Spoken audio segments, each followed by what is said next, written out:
Wake up, gamers, because you're listening to the Big Think Dimension with Noel Slamrocket and Bob Video Games. Croc 2! Is that even legal?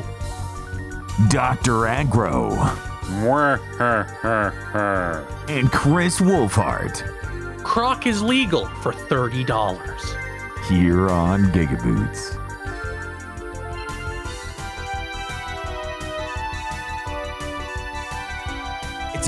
It's a part of a vast government conspiracy that goes all the way to the almost croc.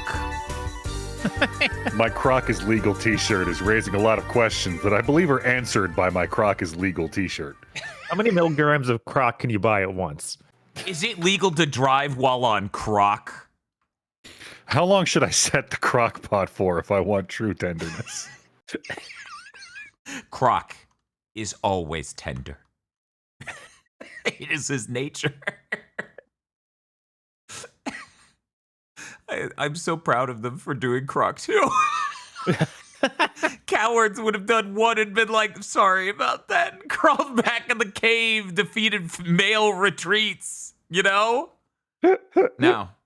They know. They will win this war. Well, yeah, they gotta build up the Croc 5 or whatever the new one will be. Gamer premonition. They will make a new Croc, and it will have a higher Metacritic than that year's Sonic game. When is the Croc flop swap? Oh my fucking god. Is that not enough? We blocked it No, up. aggro. They have to do the Croc versus analog controls versus Croc old controls flop swap. That's true. Powered by the PS5 Pro. Power to the game. Yeah, you have to use the unbelievably horrible looking new assets they made. They look so next gen. What are you talking about? So cool. They're very It's approaching like Mario 64 decomp mods that just try to make Mario look like the fucked up tech demos. No, that's awesome. I love the silicon graphics fidelity. Like, that's sick. The SGI mode. Every game should have that. We should have the mods that make CG render qualities of original Final Fantasy VII models, the ones they use in everything. So battles, world map, everything is just that. Yeah, that certainly looks a lot better than, say, the new Halo remaster. Womp, womp. You know what? It's not in news, so it doesn't make any sense for me to not talk about it until news, because it's not news. It's just something I looked at and I went, the chat, you need to believe me, this is a real picture from the Digital Foundry video for this, okay? I promise you I'm not bullshitting you, and I'm not like gaslighting you into believing this is a picture of Halo. You're gonna have to trust me here. Are you ready? Okay. Now that you've given me your full trust, does that shit not look like Avowed? They made Halo 1. It really looks like Avowed. It looks so much like Avowed. Yeah, I don't know where this would be in Halo. Yeah. God damn it. Are we sure it's not Avowed? I mean, it would be a really funny thing to cut into your fucking Digital Foundry video about Halo. They won't notice. Ollie McKenzie just fucking with me with his psychic attacks. Look at this. This is fucking insane. That's not how Halo looks at all. I don't even know where that's supposed to be. People used to be in the campaign. Right, because the campaign is all there is, except for they added those 2 new episodes, I think. So it could be those. But I think those both have. I think those both happen on Covenant ships. Fuck off. That's so boring. Avowed could be on a Covenant ship. Because one of them is like, we're introducing the concept of the Covenant and the prophets to you. Oh, come on. Are you fucking serious? Let a piece of work stand on its... Oh, Jesus. I think like one of them is literally like, a year before the fall of Reach, Master Chief meets the Prophet of Truth. I heard that every part of the game has way more explanation added for no good reason. Yes. I didn't know they added old missions for that too. So, like, as an example, that when you first run into the elites that can go invisible, apparently Cortana's like, look out, Chief. They can go invisible. Look for disturbances in the air.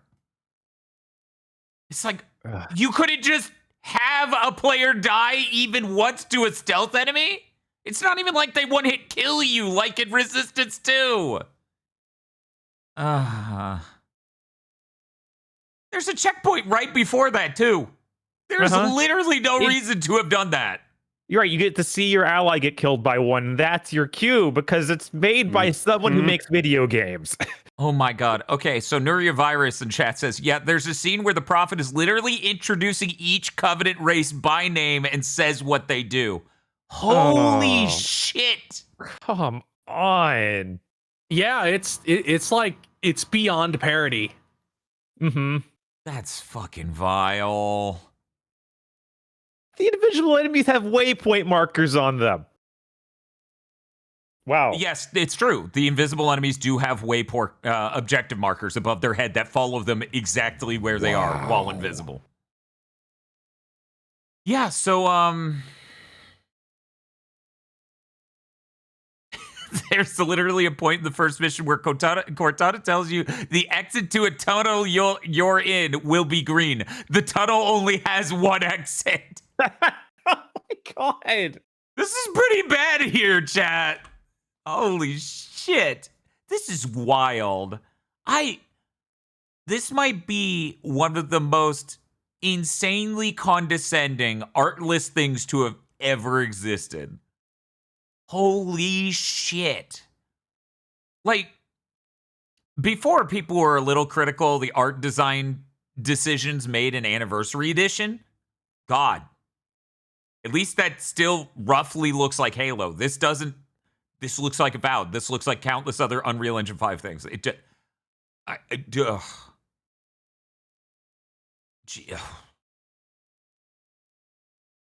Do we know how much AI was used yet? They're Microsoft. They had a fucking what Copilot mandate or a Claude mandate. They had like an AI mandate to use a certain budget, like every fucking corporation did. It's astonishing. I don't think they have the Halo AI disclaimer on Steam, even though they really should. They've even had the director come out and say, "Oh, we're not going to not use a tool. It's a new tool." Well, yeah, but like Valve isn't going to kick you off. No, Steam for not having that. Yeah, what are you going to do? They should. What are you going to do? Fact check the fact I literally said this elsewhere, didn't put it on your fucking Steam page? And yes, they literally should. They would do it for smaller people putting out slop. I'm just saying. Oh, no, that's not true. Someone in chat saying no one is using AI disclaimers unless users call them out. That's not true. Plenty of people do it. Yeah, plenty of people they don't see anything wrong with it. They think it's based. Right. That plenty of people just do that. Which clearly the minimum requirements for this is a 2060 Super. I don't think it's going to sell very well on PC. I would like to remind people that the current gen consoles came out 6 years ago and are equivalent to that hardware. We entered a really fucking shit space with hardware. We did. It's kind of if you didn't basically upgrade in the 300, like when the 300 series was current, you're like, it's going to cost you like a fucking $1 billion to upgrade now. 3,000. Like Yes, it's true. I intend to upgrade my GPU and processor this year, and that's going to cost me $1,000. Yep. Easy. But the upside is I'll have 16 gigs of VRAM, which will last me until 2040. Yeah, I bought a 4090. I probably won't justifiably need a better GPU for anything other than fucking VR chat until I'm dead. Now I'm worried if you're replacing the processor, that means you might need to replace the motherboard. Which might mean you need to replace your RAM. Oh yeah, I'll need to check on that. And that could easily drive you up to double the price. Yeah, because it's RAM in modern year. I could probably scavenge my old RAM though. No, it would be a new motherboard. Doesn't support it. Some motherboards support older RAM But even that, I think, is getting pricier, and also it's older RAM. But the thing is, at the end of the day, if you're getting an X3D CPU, you can kind of like the using the older RAM's not going to really affect you because the cache is so huge on the CPU. I will recommend people go that way every time if they have the choice. Get one of those motherboards that supports the older RAM. Get that if it can save you significant money, and then just get an X3D CPU for whatever that is. Because I have 32 gigs of RAM. I don't want to have to buy 32 gigs of RAM. How much could that possibly cost? Last I checked, it wasn't too bad. Hope nobody's doing any illegal oligopolies. I was just gonna head on over to Tom's Hardware. Wait, no, that's not Newegg to see how much RAM costs. Here we go. This fucking podcast should have started with a content warning. Content warning. We will look up the price of RAM. Jesus. Yeah, I'm just gonna have to Jimmy build a will whole be new there. PC because it doesn't support the new processor. Yeah. Okay, so that's probably gonna be $2,500. But at least then I won't have to ever think about it again, probably. Yeah. Your problem then is keeping it alive forever. Right. That's Oh, always it's the not worry. that bad, Chad. It's just $470 for these 2 sticks of 16 gigabytes of RAM. That's nearly the price that the PS5 launched at with the disk drive. Yeah. Man. Modern prices make no sense for anything. It's great. I love it. It's really quite incredible. Really, It's okay though. Wages are going up, right? Well, we money's definitely going- didn't have a thing released this week that's like, yeah, in the past 3 years, food has gone up 40%. Yep. You know, it felt like that. Jesus. Really, I hadn't noticed. I just, I stopped eating, so it really didn't, Smart. I don't engage with whole food culture, as you Yeah, say. I'm really not into food culture, Like everybody's always eating and shit. I need big food trying to make a buck by fear mongering me into thinking I'm going to go into calorie deficit.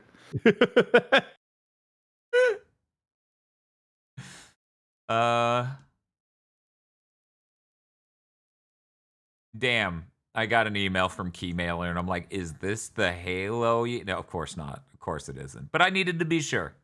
It's so funny that they just aren't going to even address that for another month and a half. It's pretty fucking funny. It's pretty fucking funny. They're like, no, keep waiting. Fuck you, buddy. It's okay, because they got glowing reviews, right? They ran out of keys on Keymailer, I'm told. They put out an email well before launch date going, we will actually not be looking at these applications until the middle of September. I talked about that on Big Think weeks ago. Yeah. I laughed so hard, I've never seen a fucking message like that. So fucking funny. That was weeks in advance of it coming out. Mm-hmm. I haven't actually seen any reviews for the new Halo. Well, I know a YouTube channel that'll tell you all about every version of it and how it is broadly recommendable on any console, which is a sentence that only makes sense in a vacuum where you're only considering the remake and not the fact that there are many other versions of this game that are maybe better in various ways. But this has a sprint. It looks so pretty. This has boots on the ground action. What? Thank you, Call of Duty. You're welcome. What the Oh, fuck? What I'm gonna in let the neocon nightmare is boots on the ground action? Okay, you see what happened. Uh-huh. They needed to come up with a term to let you know that Call of Duty is going back to normal, wasn't doing any of the crazy stuff like Advanced Warfare, where you could do boosts and things while runs. So boots on the ground let you know this was old school and cool. I mean, yeah, I guess. Wow, If you didn't want to put no longer with wall runs on the box. right? Uh-huh. Or cool side dashes. So this might be telling. Yeah, what's up? The Metacritic for campaign involved. 81 from critics, 5.1 from the users. Well, yeah, I don't angry. think this is just getting review bombed. I No, think that this people is- hate this. No, This it'd be is lower just- if it was review bomb. This is people Right. being irrational. They're being angry. They moved the It's- rock, and the gamers were so loud. Ignore that was a level designer on the original Halo. The gamers, they were so loud. It's crazy that I saw some Xbox fanboy grousing about the Xbox tax, and I'm like, it's a reverse. The Xbox has been getting the Wii U bump for like 5 years. What the fuck, motherfucker? You think you have an Xbox tax? You think you're doing worse because you're Xbox critically? Are you fucking insane? Out of the 3 console manufacturers, Xbox is the one that ships the most half-baked, unfinished, untested games. You are fucking insane. That's crazy. Xbox fans really do be living in a different fucking world. You know how I can say that? Because everyone who was an Xbox fan who had any fucking level of sentience fucking rebranded fast in the last year. I watched them do it. They're like, nope, I'm just a PC guy now. Always have been. Don't worry about it. Don't talk about it. Don't worry about it. Don't talk about it. I don't want to talk about Game Pass. Oh, it's also got a mixed review on Steam. What a surprise. You don't say. I bet it runs like fucking shit on PC, but I didn't check out a video about that. I wouldn't know. I hear certain YouTube channels have a video about the PC version of that came out today. Or maybe yesterday. I don't know. The time is a confusing thing, chat, because I just came from watching not 1, but 2 Nolan films in a single day. Do you know the tax that puts on the human body? One of them was fucking Tenet, so that was 3 hours right there. And the other one was fucking The Odyssey, so that was another 3 hours. Yeah. It was a lot. I basically did nothing else that day. I gathered people. We ate food. We went and watched The Odyssey. Then by the time we got out of The Odyssey, much to our own shame, we were hungry again. And then we ate again and then fucking watched Tenet. Have our 2 other co-hosts watched Tenet? I never have. Okay. I kept meaning to get around to it. I keep meaning to get around to his movies and never do. So I think the last time I saw a Nolan movie was literally a Batman movie. The last Nolan movie for a lot of people. I watched until yesterday was Interstellar. There is a reason for that. If you've seen Interstellar, you would know. What was it? My friends said they heard Interstellar described to them as Nolan made a Spielberg film. And I'm like, yes, that is completely accurate as a description and vile in the exact way you would assume because of that description. Because he's not Spielberg. If I remember correctly, like it was literally supposed to be a Spielberg film. That would make sense. Yeah, that's what I've heard too, but yeah, no, it's like I should, given the things that are in that movie, I should like it a lot. But I remember watching it and just being like, by the end. So that's why I haven't seen a single fucking movie from the man since. Tenet was cool though, and The Odyssey was great. There's a lot of really neat shit in Tenet. It was pretty funny when, I don't know, what would you say, 1/4 into the movie, a thing happens, and I just go, here's the whole rest of the film, holy shit! Bro, the Chekhov gun was a page of the script from the ending! no, it got a little obvious, and then I think that it was probably a half hour or so longer than it should have been. Yes, and maybe the ending isn't amazing. Maybe the ending is him reliving the Inception. He's like, what if I build another thing that's kind of like an Inception mechanic, screenwriting wise? And it's like, Yeah, but it's almost like you built the Homer mobile here. Like, we don't need all this. This is too much. What are you doing? It's funny. But yeah, the Odyssey was great. I enjoyed it a lot. Bob, what did you think about the Odyssey? I also like the Odyssey a lot. I'm kind of a sucker for that story, though, so whatever. Maybe I'm not a fair judge. Look at this basic bitch. He's such a sucker for the Odyssey. I bet you liked Oh Brother, Where Art Thou? That was a good movie, yeah. That is a really good movie. That's one of my favorite movies. You just simp for every movie by that screenwriter, Homer. The hack, Homer. The hack. I love that they have an IMDb page for Homer. That's fucking Yeah, awesome. that's just a stone statue of him as a picture. It fucking rules. That's so good. That's so funny. I wish that I wish they did a little more with the Cyclops. Mm-hmm. That part felt a little more rushed than other parts of the movie. Yeah, they kind of crammed the Odyssey into 3 hours, which was ambitious as fuck. Yeah. Yeah, I heard this. That's the part of the movie I've heard people complain about the most is the Cyclops bit. It's an iconic Which makes sense. bit, That's so like I get it. everybody's favorite part of the Odyssey is the Cyclops Right. bit. Yeah. Nobody tricked me. Nobody ruined me. Elon's tweets are spilling into our podcast right now. But yeah, no, I really enjoyed it. Here was my experience in the theater, though. They showed a trailer for Spider-Man before it. Now, keep in mind, Bob and I didn't go back at midnight to watch Spider-Man because we watched 2 Nolan films. That was our whole day. Anyway, Yeah. so they show the trailer for the Spider-Man. It is so funny. It's fucking hilarious. If you haven't seen this trailer, it's cut like 85% of the footage is from the prior Spider-Man films.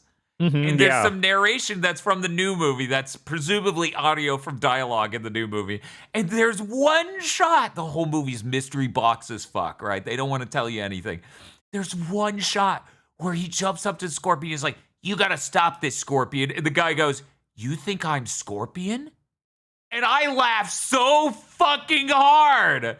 Because I'm like, oh my God. They're like, oh, you think this is a Scorpion? Guess you better get your ass to the theater to find out why you're a moron. I'm actually Sub-Zero. It also reminded me of fucking the Silent Hill line of, oh, you think they're Scorpion? Right? I think that's so funny because the last trailers for this have been pretty normal. Like, I didn't know this was going to be a mystery box movie even. I didn't know that until we watched that trailer. It was like, oh, I'm not supposed to know anything. Okay. The theme this year with Marvel movies is, fuck you, we ain't telling you. Go to the theater. How does Doctor Doom end up in this universe? What's his motivation? Fuck you, go to the theater. He wasn't even in the Fantastic Four movie.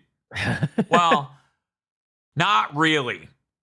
Let me put it that way for people who haven't seen it. Technically, he's sort of in that movie. Bob, do you even remember? I assume it was a post-credit thing, but I can't even remember. It was just dumb.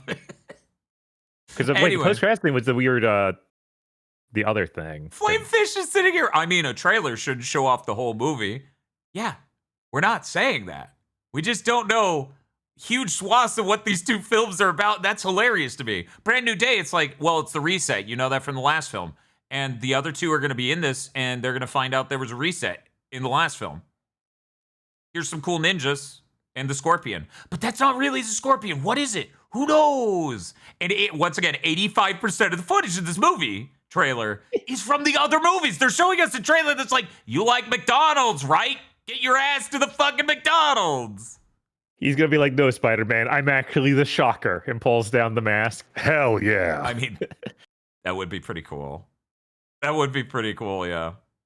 No one's asking for the Soylent Green trailer where they're like, this person dies. Fuck them. Watch the movie and understand why this old man wants to die too. And I'm like, Jesus Christ.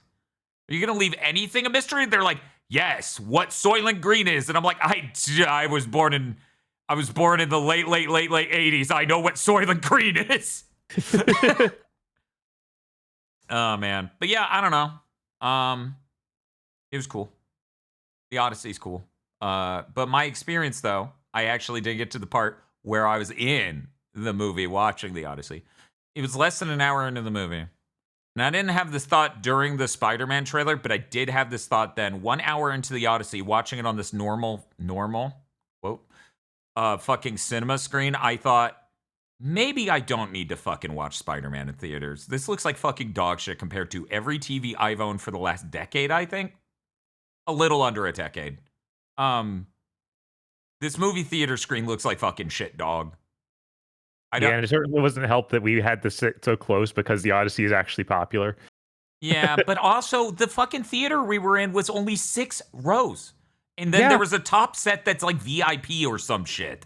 Right, yeah, they've done so much this year just to kind of ruin them. It's like, guys, just have more seats. Oh, we tore them all out so that we could replace them with more expensive seats. It's like, but, cool. I mean, honestly, me sitting that close wasn't even the problem. Like the lifted black levels, the fact it's clearly not HDR, the fact it doesn't look very sharp, the fact that my autistic eyes started noticing the DLP effect where I move my eyes and see the rainbow come out. Like, it's a lot more subdued than it is on a DLP TV. But I actually fucking noticed that. I'm like, what the fuck? The speakers were nice. At least they didn't have an audio problem. Like, I can't tell you how many times I've been to a theater and, like, when there's no sound, there's actually just buzzing. Because a speaker or two are fucked up.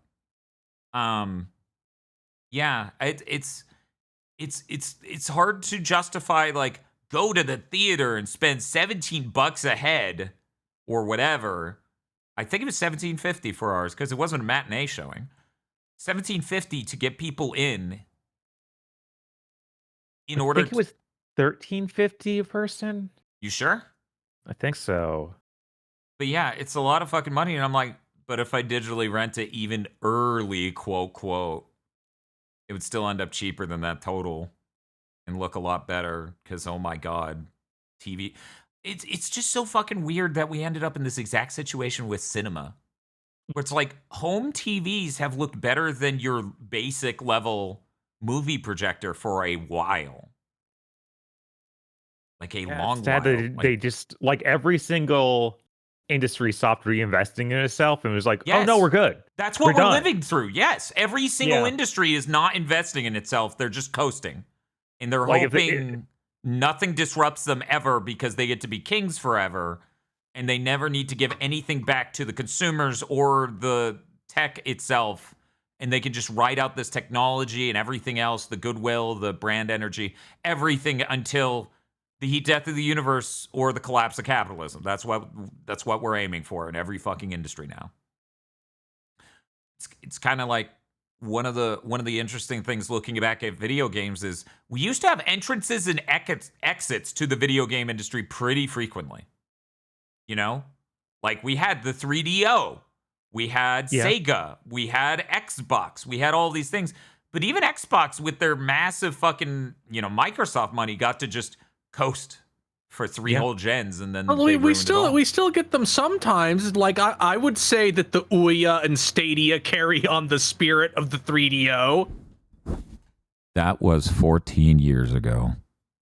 It didn't die until more recently, though. The Stadia was a little bit more recently than that, but I honestly don't count cloud computing. Yeah, cloud compute is, you put a fucking PC on the other end of the internet and went, wow, this is our new platform. And admittedly, Stadia is worse than doing that. Luna is doing that. Stadia was, we have server hardware that we put Linux on, make a game for it. And every reasonable developer in the world went, no.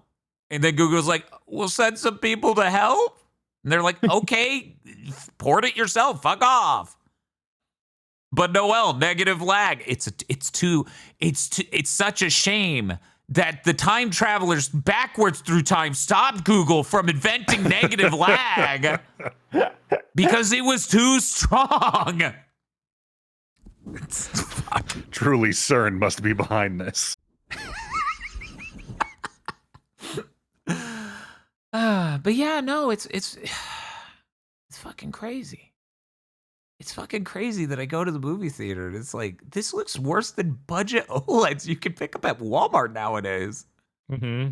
Like, I'm not talking about $1,000 OLEDs. Like, I'm talking about literally the cheap brand television companies make a screen that is triple digit price and looks better than the basic screen quality at a fucking movie theater. And it's such a weird thing that between COVID and all these other effects, we just ended up here, right? That it's like, Right. I went to the theater, saw the Odyssey, and my main thought was, man, maybe I should have hunted down a 70 millimeter filming, screening, so that way it would look incredible. Because the movie looks great. The screen I'm watching it on looks like shit. Mm-hmm. But I'm sure it would have looked fucking incredible on a 70 millimeter. Of course, we have to travel for that. And maybe if we could get an actual, what is it? The Dolby theaters exist. Right. Something Yeah. like that. If we got like a Dolby screening on a Dolby screen, then maybe it would look better. But I don't know. It's fucking wild. It's fucking wild that it ended up like this. This is the dumbest. We are living through the dumbest fucking era. I swear to fucking God. Oh, yeah. Every fucking thing is so fucking stupid. We're going to sell you a TV, but we won't be able to break even on it unless we install spyware. We're going to sell you a monitor, but it's literally going to install spyware on your computer. Like it's trying to install malware through the Windows update. Thank you, Microsoft. Thank you, LG. That's so fucking based of you. Wow, that's awesome. Thanks. Every fucking industry, I swear to God. Hey, Bob, what do you want to talk about? I don't know. Should we talk about video games? Do we do that? Sometimes. Eh? Not that often, honestly. I thought we ranked every Pop-Tart flavor. No, that's someone else. We rank every spam flavor. That's what we D do. tier. Done. Yeah, when's the spam ranking stream? Holy shit. Yeah, we got to bring it back to Big Think. Ranking every flavor of spam in one stream is not reasonable because you need to eat enough of it to really know. Yeah, that pickle video all those years ago was a system shock. That was Yes. great. That was only we prepared 8 flavors? each flavor of spam in 3 ways. By itself, in a spam musubi, and with a fried egg. I mean, this is the correct way to judge it. You pan fry it, you make a spam musubi, and then you make some egg rice thing with it like chopped up and sliced and stuff. Those are the 3 ways, in my opinion. Like, you do that because for me, that's where it shines. When you like make it really thinly sliced and work it into a rice bowl, that's the good shit. So, Bob, The which only proper way to eat spam is as God intended. Thinly sliced and pan fried, sure, but then on white bread with mayonnaise. what the? Ah. I And guess this is that's in the the- way. What? And this is in the Bible, you're telling me? Yeah, it is. It's definitely in a Bible. Okay. Wait, in a Bible? What? So, Bob, what'd you play this week? I don't want to eat biblically accurate spam. It has so many wings, though. Bob, finish your spam wings. Jesus. Oh my god. I did play the Marvel Tokon beta. Mm. Did anyone else jump in? No, I only jump in for the Xbox One, thank you. Fair. It's very funny. I was like, well, I'll try this on my PC. I'm not going to buy the game because it's, published by Sony and whatnot. And their whole thing right now. But I figured I'd at least try this, see what's up with it.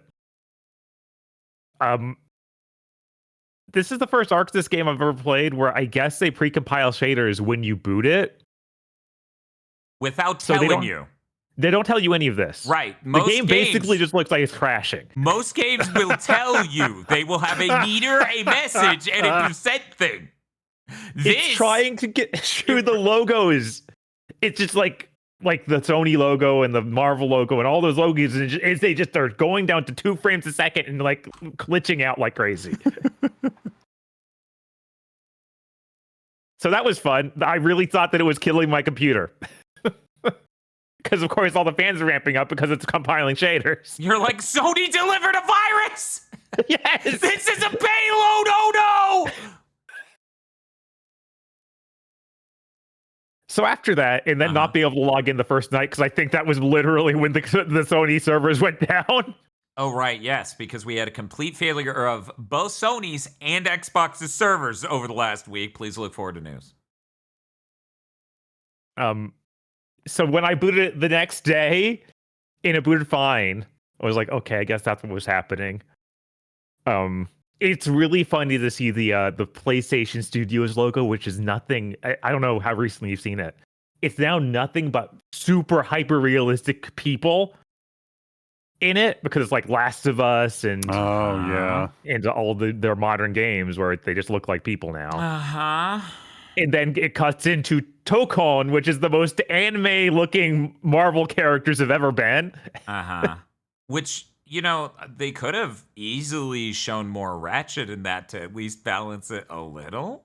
Right? No, that's right. Ratchet is anime. Yes, Aggro? How does that make you feel? This is an interesting circumstance where it's less that I want to argue the point and more that I don't want to be in that conversation. Okay, well, you watch a Ratchet anime? Would I? Fuck yeah, I would. Are you kidding me? I don't have like standards for anime. Bob, you should have known that already. I know, right? What if it's not actually anime, but they advertise it in anime and it's made by a Korean studio? Oh, well, then I'm going to be super mad. Okay. I mean, like, unreasonably mad. Okay, Aggro, I mean, at least you can't be tricked because all those just look like the same fucking thing. Aggro, how many block lists are you going to get on Blue Sky because of how mad you are on Blue Sky about that? I'm probably going to show up on a lot of lists like, I can't prove that he's being racist about this, but I feel like he's being racist about this. You know, Bob, you were right to be afraid of your fans kicking up like that. As chat, reminds us, and, this is the premise of my joke, Sony has delivered literal malware to PCs before. That is what they did with their music. They put a rootkit in a fucking album. What was that? Like the aughts? Yeah. So this is actual reality. God, Yep. I know. I also know it has a lot of anti-cheat stuff, like more than it probably needs. Dude, they have so much in that. I'm not sure Aggro or Chris got to hear. They have so much in that the people who normally probe these things to figure out what all anti-cheat shit they have in it can't even do a memory dump. They cannot begin to find the shape of how much shit they put in this. Why are they like this? Fucking. They don't want you to actually buy the game on PC. They're afraid you won't buy the DLC, so they'll stop you from playing the game on PC. Yes. God, it's so weird to have to log into your Sony account when you boot the game up, too. It's like, wow. Steam really needs to I'm kind of over that. that. Yeah. Like, I'm kind of over that. I unironically stopped buying Ubisoft games, partially because all of them are bad, but right. Also because I'm not fucking logging into Uplay. Go fuck yourself. The fact that Sony allows them to have a parallel achievement system on their platform, you motherfuckers, like, Sony has thrown away all the strengths of a closed garden, but kept all the shitty parts. Now we're like, why are you mad? Yes, that is exactly what happened.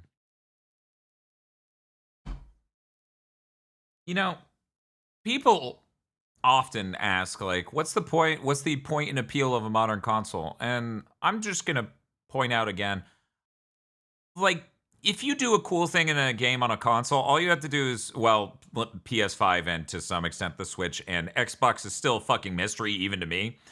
All you have to do is press and hold the share button and it'll be like, oh, I recorded the last few minutes. You can even set it up to record giant chunks like the last hour. And that's a really neat feature. And it's also really neat knowing that your average game works fine. PC is a bit more in the air with what's going to work. Certain controllers don't work. Certain games don't understand what a frame rate cap is and all these other things. Like, there is a value in the concept of consoles. They're just doing everything to fucking ruin it. And now they're like, oh, we have a PC version for you. Little fucking viruses, basically. Oh, man. You know, the funny thing, Bob. What's So up? we were on the way to watch The Odyssey. Mhm. My friend goes, yeah, Marvel Tokon looked neat, but it was just, another Arxis tag fighter game. And I was like, what are you talking about? They only made cross tag, right? And she was like, no, Dragon Ball Fighters. And I shit you not, chat. In that moment, my brain realized that's not a tag fighter. That's a Dragon Ball Z game. That was the box I put it in. I didn't even recognize it as an That's Arxis really game. funny. I was like, that's a Dragon Ball game. It's the only good Dragon Ball game. That's the one. You can't say that definitively till you have to do Dragon Ball month. Jesus. Well, on one hand, I get to cosplay Android 18. On the other hand, I have to play Dragon Ball games. It's a land of great contrasts. God, you continuing your theme of playing games nobody has ever actually played. Uh-huh. I've never seen one single frame of Dragon Ball Z Sagas, the Western made one. Yeah. Certainly, there's no reason that's the case. I actually played the first of those Ubisoft Naruto games. Yeah, no, that was surprisingly neat. Didn't they only do one? Ubisoft They made did one? too. Okay, I must have, because it was 360 only. I must have just not had 360 at the time. Bob, my brain just did something that convinced me that my terrible idea the other week was a good idea, actually, okay? Follow me on this. Yuki in chat says, come step into the Grand Tour on the GBA. And the moment I read that, I heard the fucking Grand Tour. Always fun. And I was like, yeah, I should have put that on a button. That part of that song is so inexplicably awful. Anyways, yeah. Man, the only GBA DBZ game I want to play is that one about original Dragon Ball. Oh yeah, that one's great. Oh, Advanced Adventure. Yeah, I have no interest in those Legacy Goku games. You can look at them and be like, yeah, that's trash. That's just utter garbage. Why would you take that out of the 2 and gutter and 3 start playing it? the later 2 ones are both fine. One's barely legal to sell as product in the United States of America. One is one of the most embarrassing products I've ever seen to completion. And I have a retro achievements mastery in it because it's real easy to get. Two is like, get fucking Hercule the sandwich so he can do the parade. Now go get his favorite song. Uh-huh. It's funny. It's funny. It's funny. It's funny. But it looks like trash still. What is the name of that? Like, there is a Game Boy Advance fighter that you fly in, right? Or is that DS GT only? something? That's the GT one, I think. Oh, is that the Supersonic Warriors is DS, right? I swear one of them's on the GBA and the other one's on the DS. I think they did a sequel. Yes, the first Supersonic Warriors is on GBA. Okay, yeah. Okay, So okay. I played the tiniest bit of that in high school. That was kind of neat. It's interesting. So that I would be excited for.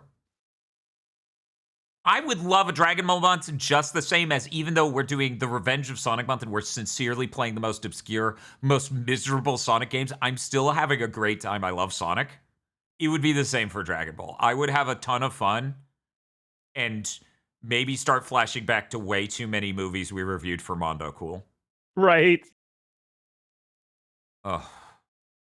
So, Bob, we actually haven't talked about the experience of you playing the video game called Marvel Tokon. It's true. They actually have some of the story mode in here for the beta. Oh. So I got to try them with that. They have you can play the beginning of Spider-Man's story. It's fully voiced. It has a bunch of motion comics. They're done pretty well, like actually moving it around and then making a full comic page out of it. Cool. It seems high end. And there are little fights to do throughout. Those seem like really simple, but at least it keeps you kind of engaged. Like, this is like the ideal, what you would want from this sort of thing, I think. Oh.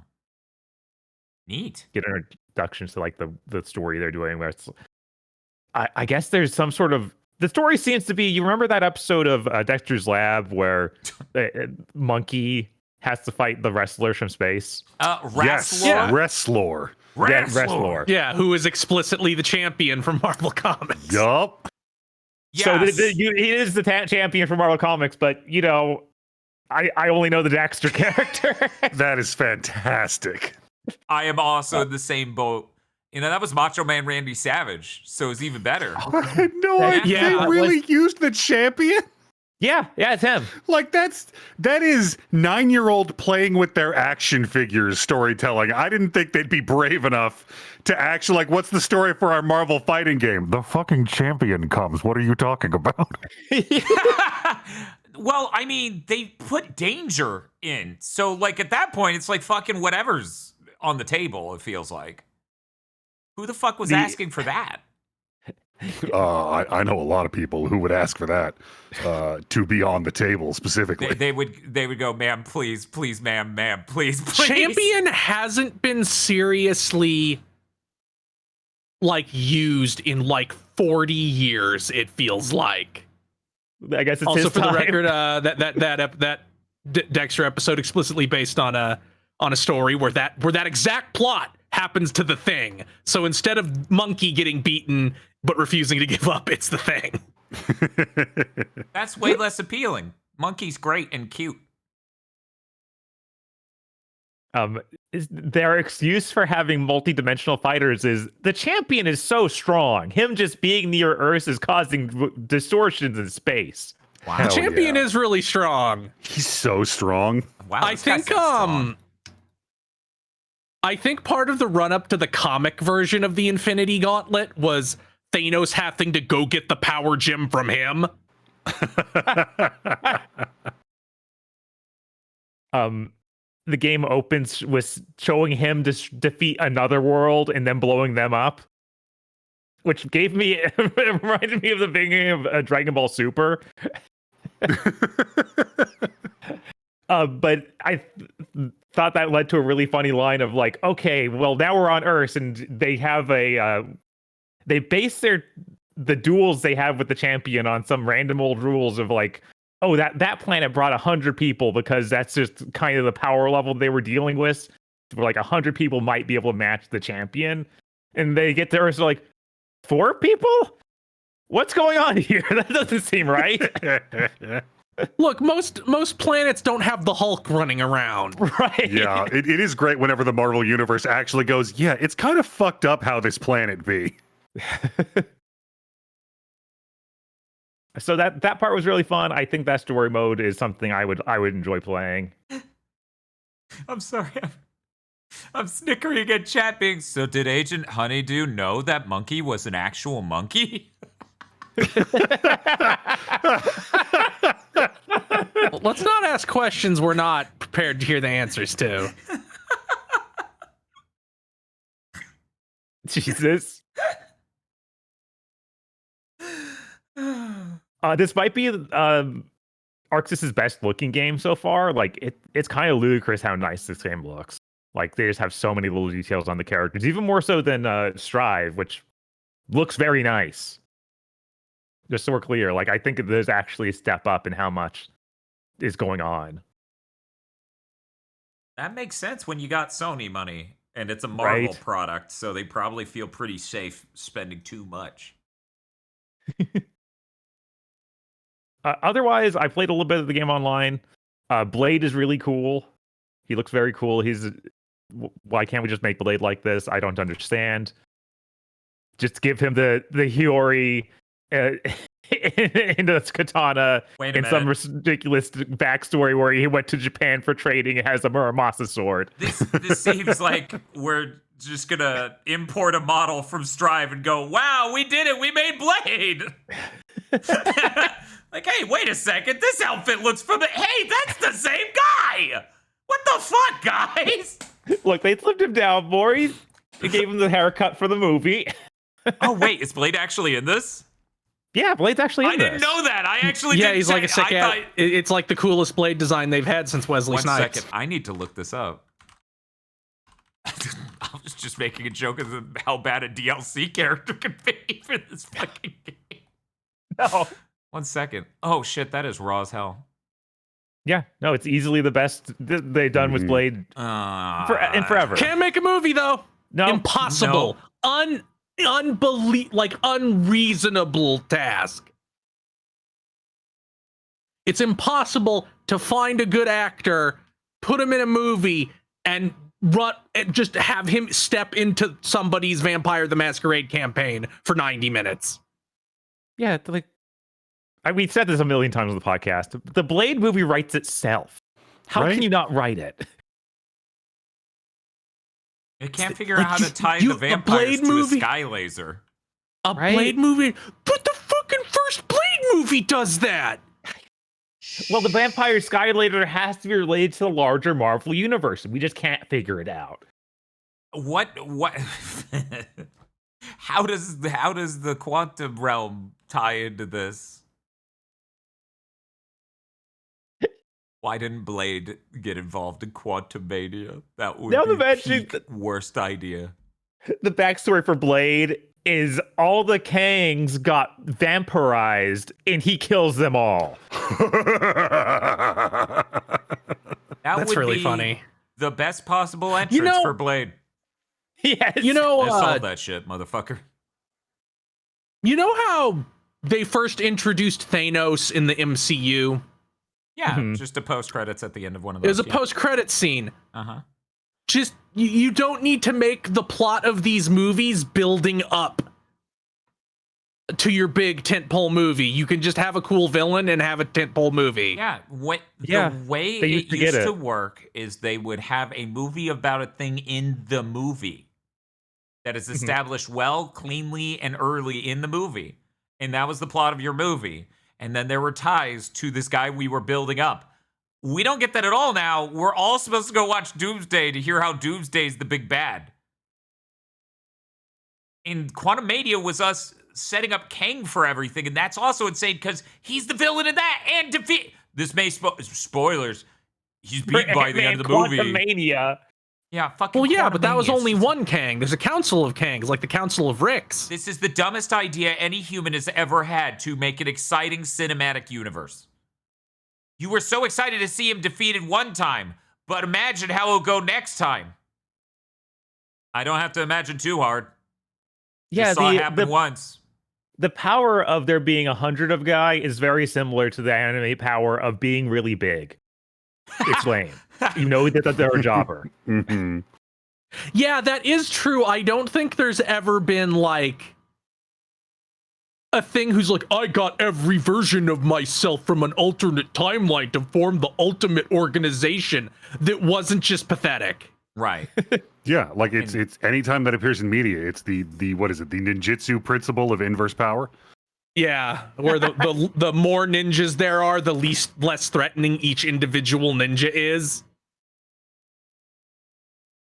I do like the idea that Bob's pitching here, that in either Doomsday or the next one, Blade should appear, and he's going to be like, I dealt with the Kang Council, the Council of Kangs, and they're going to be like, how, what? And he's like, yeah, some motherfucker's got to be 100 guys ice skating uphill. And that's all they'll say, and we'll move on. That would be awesome. As far as the game itself goes, though, Uh-huh. I don't really enjoy it that much. It is Oh. one of those more modern fighters where it's everything's an auto combo. It feels a little slower than I kind of want it to. In character switching, they made it a little faster than they did in the last beta, but it still feels kind of clunky and doesn't go off when you want it 100% of the time. Huh. That's unfortunate. Yeah. Oh well. Let's see. I wrote down a few other PC problems I have. Let me see. Oh, right. My The game's PC too exploded. woke. The game's too woke. Put that on your Steam review. The game's too woke. I put my PC in sleep mode and it woke up. Woke video game. You know the narration thing that gets turned on in some games when you first turn them on, where it like reads everything on the screen to you. Yeah. That starts auto on, which is whatever. Yeah, that's whatever. But once I turn it off and then turn the game back on, it turns itself back on. So every time you boot the game, it'll always say read the title screen to you. Chat, Once you get past the title screen, though, it loads your profile. And like, oh, I guess you don't want that. chat, we found a way to make Fee more annoying. She's going to read every line of text on the screen to you. Every time you fresh boot this new Zelda. Also, it's really hard to tell if the frame rate drops are due to connection problems or my PC having problems. Right. Because it felt like it was changing per match. And I hadn't really seen it work like this as far as online games go recently, of like, oh yeah, I'm not used to the whole game dropping down to 45 frames per second to deal with network issues. That's weird. That's not normal. Right. I'm like, this might be an issue with just them doing the rollback, but at the same time, like, you guys have done several rollback games. It feels weird that you're back to this. Maybe that's just the PC. I don't know. I'm seeing someone say the minimum requirements are fucked, so it might be your PC. What do you mean are fucked? Are they just grossly wrong? I mean, or maybe you just mean they're high. Technically, you have a 1080 Ti, and the system requirement is. Do you remember? I don't remember, but it like when I'm doing the single player stuff, it basically locks 60. So that's what made it extra weird. Something about the online, I guess. That is strange. Marvel Tocon.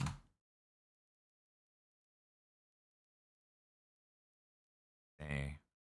Yeah, it looks like a 2060 is the minimum requirement, but like the 1080 Ti is so drastically more powerful that you would overcome that easy. Also, your CPU is way better than these, so that's definitely not it. And you have 32 gigs of RAM, so Bob's meaningfully exceeding these recommendations. Yeah, that's why I felt like it had to be something to do with the online. Of like, it seems fine in practice mode and other offline stuff, but here it's doing something weird. And I guess there could be the chance that certain stages are super taxing. Oh yeah, that's really possible. Because some of them do look wildly crazier than others.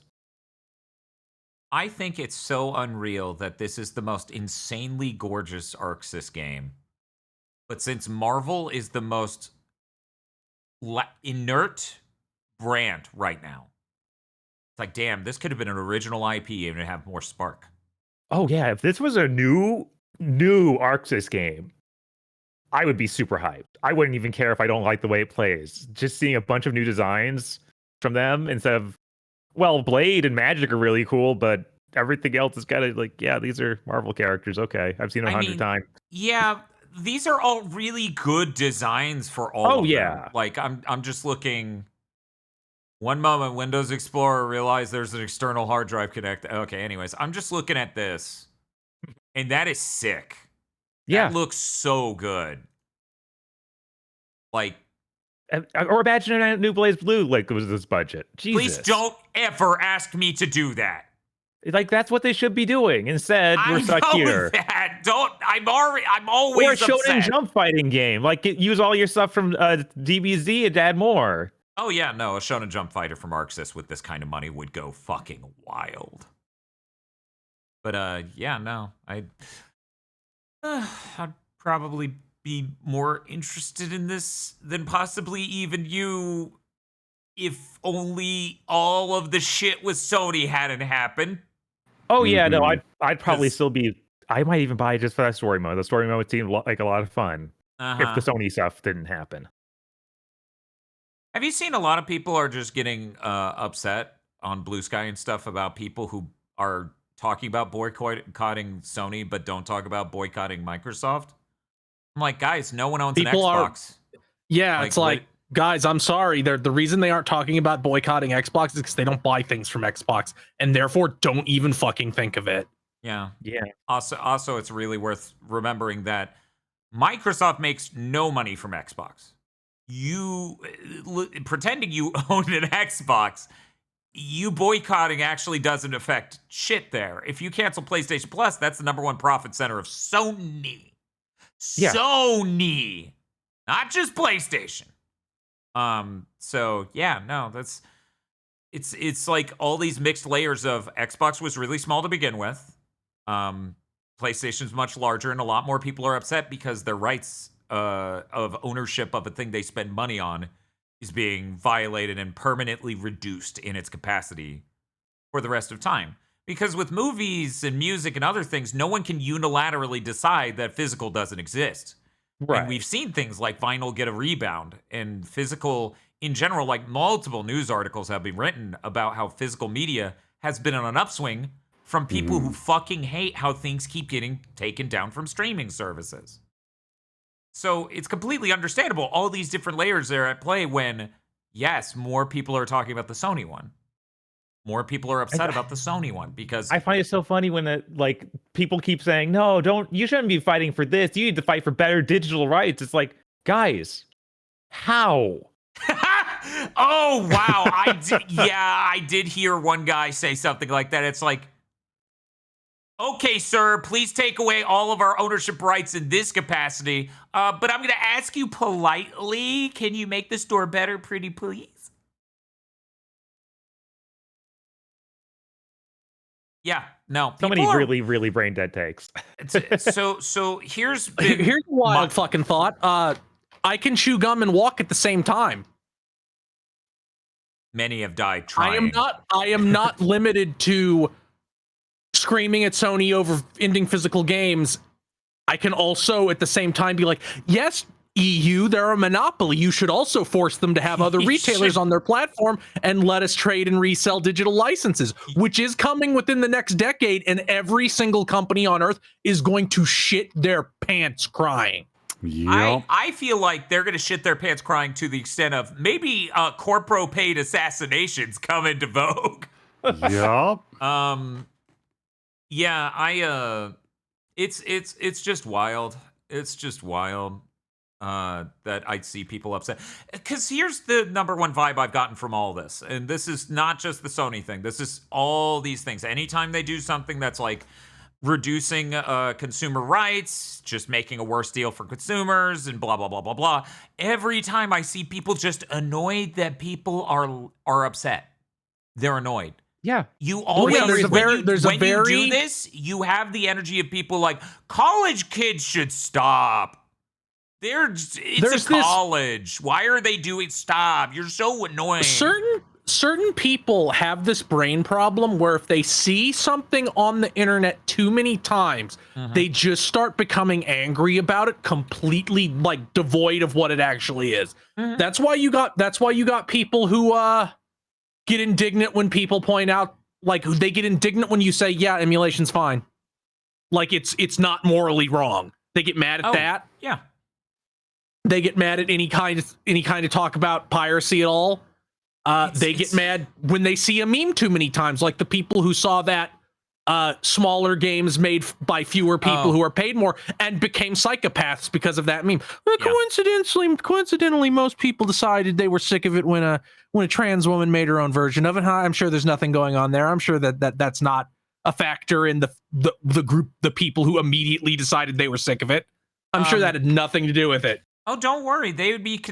I think a lot of these people who get upset over that exact thing are just upset over you don't like new thing.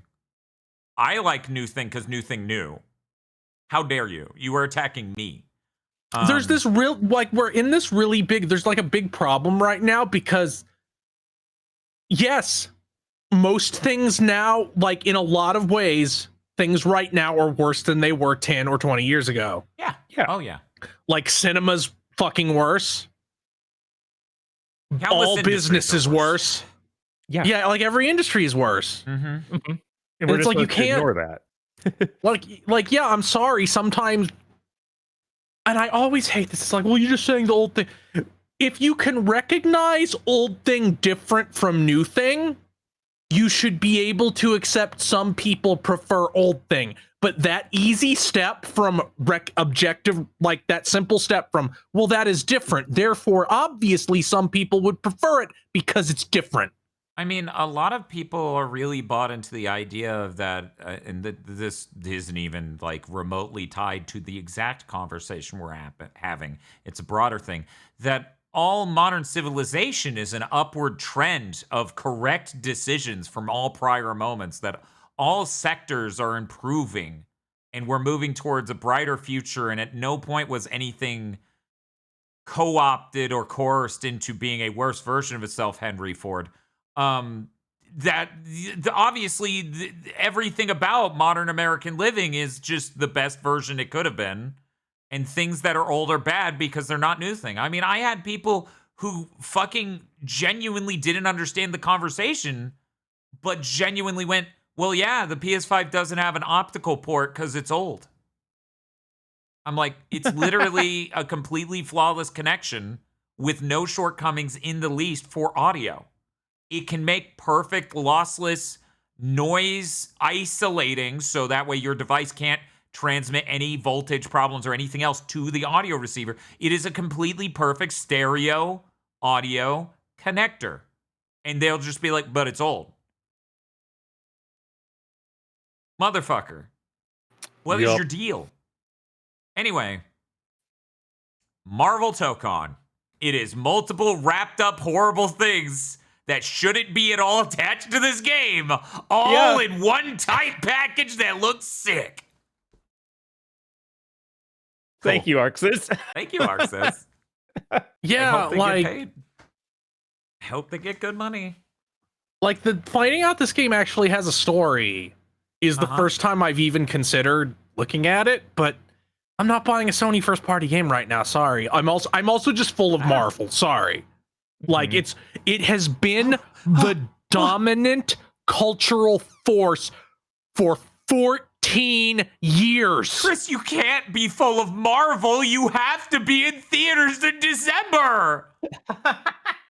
What are we gonna do? The MCU is old enough to vote this year.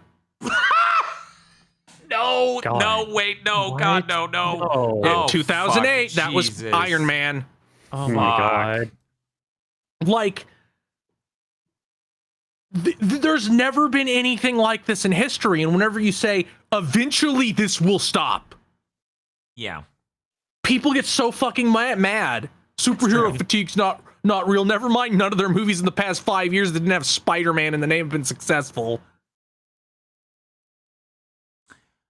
Well, you know, the Spider-Man movies do okay. This year's Spider-Man's going to be the best performing Marvel film. Oh, absolutely. Almost certainly. But yeah. I genuinely think that Doomsday will be the point where normal people are like, what the fuck did you make? You thought I'd like this?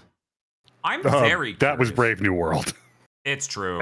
Yeah. Oh my But God. nobody Yeah, saw it that was. one. No, people. Well, enough I people saw it did. to tell everybody else not to see it. I saw it. They went, you'll watch this because there's a Red Hulk in it. And Bob's like, that's I want to after- see this. It has a Red Hulk in it. I'm like, okay, Like, let's at watch it. least And there was a twice Red as many Hulk in it. people are going to see Doomsday. Oh, for sure. Possibly 3 times as many. And that'll be 3 times in a row because they tried to get people in theaters for Ant-Man 3, pretending Yes. that was like the big next thing. Yeah, because it's setting up. And everyone hated it. Everyone. Try making a fucking movie. You don't need to like you're retreating to making people afraid they'll miss something Upchuckle instead of says, wanting to see a good movie. Upchuckle in chat says, I don't know, people saw Lilo and Stitch remake and it made Disney $1 bajillion. I don't have high hopes. But they also didn't What is watch that? Moana. Like the live action remake of Moana, that thing bombed. Yeah. So Also, like that's not the same thing. Like, there's a very No. distinct making a soulless live action version of Lilo and Stitch, which, for the record, one of the most popular animated movies of all time, is distinctly different from making a TikTok compilation full of cameos and calling it a movie. Like, we're talking about artless versus does not rise to film. anyway, thank you, Marvel Tokod, for existing. Hey, Bob, did you Yeah. have anything else you want to say about Marvel Tokod? No. Okay. I hope at some point I get to try that game, but everything with the physical games and everything else. Again, I brought this up throughout this entire generation, but I figured I would explain why they did it this time. I'm still really pissed. Sony has cloud saves, but they charge money for it. You used to be able to back up your saves locally on PS4, like via hard drive. You can't do that anymore. So if you cancel PlayStation Plus, you're now just depending on your console to never die. Ever. Yup. And the reason they did this, because I feel like every time we've talked about this, I've neglected to say it, it's a vector for them to get hacked. That's the whole reason.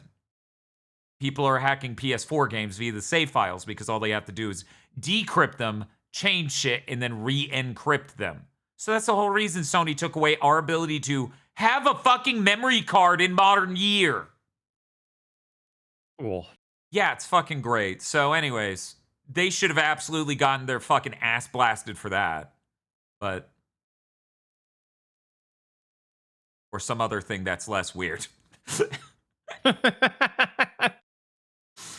No, you can't back it up at all. And someone does this every time.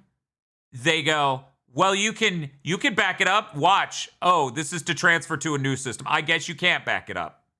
Yep. Or Yeah. you can back up literally everything on your hard drive in one fell swoop. That's not the same thing.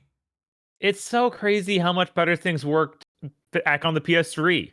Like we could even plug in our PS2 memory cards using a special adapter. Yes. And Yep, transfer I had stuff. one. Yeah. Yeah.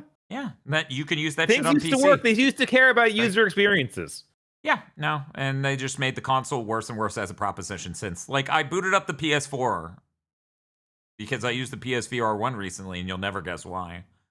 And there's nothing about the OS on the PS5 that makes me go, oh, what a radically better thing than the PS4 OS. Like, it might perform better on the PS5 because it has vastly more powerful hardware and faster read speeds and all this shit, but I genuinely don't see a single feature on the PS5 where I go, oh, thank God. It's upsetting because that gen they also did the same thing that Microsoft did of constantly updating their UI and everything, so it ran worse by the end of the gen than it did at the beginning of the gen. Oh, even PS4? though we basically got I remember it ran a bit worse by the end, but they improved the UI pretty early on even. So because it's hard to remember, but it used to look a lot shittier. Yeah, I think it was remember just seeing a launch photo recently and going, "That's how that shit looked." What? Yeah, I think it was the final year of the PS4 or something where they did one final update where everything started running worse, and they added the new search function that was that awful thing where you go one letter at a time. You're just talking about the store. That's on the store for that, but the rest of the UI, I believe, started running worse. A marvelous tradition at Sony is we updated the store one last time to make it damn near unusable. Thanks, buddy. Anyway, okay, we're fucking done. We're moving on. We're not talking about Marvel Tokon. Bob, did you play anything that doesn't feature a blue hedgehog? Yes, I played a few other things. Okay, let's talk about that.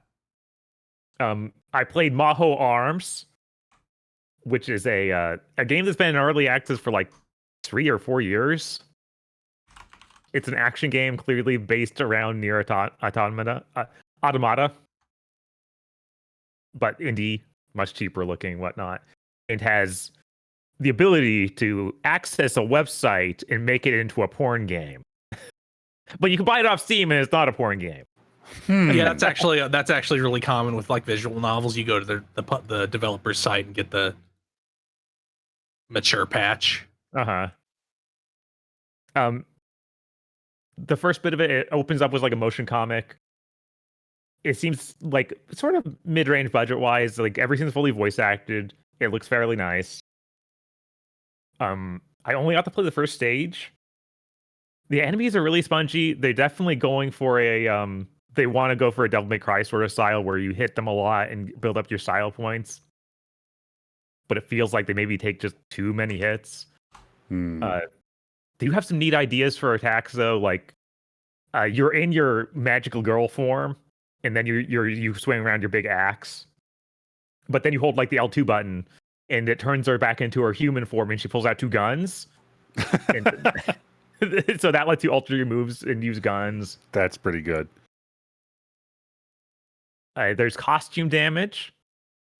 So even in this all ages version, if you will, your clothes to get ripped up, and you have like just pasties over the nipples. Like it's kind of ludicrously like, wow, okay, I can see what this game is actually going for. Otherwise, it just feels like there's not quite enough going on with the enemies for how many hits you have to hit them with. And I think that they might be balancing around having it so the bigger your combo is, the more damage you do. So once you've built up an insanely high combo, you're eventually doing like 1.5% damage or 1.5 times damage. And then you can actually kill enemies somewhat quickly. And I got kind of used to that until I got to the first boss fight. the first boss has attacks that can kill you basically in one hit. And like, guys, you're making a Devil May Cry / Nier game. Why are you balancing it like a Dark Souls game? Like, that's not how those games play. So I get through fully killing the first boss. And she does a move where a text box appears at the bottom of the screen for her to say you're saying like, oh, you're better than I thought. That freezes you in place. You can't move. She then does her move that takes off half your health bar in one hit. And that will kill you, but probably. And that means that it's not even like it doesn't seem like they planned for this. You just die and go back to that checkpoint.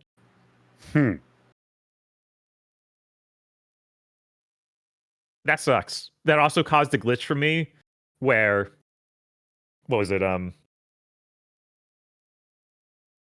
It went to cinematic mode where like the edges of the screen come in, so you have a smaller viewing angle, and it's like 16 by 9 with black bars.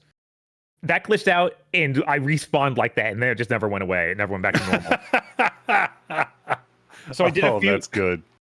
I refought her a few times, and was like, well, I'm tired of having these black bars. I'm sure it checkpointed me. I don't have a way of saving, so I'll just quit to the menu. I loaded the game back up. It didn't save even once. There was no checkpoint anywhere in the level. Yeah, that's actually something that's being said a lot in like the Steam reviews. Okay. Yeah, that makes sense. This is inexcusable. So I finally went and did that. I beat her with enough health to survive one of her attacks that deals half your health bar. And that's what made me clear the fight. And that's after I returned to novice mode, which does not affect enemy health. That only affects how much damage they do to you. Which is incorrect. Yeah, that's the two big things that I'm seeing in the reviews is like no mid-level checkpoints and enemies have too much health. Yeah, it's really frustrating. I don't know why they did that. Did you beat Homer Hime? No, I can't manage to go back to that. I totally forgot about it the other week. I've just been busy. That game is pretty cool. I do need to go finish it. It definitely is more well balanced than this, unfortunately. And it feels a lot smoother in many ways. This is like aping near Automata, but you can tell it doesn't feel quite right. It just has a little bit of goofiness in the movements.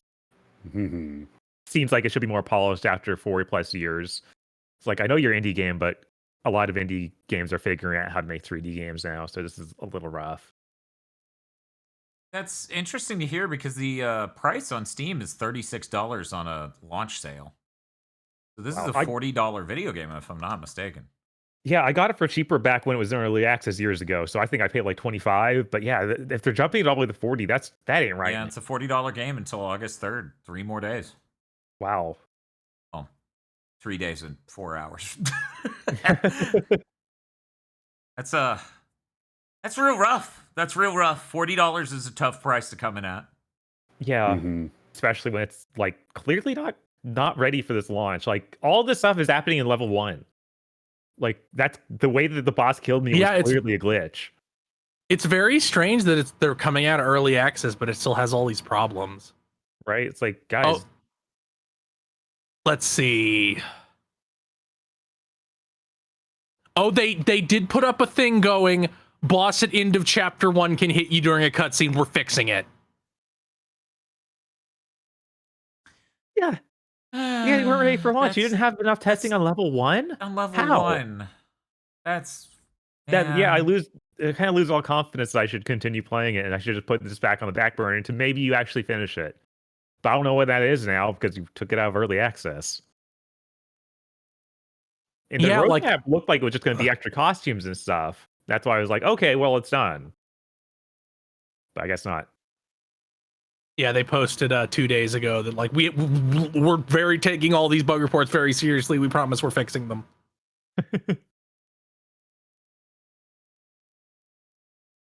But I guess that's all I have to say about Maho Arms. Did you play anything else? I did play a few other things. I think there's things that Chris also played. What? I played Angel Essence. I got through more. I also did. I beat it all in one setting. Yeah, it's that kind of game. You could probably beat it in like 4 or 5 hours. Easy. It's kind of like pseudo regalia if every ability you got was unbelievably powerful. Oh yeah, no, they get unhinged, completely unhinged. Like the wall run, you can wall run anywhere. Like there's no limit. Yeah, anywhere. You slowly He's start very coming slow. down. You get an air dash that goes really far. You can do it twice and it can go up. Yes. That one, when I got that, I was like, oh, you're just telling me to go anywhere. I got you.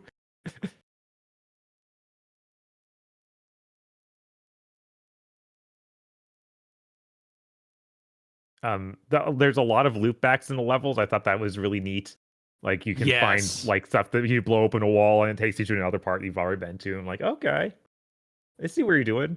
And last week, I did talk about not really having a strong character design. I do stand by that, but I think that's honestly kind of a strength of like, it's how do I put this? It's inspiring that you could just whatever. That's good enough. Release my game. It's like, you're good enough at 3D modeling. Go do it. Go do it. Yeah, if the developer of Angel Essence somehow ever hears this, please just patch the money system out of your game entirely. Like it doesn't need to be there. Because what happens is you can find these items in the levels, which are sparkles, like they're not like items you can see. And then you do that and pay currency enemies drop at your, like the hub to get some kind of upgrade. Don't have the money. Yeah, like that's a completely unnecessary angle to this. Fighting enemies in your game is not fun. Like it's not bad, but I'm not going to stop and fight enemies. I'm going to just fly past them. None of them are really threatening. Mm-hmm. But I feel like I have to if I want to get these upgrades. And it's like just take that out. Just get rid of it. It is a little weird. I enjoy like it's the cool part they're where refractor shards from Mega Man Legends. That's what I was gonna say. But, like it's neat that there's just that directly.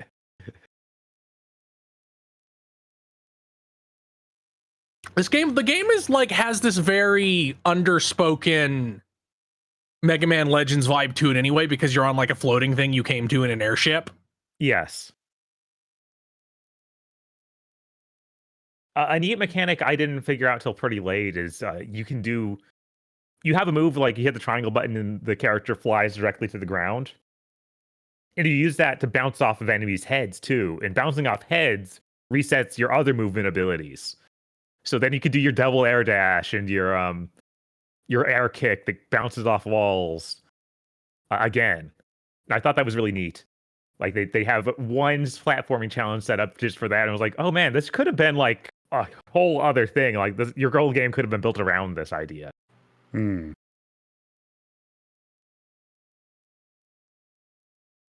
But yeah, all that being said, this is probably going on my game of the year list. Like I enjoyed this a lot.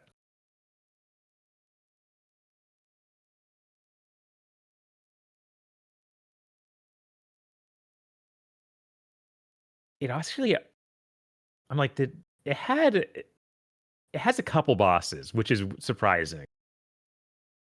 And because the combat is done through the little thing you shoot, or you're basically a third-person shooter for that. Mm-hmm. It kind of works. Like they don't make it too hard. It seems to understand. No, I'm a platformer mainly, and that it gets out of the way, and you don't need to get that close to the enemies. Yeah, even the final boss, which I don't know how the final boss works. It seems like it works like it spawns a platforming challenge, and when you get to the end of it, you can attack the boss's weak point. Uh-huh. But then it feels like it just kind of gave up and started taking 10 times as much damage for no reason. It's like, well, like I don't know if there was something where it's like, look, the longer you survive, the more time the more damage it takes. Or if just it wasn't supposed to do that. I don't know. That would be an interesting way to do a boss. I have fought bosses in the past where I'm like, okay, I have demonstrated that I understand the pattern. Please end the fight now. Yeah, it's kind of funny because it's like, well, there's no really real penalty for falling out of bounds in this game, and the main danger from that final boss is falling out of bounds, but then just respawns you in the room. So it's kind of funny. It's weird. Also, instead of having house bar, you just have your currency. So your currency goes down if you get hit. So it's not super well thought out, I don't think. I did enjoy that boss fight though, just because they put in interesting platforming things to do, and then shook the area like crazy and had a big monster. So that was funny.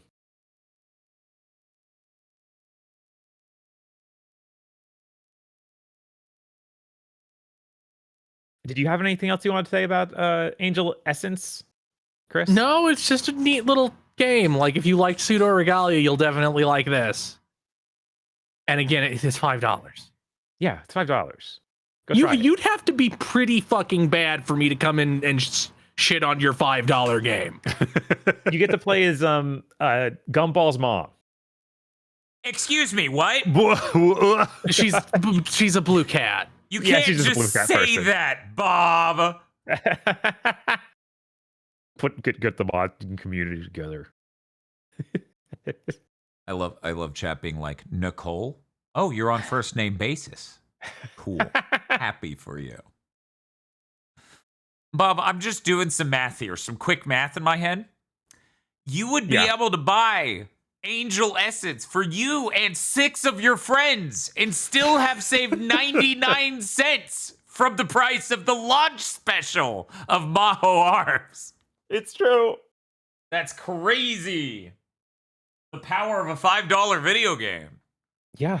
Also, the other character in this that works in the hub is every furry trans girl you know on Blue Sky. They're just all in there. That's the character. Like as a clump? Like Legion? It's like a boo situation. Ah. Let me see if I took a picture of her.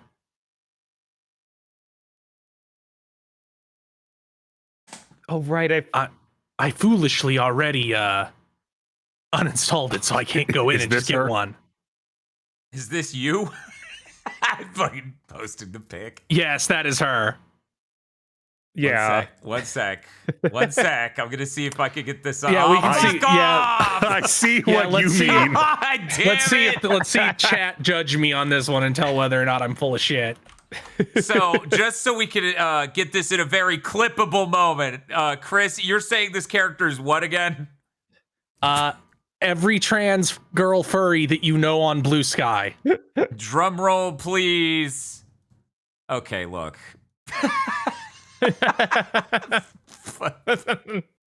On behalf of that community, fuck off. And on second, yeah. But God damn it. It also has a gifting mechanic, as you can see in the screenshot. Oh. I only ever found one GIF, and I did like everything I could do in that game, basically. TLDR. He's not wrong, but he shouldn't say it. Yeah. I thought this would be less potent than it was before I saw the image.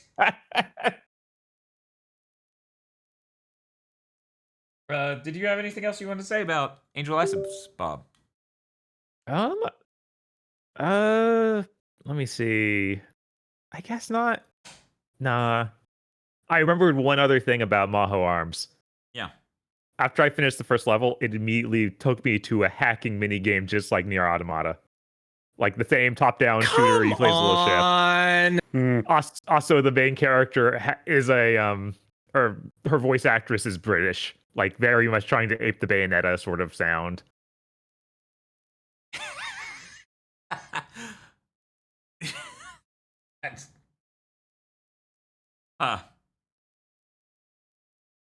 Just, figure it, let you know. Okay. But yeah, Age of Lessons is $5. Go buy it. Cool. It has, I guess, trans girl icon. I'm doing a collab stream with them next week. And the week after, and the week after. And I keep insisting they're different people I'm friends with. Bob, what else did you play? I also played Splatoon Raiders. Oh, Chris, did you also play Splatoon Raiders? Yeah, I swallowed the whole thing in 2 days. Nice. This game feels huge. I'm surprised you were able to do that. There's just so many stages and so many things to upgrade. Yeah, I think it took me like 14 or 15 hours to get through the main story, and then I played through a little bit of the post game. Okay. This is a really mechanics-based game. Like, there's a little bit of set dressing story to get you going, but then it's really just like, go to the new stage, kill all the salmons, get some items, and keep upgrading your gear. They made like a retro shooter that they turned Splatoon into a retro shooter. It has that exact feeling like when you're playing Doom or Duke Nukem 3D or something where you turn a corner and see a specific enemy, you're like, not fucking you, not right now.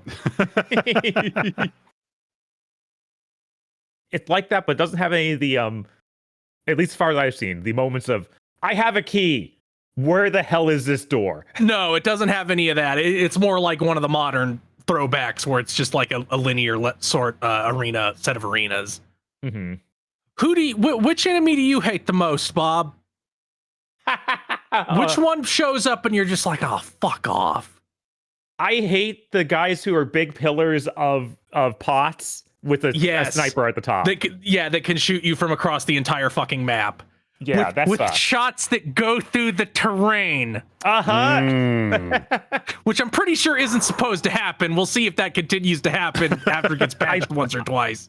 I think it is, because I think that same sort of attack happens in Splatoon regular. So my most hated is the eels. Which eels? Are they the eels that are a long giant eel, and it's, imagine like an eel skeleton. Oh, the robot eel. The robot eel, where each of its like spinal pieces of its spine are a chemical sprayer downward that spray acid. Yes. And you can only damage it on its very tippy tail because it's a mech that's being piloted by one of these salmonids. Mm-hmm. Salmonids. The one I hate the most, though, is the upgraded tower. Oh, of course there's an upgrade. Of course. Yeah, every enemy has a second tier. I really like the different packs you can bring in. Like, there's 3 different configurations that you can go with. And they each have different weapons that you bring in. So, like, the power pack has a splatchet, which is just a hatchet that you, do a large dash across the level and then slice, and it kills everything. Pretty cool. And that move set also has a Beyblade you can throw out. That's like as big as you. Dope. It also has you jump up into the air and then you do a splat down from. And you can equip these things with modifiers, and some of them make them really broken. Uh-huh. You can also upgrade the modifiers later on. Yeah, because you're constantly upgrading your main hub. That keeps unlocking more and more features for you to use to become more powerful. Yeah, you need items to upgrade your weapons. Make new attachments for the doodads. Mm-hmm. Make new they're called gadgets. Make new gadgets for each tank type. And eventually, there's other stuff too. Right. Yeah, you also get to bring in your who you get to choose who pilots the bot buddy, which the bot buddy is the little robot that's always going around with you, which works really neat in its own way because you can call it anywhere in the stage and you can jump off of it to do an extra boosted jump, and that lets you. Yeah, and sometimes I'm just hitting the button going, big man, Big man, I need you over here, big man. I need to escape the situation where I'm surrounded with a rocket jump. Yes. Yes, it's essentially your rocket jump. You get to choose whose pilots it, and each of the pilots has a different special move, and the pilots are the on the hook is Deep that the cut. name? Deep cut. Deep cut is the 3 ones. On the hook is 2. Okay. So like Shiver has the move where she just does a massive amount of damage directly in front of her once. The other girl has a move where she hits everything in the area, and then Big Man, you literally ride Big Man around and he blows up everything. You get to guide him. So they're all different, and you also get upgrade versions of each of those. So pretty neat. Lots of just different ways to customize how you play. I also really like the speed pack you can bring in. Because that gives you like super jumps. Like you get both a thing that lets you dash really far in front of you, like was a hop to where you aim it, and another one where you get essentially a double jump. So yeah, this game's a lot of fun.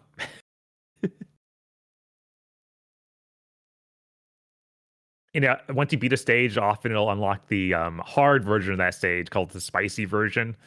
Yeah. Where you get more materials and stuff, because it has almost a Monster Hunter mechanic of like, no, you need to be farming this stuff to upgrade all of the other things. And it's levels. There's like it even had like it's also very in line with Nintendo's current design philosophy. Like there are these optional salmonid dens, which most of them are fight this one enemy. There's 18 of him. And it's framed, and some of them are like are not combat challenges, but like platforming or speed challenges. So it feels very much like the trap doors in Bonanza or like the doors to the platforming challenges in Odyssey. Just so I need Bob's input on this. It's weird that Nintendo's new thing is digging underground, right? That is like weird. It's strange. I tell you, but post up Blue Sky, I was like, yeah, no, there is just a weird like dig a hole mentality to Nintendo right now. Because I don't think it's bad. The big like you literally drill down to do these bigger levels, like they're 3 chambers going straight down. Mm-hmm. So you're burrowing deeper into the earth for each level, for each arena, and it's like, why is every Nintendo game about going underground? Yeah, and this is about getting treasures from underground too. So Bonanza kind of shares that of like, oh, he wants the bananas. They're underground. It's weird. I don't know why they do it. It's not bad, I wouldn't say. All of these junior developers saw the movie Holes when they were very young. That's it. Now is the time. Is this somehow because of Minecraft? Just like the thickness of an Atelier character is directly correlated to whether we're in a recession. So is hole posting. Now I saw the movie Holes years and years ago, so I may need to be refreshed. Was the moral of that movie that digging holes is based and fun? How on the spectrum are you when you watch it? I think that's a relevant factor here. Do you adjust that when you watch movies? I feel I'm always modulating that, man. I got like is there a website where you can go to find like the premium setting? I fluctuate between high functioning and low functioning depending on my day's activities all the time. I've actually never seen the movie Holes, so I have no idea how this works. You dig holes. It's pretty cool. That's totally what that movie was about. Totally do it. Yeah. Cool. Yes, that's right. That's right, listeners. I adjust my autism based on what movie I'm watching. When I went to see the Odyssey, I made myself the most normal, average, neurotypical human possible as a superpower, so I could watch the movie and be like, "Whoa, Nolan's really cooking." Nah, not me. I'm gonna go the other way. Turn that knob up. I'm gonna go see the Odyssey.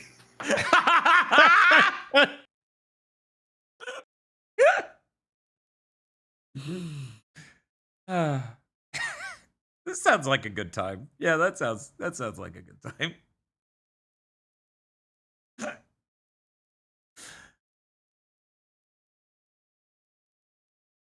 I think that's all I really had to say about Okay, it, Splatoon cool. Raiders. It Chris? seems really cool. Any other closing Yeah. thoughts on Splatoon Raiders?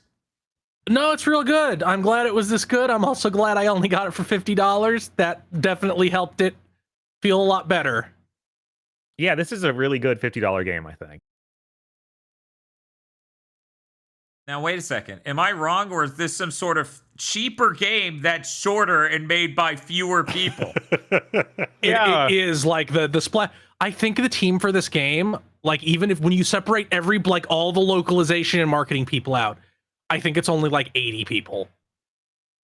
Yeah, they're clearly working Wow. this on while still making Splatoon 4. Like, this is not So a main project. yeah, see, the only thing is like Nintendo, if you made one of like the single player Splatoon game like this, just give it like money and a half of what this game is. So you could add like set pieces and stuff. 30 million probably. Like it would be insane. You'd Anyway. somehow kill Call of Duty. Look, at some point, it's not any external factor.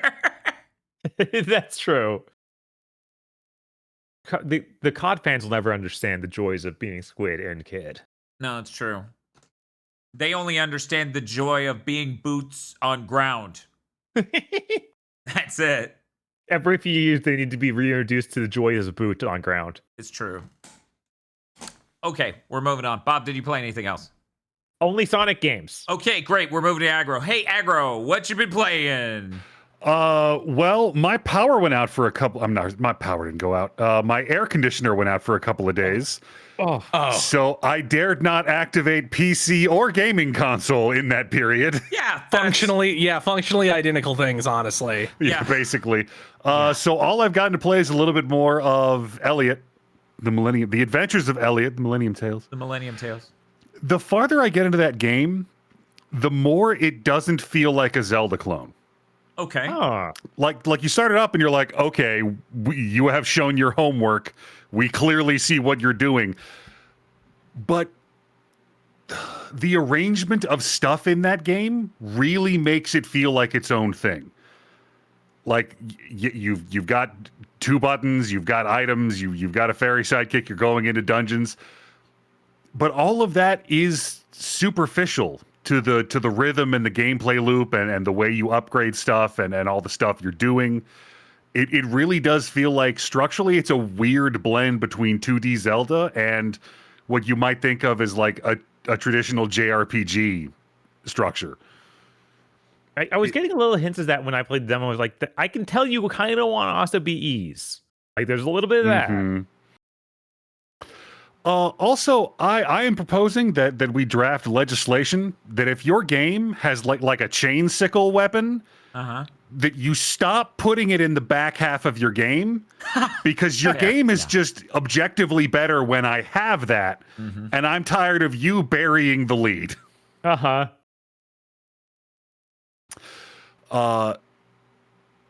Man, like the demo is a Zelda game, and then the game gives you a fairy, and a bunch of new shit opens up. That fairy gets powers, and then those powers get upgrades, and you can do some silly shit with that fairy. Especially since a lot of this game is very open-ended. Like, some of it is gated by the main story quest you've done, but a lot of it's just, I don't know, go over there and do that dungeon. Here's an upgrade for this thing. Thanks for completing it. None of this was necessary. Some of those dungeons have large sections that can be circumvented if you have certain of those fairy powers and keep your eyes open. To the point where I went back and went, wait, wasn't there a whole wing I didn't do? Oh, that was to activate the thing I didn't need to activate because I had a bullshit fairy power. That's always good. I know that Bob may not have had the super awesome good luck with the Magicite system that I did, but I continue to love the Magicite system as a way of basically replacing XP in your game. instead of just getting XP and leveling up, you get Magicite from breaking pots or doing enemies, and you get a bunch from defeating bosses. It's basically XP because it's how you level your weapons up. Mm-hmm. And there you get cool power-ups that sometimes have cool synergy, where like I have the thing on my spear where every time I use a different weapon, the spear gets 40% longer for like the next 6 seconds.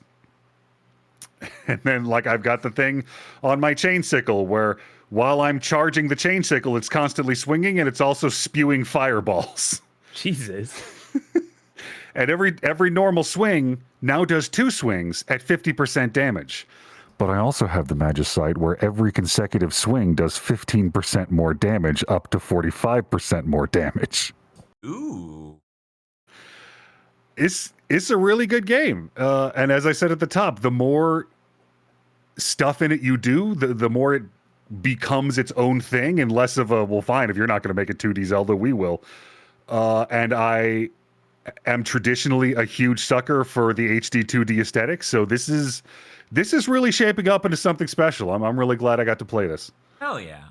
That's awesome. I'm really looking forward to playing it now that Revenge of Sonic Month is fucking dying. Yeah, this is not a normal Sonic month. No, that wouldn't hurt us Yeah. like this. It was the funniest thing. I think it was a big thing weeks ago at this point. Someone was like, oh, surprising. The people who don't like Sonic games don't like Sonic games. And I'm like, isn't this on the episode where we talk about Sonic Boom? Are you insane? You're defending Sonic Boom like that? Are you fucking crazy? Look, there was like a.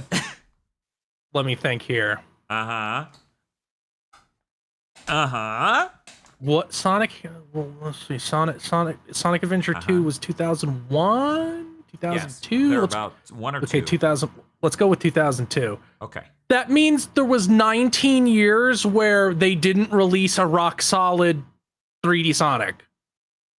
So a lot of people were just like, "Well, I have to like it. It's Sonic." And it's like, and that's the thing. At like the end of the day, I like things about most of those games, but it's so silly to be like, "Yes, they're all great."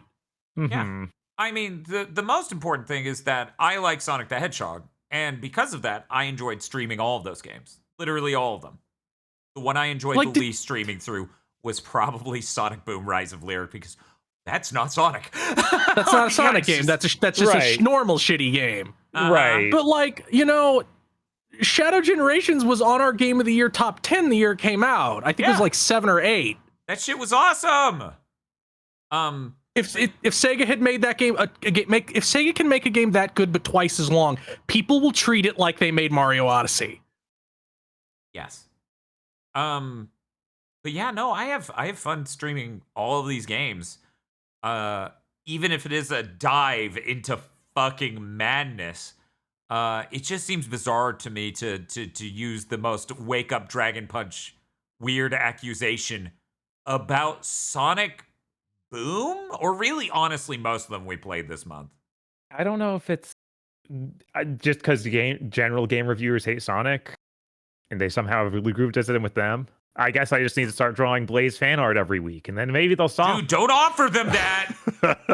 Don't offer them that. They'll be like, it's Monday, Bob. Where's my Blaze art? Yeah, Where's I my mean, Blaze art? there definitely is a sort of thing where Sonic games often get treated as a group derogatorily.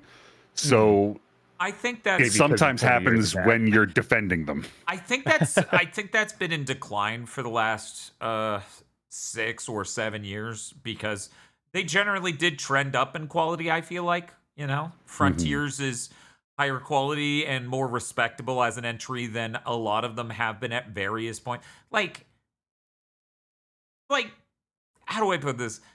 You can't say that the Sega that made Frontiers is the same Sega that turned out Secret Rings, right? That's not Secret Rings, Sonic the Hedgehog Genesis on Game Boy Advance, and Sonic 06 within a single year.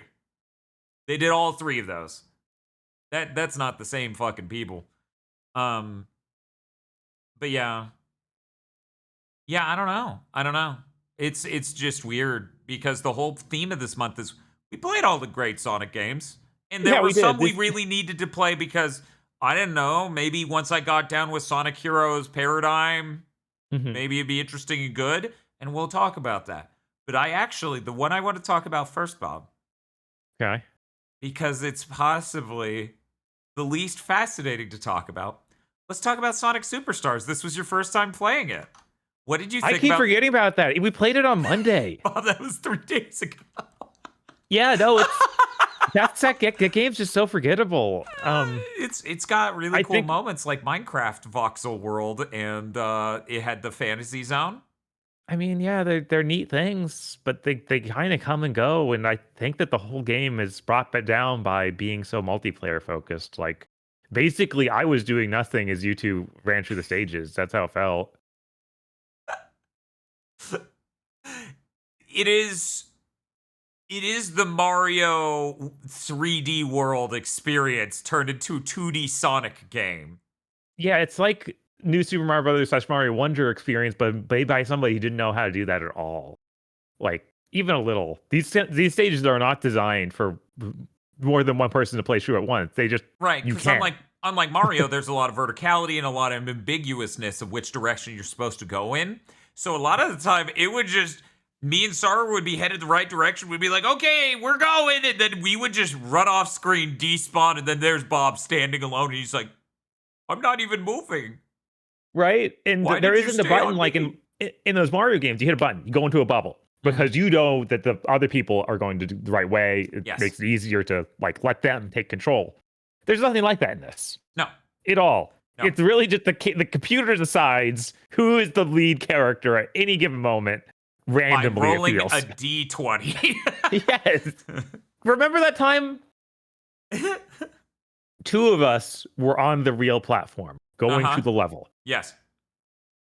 It respawned one of us under the platform. Yes. Then it decided they were the main character, follows them off of the screen as it Yes. kills the other two that are on the real level. Uh-huh. And then we get a game over because we're all dead now. Yeah. Yeah, we died and had to restart at the checkpoint. Yeah. This is a game that was released for $60. This was I think the most brazenly what the fuck were you thinking thing about this game is it's $60 fucking dollars. That is wild. This was also one of those classic, and the Sonic game goes on sale 1 to 2 weeks later for like 33% or 66% off. Yeah, it shipped the same week as Mario Wonder. I got that game for $20 before the year was over. Yeah. Hmm. It released in October. Yep. Why would I have bought it for 60? I genuinely don't know. I really enjoy that game. I like a lot of things about it. The soundtrack could be way better. Sonic Mania soundtrack is way better. It's weird how many things from this are directly borrowed from Sonic Mania, and that Sega was not interested in making a Sonic Mania 2, but they were interested in this. There's all sorts of stuff around that frustrate the ever-loving piss out of me. But by and large, I enjoy this game. I enjoyed it a lot. It's funny because I thought to some extent scaling up to a third player would make the mob control the camera and it would in a way make it more sane. But it's like a random number generator which fucking player it's following, so it made it worse and more manic. Yeah. Then the boss is basically like, okay, the final boss is not designed for more than one person to play it. Oh, no, 100%. We succeeded the moment we stopped trying to have all three of us go in. Right. It just takes forever. Like, it's just boring. Like, so that fight came down to, I know your pattern, do it 12 times. The weird thing is, this is when I got obsessed with the idea of I need to do the video that is, what is the most annoying Sonic final boss? Because Sonic 2's final boss is, you have 0 rings. Do this boss fight, and then do this other one with a really annoying window to hit it in perfectly. To beat the game, you can game over and have to do the whole game again. Yeah. No, that's a nightmare. Superstars doesn't have a live system. Wonder why? Could you imagine? This is the least solid I've played. One of the least solid games I've played for this short style of game. And you just die at random because the camera has decided it. Uh-huh. Yeah. It'd be insane. It would be fucking bonkers. So of course they don't have it. Of course they're not doing that. I really like the Naoto Oshima redesigns.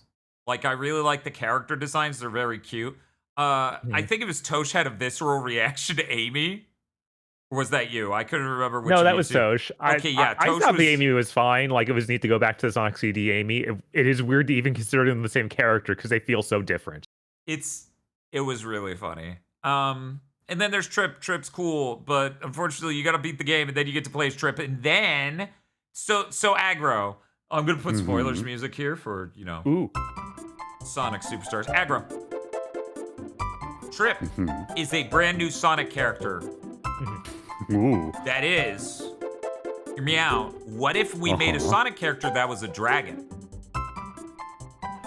Okay, You know, right. Kind of like Freedom Planet, but maybe it looks at all like a dragon. I mean, like, there's one in SatAM, but go off. Okay. And instead of going supersonic, Bob's now Googling this. You can see him Googling this. Darcy the dragon, it doesn't look the same. So instead of going supersonic, Trip turns into a full-size fucking dragon and just spews fire, and it's cool. Dope. It's pretty cool. Here's the problem, though. No, I'm sorry, Dulcie Yeah. You'll see? Oh, like... with a U, yeah. I see. Here's the problem. You have to beat the whole game in order to play as Trip, and that would be fine. That would be fine. But Trip's story is single player. And to get the true ending, you have to beat Trip's story, and then you get the final thing. That's my understanding. I've never beaten Trip's story. That's Yeah, it's insane. super weird because they act like Trip joins your team like stage 5 or so, and then you just can't select her. And then there are like 3 or 4 more stages. Yeah, it's weird. Mm-hmm. Real weird. I thought it was cute of them to have come up with a new Emerald mini game. Everyone's tired of them doing a dog shit or good version of Sonic 2's. I'm glad it wasn't that again. I'm glad it wasn't a weird, shitty version of Sonic 1's. This is not like a Sonic style dragon. This is just a dragon that happens to be in Sonic. Okay, I've not seen this thing. Can you post? Did you? Yeah, I posted Oh, a big no. Yeah. No, that Yeah, thing. We're talking about that thing. Well, don't worry. I have a surprise for you. When the Super Genesis wave happened in the Archie comics and they cleaned up their universe, they redesigned her to be a Sonic character. Oh. First thing I saw, I was like, No. that's still not quite. You know what? It's closer. I'm processing my feelings. I'm impressed because that's still pretty recognizably her. Yeah, that's pretty recognizably her, but What I always remember is I'm pretty sure in the cartoon she had the same voice as Susie Carmichael from Rugrats. I think that is the case. Yeah. I think I'm pretty that sure is that's the her. case. Yes. Yeah, she was in one of those episodes we watched for Yes. our podcast. Yes, the Sonic versus Yes. Sonic Cartoon Wars, I believe it was called, or something like that. Why'd she have a kangaroo pouch? To carry people in. Okay. Yeah, I know. She's like halfway to being a wuzzle. Yeah. Yeah. Dragon Tales looking ass character just dropped in like a bowl cut neighbor kid. So, Bob, Yeah, what's up? I like Sonic Superstars. I think the mini game's neat. I like playing it. However, man, adding a third player to that was even more insane. Yeah. That camera went rogue so many more times. And it did weird shit plenty enough with just 2, but 3 really kicked it into overdrive. And for people who didn't get to see the stream, we used SharePlay to have Sarlene join us as the third player, and we had to restart the session every hour on the hour Yeah. for this paid PlayStation Plus feature. So cool.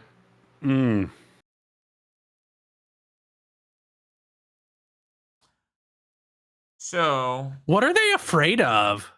that you're gonna turn on your PS5 and then someone else will play your video game, and then they lost the sale.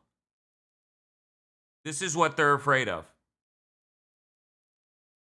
That shit's insane. Everyone at the top of Sony is insane. Uh-huh. Everyone. So about how PlayStation Plus is 99% margin. Just Yeah. absolute profit center, and they're still doing shit like this. That's wild. Reminder, when you do this feature, it costs them nothing. You're using your PlayStation and your internet to beam that video to your friend. It costs them nothing, and they still get you every hour on the hour.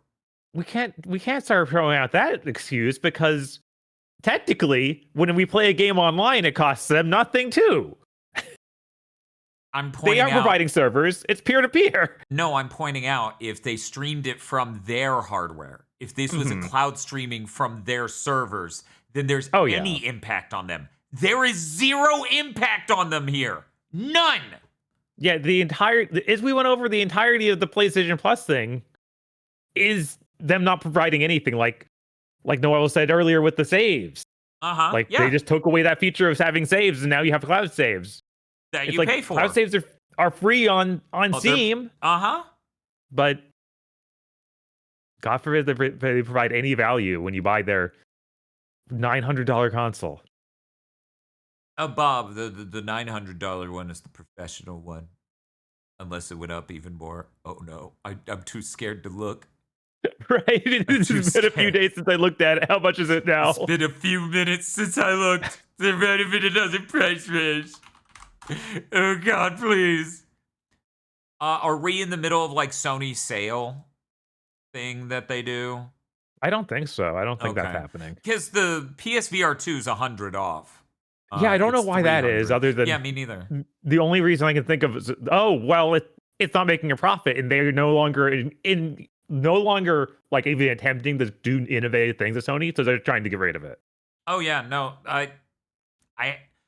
chat, I have to stop myself all the time from just buying a second PSVR 2 out of the fear. Because one day mine will break, and I love this thing, and I use it a lot. And I worry the day mine breaks is the day it just won't even be in retail. It's not even about the price going up. Yep. It's about it disappearing.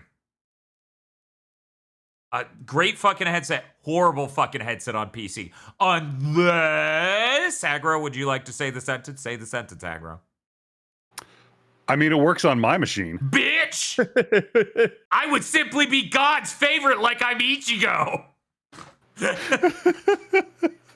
I have two friends who constantly have a nightmare trying to use their PSVR 2 on VR chat. And Aggro just walks in and is like, works for me. It took me 2 weeks to get it online, and then I never had a problem with it ever again.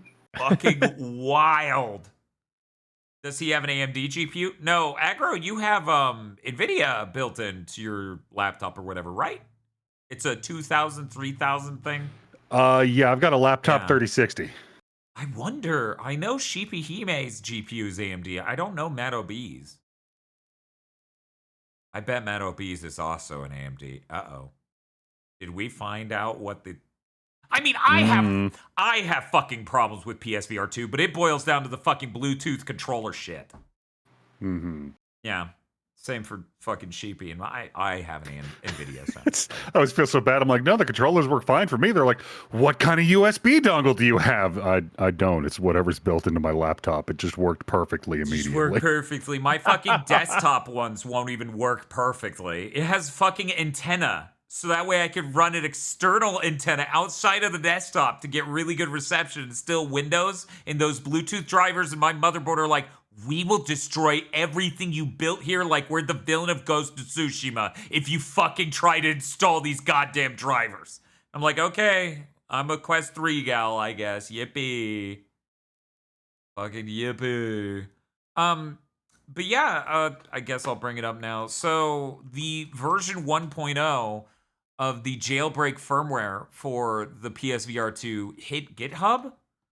And apparently that's coming along. They're doing more testing on it. As I understand, if you install that, you won't be able to use it on your PS5 anymore. But it's supposed to have better things like better hand tracking prediction and a bunch of other stuff like that. It's trying to get it working on Linux. Yep, they added Linux support with Ignition.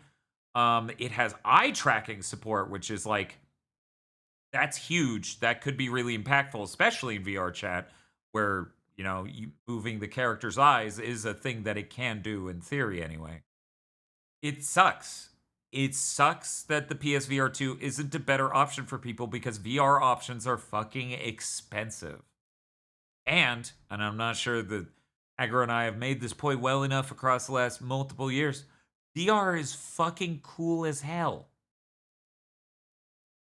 Anyway, I'm done with that. Bob doesn't get to talk, so I'm sorry Bob couldn't join us for today's stream. You see, we were playing Sonic Free Riders, and Aggro, this is real.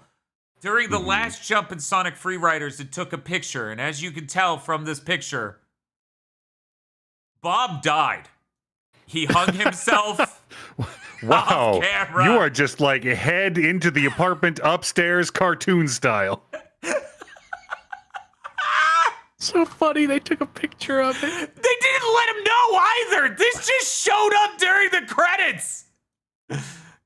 It was basically a "and you" moment, but it looked like a fucking cursed image where Bob killed himself. I'm like, oh my God. You cannot do that. Who told you that was okay? So anyway, Aggro, have you ever seen Sonic Free Riders? I mean, not a lot of it. Here's the in memoriam of Bob. I'm back into time. Oh, I can hear his voice still. It's so sad. Like, I couldn't tell if the head was like, we also included his face, or if that's just where his head landed. That's just where his head lands. Sonic Free Riders is it's a riders game, so it's one of the hoverboard Sonic racing games, but it's on the Kinect. You are the controller. Hey, Aggro. Oh, so it's garbage. It's fucking garbage. Every Kinect game I've ever played that tried to do anything like this is worse than iToy games that preceded them by nearly a decade. Yeah, there's no iToy game as bad as your typical Kinect game. Yeah, the iToy fucking worked. Yeah. Right?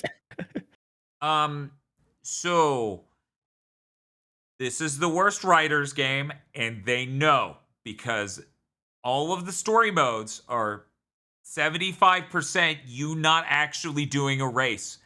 Cause they know. Each story starts and ends with the race, and everything in between's fucking whatever.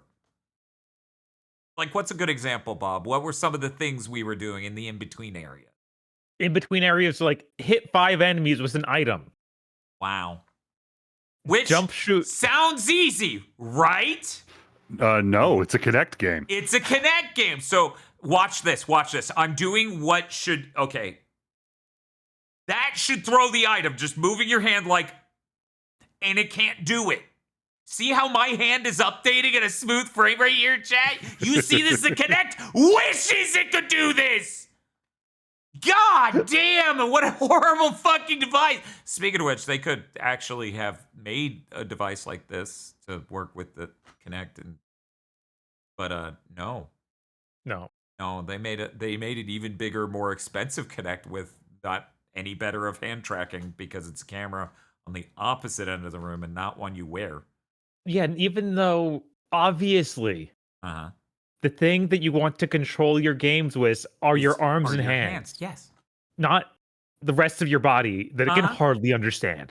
No, there's a really solid argument for you could have had a much better experience with a worn hand tracking camera and an optical base tracking solution, because the iToy games are just optical. And the PlayStation Eye games, which is the PS3 camera for people who don't memorize this shit, those are stereoscopic optical. It has 2 image-based cameras, and it uses the stereo imaging from that to figure it out. The Kinect with its depth sensor and everything else going on has what was it, like 6 whole frames of lag, or was it 18? It's somewhere insanely high depending on where you're 30 frames per second or 60. And it takes a huge amount of the horsepower of the console to even do in the first place. And this thing's a fucking nightmare. Like, that stream is just a testament to how much it can't fucking get it And the fact Sega shipped a game where they thought it would work is insane. We heard someone in chat, and I never heard this theory before, that there was a better Kinect before it launched. And Microsoft just cut the price of it because it was too expensive and cut the capabilities of the device immensely leading up to launch. And I'm like, that sounds correct. Like, it sounds like Microsoft absolutely, because Sony actually technically did that with the PS3. The original version of the PS3, the dev units for that, apparently the really early ones, were insanely strong. And then they're like, actually, this is what the console is. And that's why so much shit at launch is like extra rough. Because you're dealing with the cell processor being a nightmare. And then on top of that, the GPU was compromised insanely. So anyway, the thought that there was a Kinect that could have done that game at all is like, that's not what shipped. What shipped was the Kinect, and you shipped that game on that Kinect, right? Wild that Sega would be like, of course you'll be able to steer by leaning forward and awkwardly far back. Yeah, like, it's seriously, asking Aggro, us look at my constantly- VTuber. This is what it wants. It's like, lean forward, and it's like, okay, lean back. This is not great, man. This is bad. This is bad. This is not how skateboards work. You put your weight on your heels on a skateboard. Leaning back far enough for a head-on camera to register you're leaning back is not a safe activity. Well, it's okay, because you're always perpendicular to the camera. So you're either left leg in front or right leg in front. And sometimes he even knows which. Sometimes. Other times it'll be like, yeah, Sonic's this way. Why are you moving the wrong arm to throw your item? Oh, you're that way. Okay, switch. And it's like impressive how much it has no fucking idea what you're doing. Because it's a Kinect game. How many times was it convinced we had lifted our leg up to start doing the boost? I don't even... And both our legs were planted firmly on the ground. And it's like, get ready. Yeah, because Sonic has a priming phrase. They all have a priming phrase to let you know that it thinks you're about to kick. It kept doing that when our feet were planted. And I actually just got triggered by Bob bringing that up. I had forgotten. I had made myself forget the most frustrating part of that stream is I'm trying to throw an item. And it will not throw it because it is convinced I'm mid-kick. My legs are on the fucking ground. Fucking nightmare device. The Kinect is consistently the most awe-inspiring piece of shit that they ever tried to get working in the console space. Not because they shipped it with the 360, but because they put that anchor on their fucking Xbox One. Yeah. Yeah, that's the part that makes it truly awe-inspiring. Like, wow, you really thought $500 and this would be the one. And we would all call it that, and it would be so cool. That's crazy. Yeah, the Kinect was relatively successful, and they saw the Wii, and that made them insane. Like, we can be the Wii. It's like, no, you can't. Because guess what? The Wii fucking works. Yeah, that's the Also, part. the Wii's been out for 7 years. It didn't occur to them. Well, I mean, this is post the Kinect working, so they thought the one would be. So really, yeah, it didn't occur to them at any point. The shit working was important. Like, that didn't occur to them at all. They're like, well, being the controller's more friendly than using a Wiimote. No, it isn't, because now I have no physical feedback. There's no haptic mechanisms to make me realize that I'm doing what you expect. Like, the D-pad has 4 points on it that you push with your thumb and they go in, and then a thing happens in the game. The Kinect is my room where I sit in despair as I don't know what it fucking wants. And that was the stream for over 6 hours. The way to pause into Kinect apparently is to hold your left arm at a 45-degree angle downward. I am telling you. This is almost never works. We ended up just walking out of frame. That was much more reliable. Yeah, it works way faster. It can't figure out if our hand is going down and to the left, but it sure can figure out after 8 seconds that we have left the entire field of view.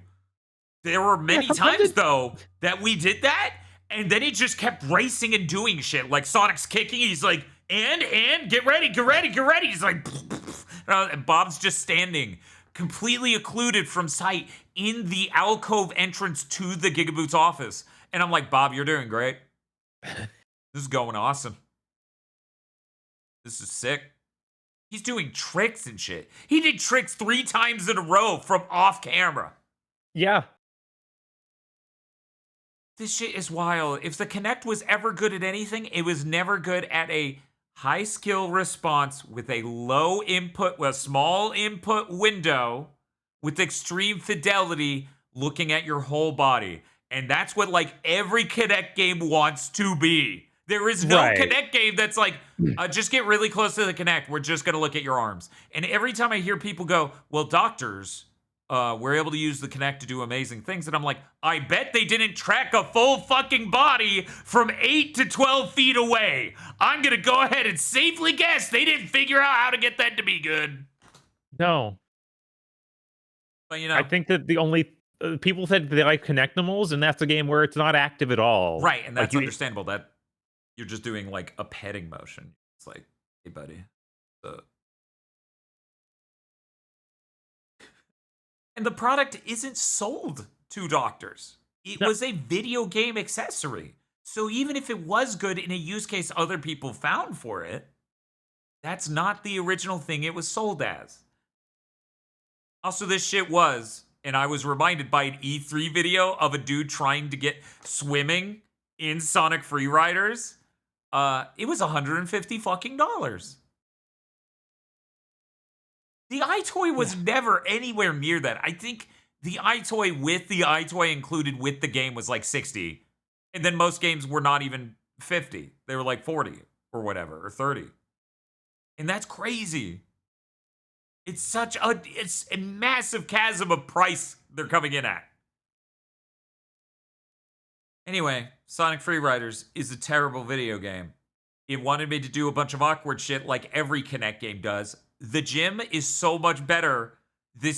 I've done marathons where I stream fitness games for over 6 hours, like 8.5 or whatever, 7, and burned thousands of calories, where I felt immensely better afterwards because I'm not craning my back at the most awkward angle and doing these short, like, notice jumps that they want you to do in Sonic Free Riders and shit like that. They should really, like, for approaching something like this, they need a guy in there who's a medical professional to tell them, no, you are going to hurt people. Right. Yeah, if there was anything that a tech company would skimp on for something like this, it's like an ergonomic advisor. Oh, 100%. And since the Kinect was never like Wii popular, nothing ever happened. But I'm sure if it got Wii popular, people absolutely would have hurt themselves in various ways, not even involving furniture in their homes. And there would have been something. But that never happened. Yeah, because though this Kinect sold well, I believe everyone bought Dance Central or maybe one other game past that, found out it was terrible after they didn't play Dance Central and never bought another game. Yeah, I think every positive story about the Kinect I've ever heard was about Dance Central or Kinectimals. That's it. Every single one. But I'm sure that Fable game's great. I'm very excited to play it. I'm very excited to transform into the connected gamer for Kinect Week. That would do better for our channel than the Fable month. So, you know. Okay. You don't have to twist my arm. Microsoft has told me that I need to stop being interested in Fable. That's the message they've been sending me psychically for 8 years. They're like, stop. Stop caring. Just stop caring. You should care about Avowed. Now Halo's Avowed now, after all. But yeah.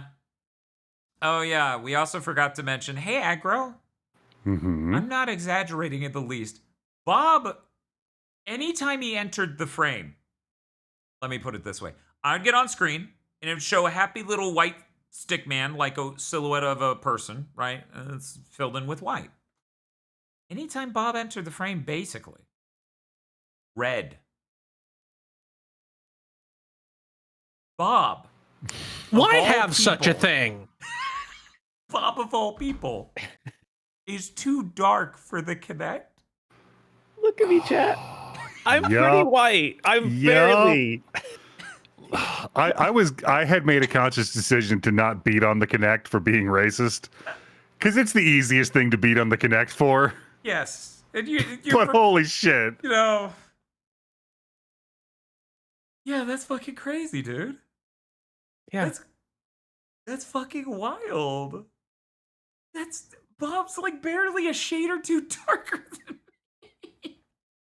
Bob told me stories about like some people would like ask you because I first ran into this. I had an Indian coworker who's clearly American. Like they had a completely just like fucking sanitized American accent, and customers would be like, "Where do you come from?"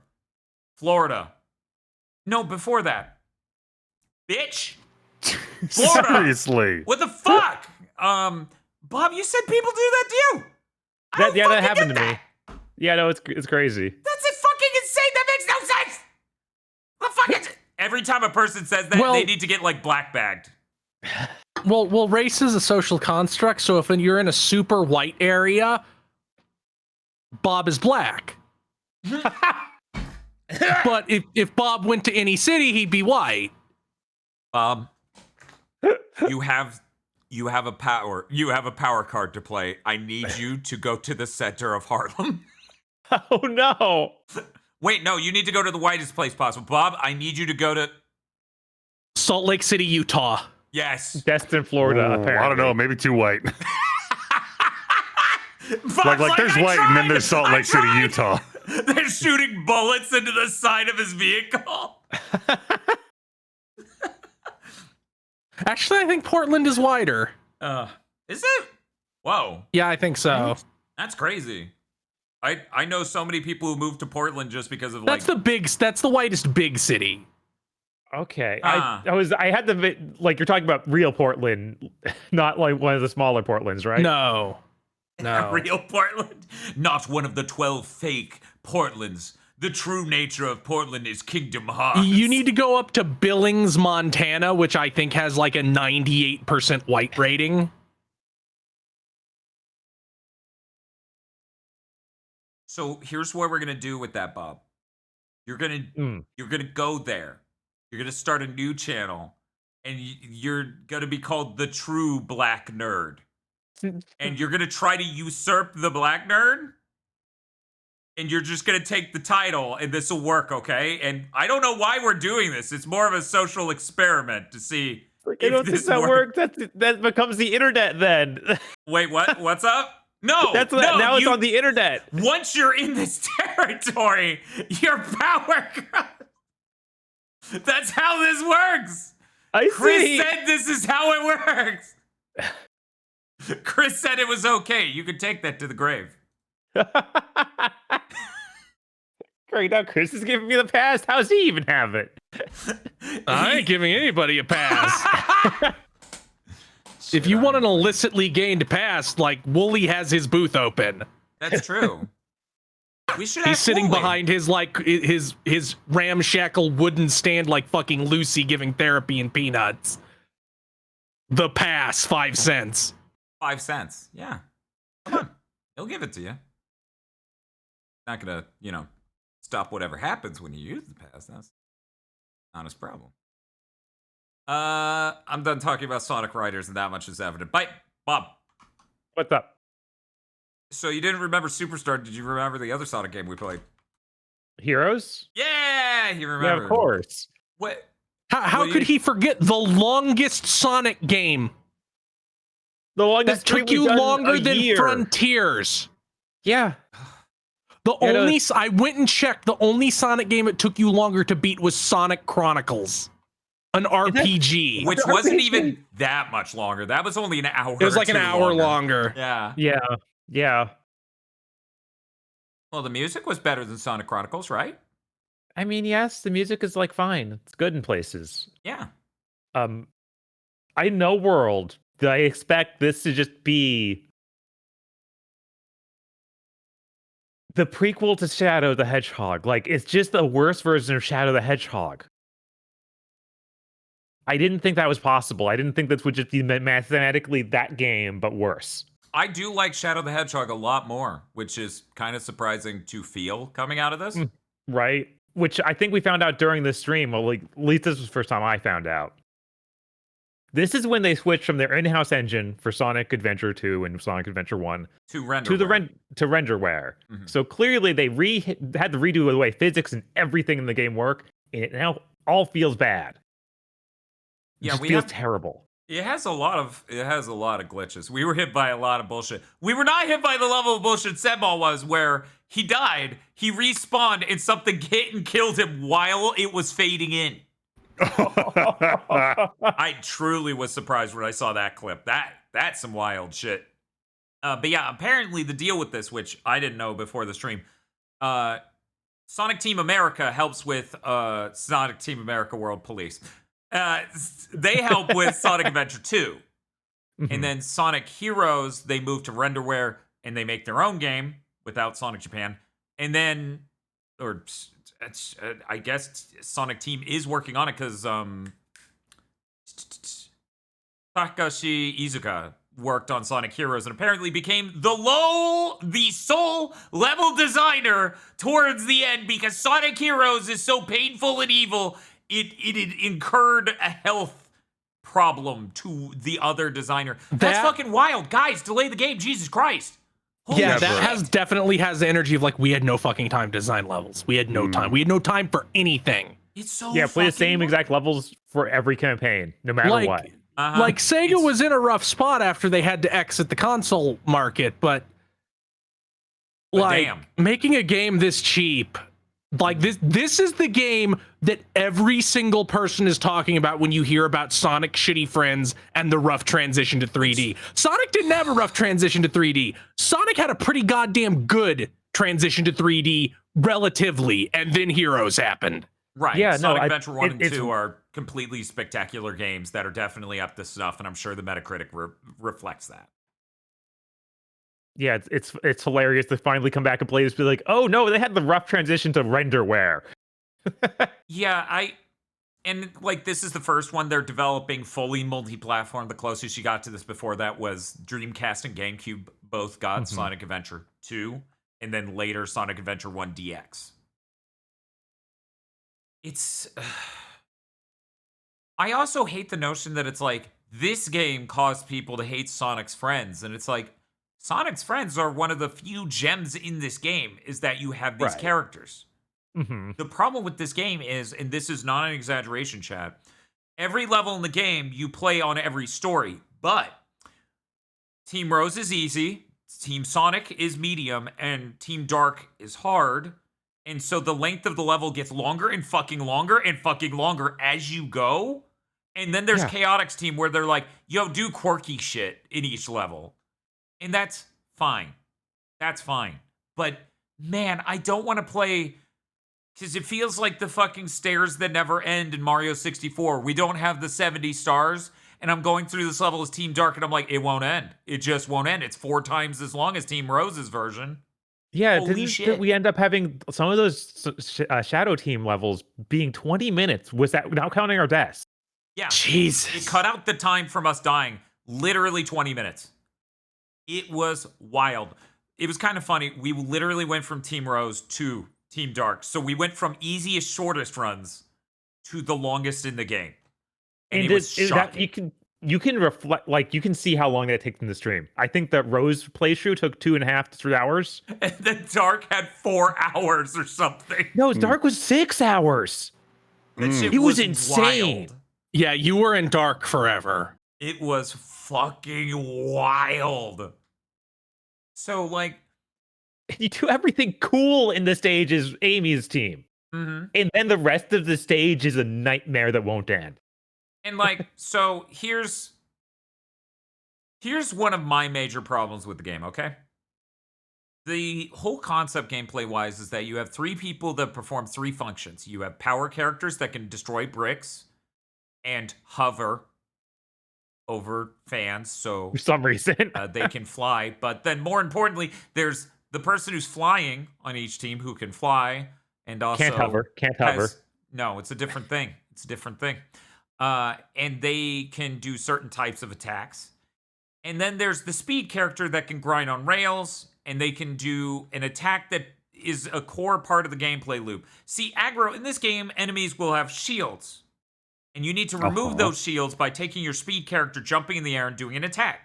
When you do this, the speed character spins around the enemies with the shield to cause a tornado to make the shield fly off of them, so that way you can damage them normally. Okay? Yeah. In a normal video game, that would be an effect, an animation, and nothing. In Sonic Heroes, your character is really in that space and drops out of the spin at a random spot. So you can just fuck yourself over completely by doing this attack all throughout the game, nonstop. And you're sitting there and you're thinking, how much combat can be in a Sonic game? So much combat can fit in this bad boy. It's nothing but that. It's basically just combat rooms. Yeah. Up and down every level. It's I can't believe that once a 3D platformer franchise had less money to work with, they went with Combat Room. That definitely isn't every single one. I know, and it's so weird because every time they're like, no one wants 3D platformers. It's like, you turned them all into action games. Right. It's a different thing, that's motherfucker. a different genre. How did you get this confused? This ends up in weird situations balance-wise because this game also has a mechanic where each character can level up. You pick up an orb. It's preset to the character, so you don't get to choose who you level up. It's just based on what the drop is. And when you level up that character, their moves change. The level 3 move for the flying character is always unbelievable broken tiers of shit, where it's like, it's a heat-seeking attack that hits multiple times and arcs electricity. Robotnik's dead now. You shot him 3 times. What? What the fuck? Why? Why can a homing attack do basically nothing? But Tails is like, I have the high ground, Eggman, and just blows him the fuck up. It's crazy. The decisions in this are wild and fascinating, and if they had made a normal Sonic game with these levels, I'd probably fucking love it. Yeah, these aren't normal, like, the way you play this game is not normal.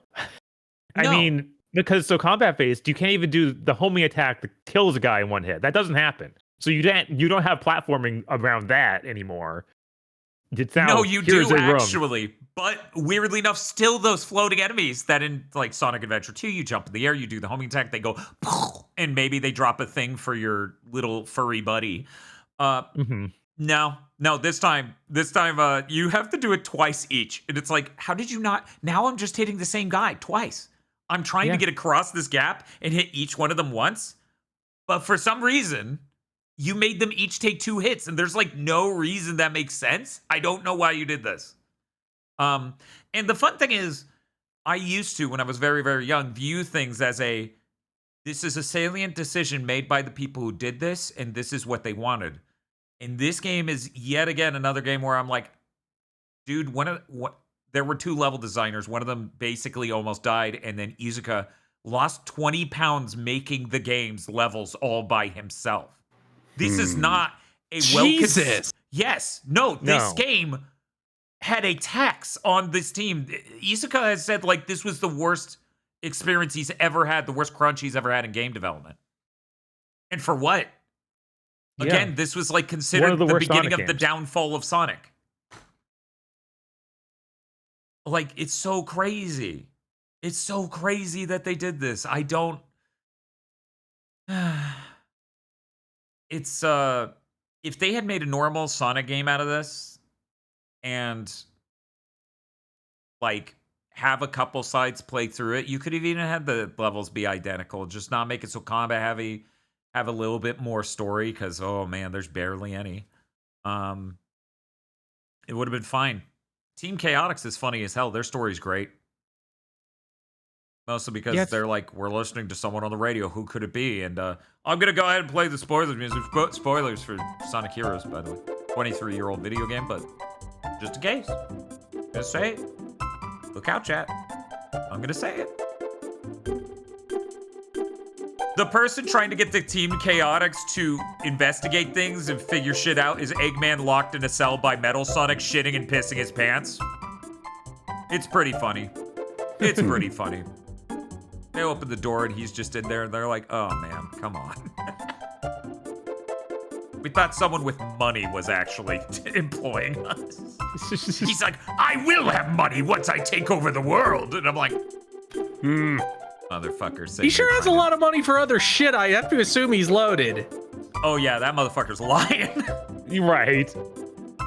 He's the exact kind of guy who's like, of course I own the biggest technical company in the world, but that doesn't mean I just spend money. Matt OB says, wait, so how did Eggman mail the walkie-talkie to them in the first place? Did Metal Sonic let him use the mail? No, we can only reasonably conclude Team Chaotix is automatically mailed a walkie-talkie in a worst-case scenario based on Eggman engaging a thing to not do that once every 24 hours. Yeah, he has a kill switch. Team Chaotix is his plan B. It is his final act.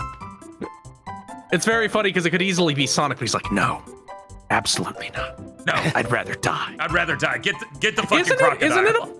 Isn't it a plot point in Rider Zero Gravity that Eggman like is behind some giant security company? Sorry, I was reading chat. About that. What happened? I don't. Do you remember a plot point in Zero Gravity where Robotnik owned a security company? I think there was one line. Yeah, it was weird. Okay. Because there's like the security company in that game, Mediotech, and I think at the end they're like, and I was the one who founded Mediotech. Yeah, all in Zero Gravity. It was real weird. Yeah. Also, the subtitles couldn't decide if it was Mediotech or Meteor Tech, like you do. Oh yeah, no, of course we beat the game. Of course we know that for some reason the plot of Sonic Heroes is that Metal Sonic analyzes all the world's best fighters in order to become super powerful. And by super powerful and cool, we mean a giant monster that has none of their strengths. And just kind of stands there yelling until you kill him. Yeah, it was weird. And his name is Neo Metal Sonic. It turns out the greatest martial art in the world is being 50 feet tall. Yes. He hardly able to move. All of the dimensions of them. As in literally the height, the width, and the depth.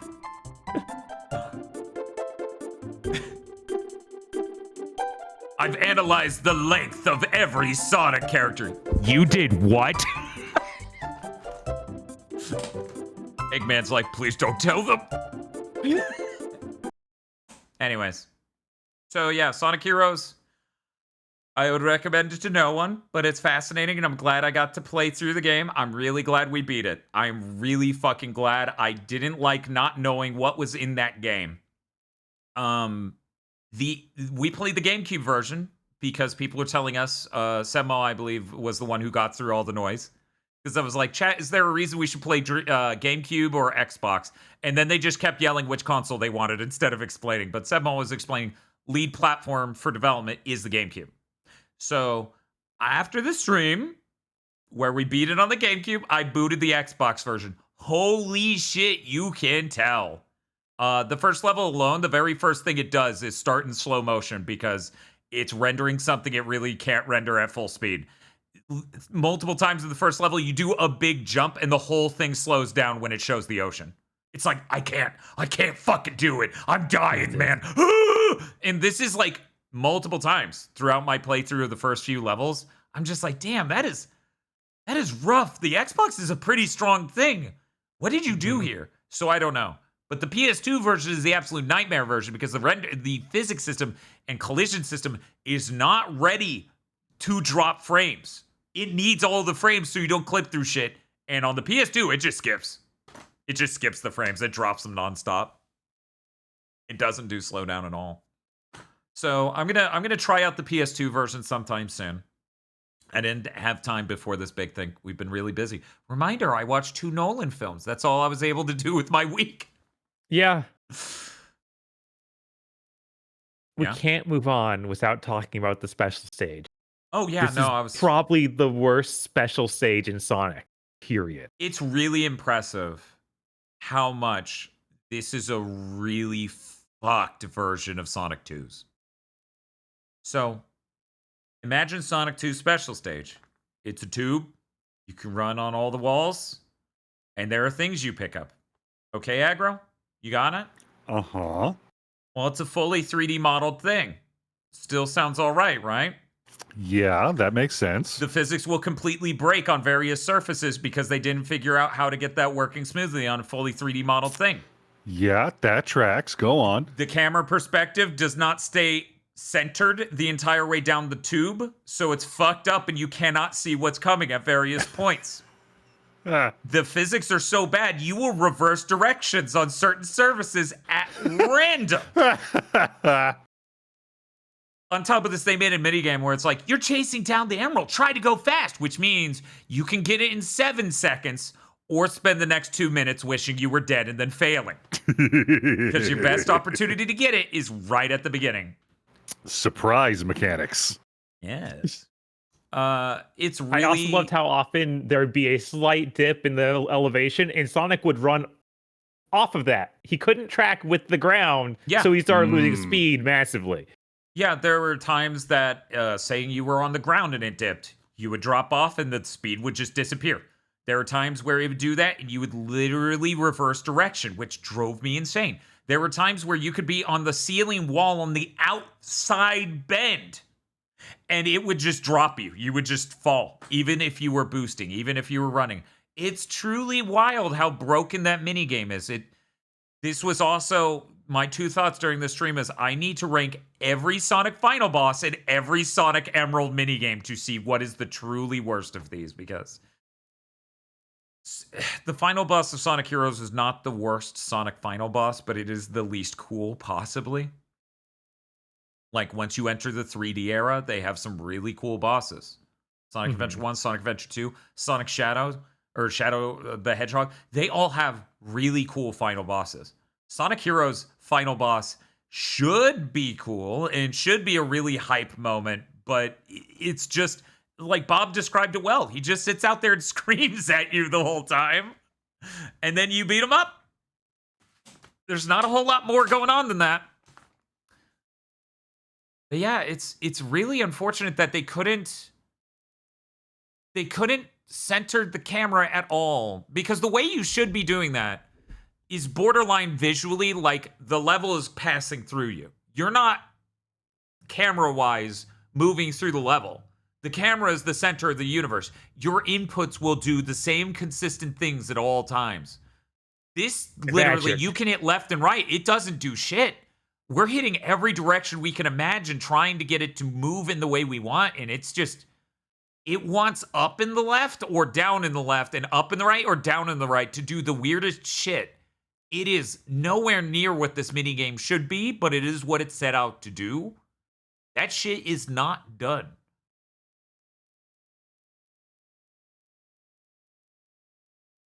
It's truly wild. Because other people have done the Sonic 2 minigame in full 3D, and it's like, oh yeah, this is kind of better than the original. Because, you know, the movement's smooth now. Cool. We're not faking 3D. Cool. This is... like, you did it too early. You weren't ready to do that. You didn't figure it out at all. Anyway. I could try... I think people are starting to get the idea of this, but I could talk about Sonic the Hedgehog for this entire podcast. Again, it's always, you're autistic, and never thank you for showing me every Sonic the Hedgehog racing game you own. Why is that? Such a toxic culture, gamers. I do think before we move on, we have to talk about how you get to the special stage. Oh, fuck. Oh, Jesus. Oh, Christ. Oh, my God. Fuck. Hey, Aggro. Hey. So, in Sonic the Hedgehog 1, you get 50 rings and you hit the end of a level. Uh-huh. In Sonic the Hedgehog 2, you get 50 rings and you hit a checkpoint. Right. In Sonic the Hedgehog 3, they hide giant rings and you hit them and you get a special level. Mm-hmm. In Sonic Heroes, you pick up a key at some spot in the level you don't know about and then make it to the end of the level without getting hit once ever. Okay. Yeah. Sure. Reasonable. sounding No, on no, paper. no. It's a combat heavy game. Oh, so right, you're Not yeah. when levels are constantly- 20 that minutes one. long. I'm Again, I'm you thinking don't- of like Sonic 2. Find a key, get to the end of the level. Sure. I could do that in Right. Sonic 2. So, and again, this is the game where the enemies have shield. As Sonic, I must do the cool spinny attack. Oh, I just got hit because I did that by the enemy who got disarmed. It's so many layers of like frustrating. And then, like, they can't even do you the kindness of getting to try that Emerald minigame every stage. If each stage has 2 acts, the first act, the Emerald when you in the special stage isn't there. It's just the practice run. Yep. The second act is the only one where you actually get the Emerald. And really important here, I think people are saying it's tied to the zone, but also other people said it wasn't. We were under the impression that it was tied to the zone. It felt we like it didn't- was tied to the zone. we Because it didn't- was. We didn't double check it, but yeah. I don't know. It's fucking wild that only Act 2s ever let you get the emeralds. In the Act 1s, just get to the end of the level quickly so you can get 1-ups. Like, once you get the key and go in there. Also, the keys are in different spots for the different teams, if I remember correctly. And the levels are different lengths for different teams, if I remember correctly, so. So, oh, and I guess I should have said this. To beat the game and get an actual ending, you must get every emerald. Which sounds kind of frustrating, but then you see the endings they put in, and you're really frustrated because those are not endings. Those are shitpost videos, a lot of them. See, Team Sonic's video ends with Amy chasing Sonic because she likes Sonic. And Team Rose's video ends with Amy chasing Sonic because she likes Sonic.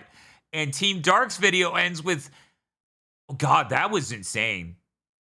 It was fucking Omega and Rouge the Bat in a room and just going, hey, you know about the clones? Yeah, they're Shadow clones. Holy shit. Anyway, and then they leave. Rouge is out there with Shadow, and Shadow's just like, ugh. And she's like, yeah. And then the game ends, and I'm like, what? And it's funny because the whole plot line of this game, one of the weirdest things that, like, I didn't know about until we were playing Shadow the Hedgehog. I was like, what the fuck are you talking about, chat? Shadow the Hedgehog dies at the end of Sonic Adventure 2. Now, Sonic Heroes features Shadow, and so did Shadow the Hedgehog. So to me, a person who didn't play them at the time, I was like, oh, they just decided to ignore that. That kind of sucks. I liked how there was a whole thing there, right? Like, it was an ending, it was dramatic, and it was sad. Like, I like that. You play Sonic Heroes, and it's like, they cloned Shadow the Hedgehog. Can you fucking believe it? That's crazy. And they don't really develop that or, like, feel like there was a good conclusion to that.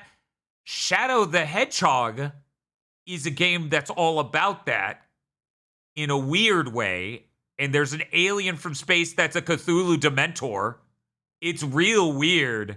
And the very ending of that game, oh, spoiler music for Shadow the Hedgehog, you know, that's an even newer game than Sonic Heroes, so we're playing the spoiler music. The very end of Shadow the Hedgehog, I shit you not, Aggro, this is not exaggeration.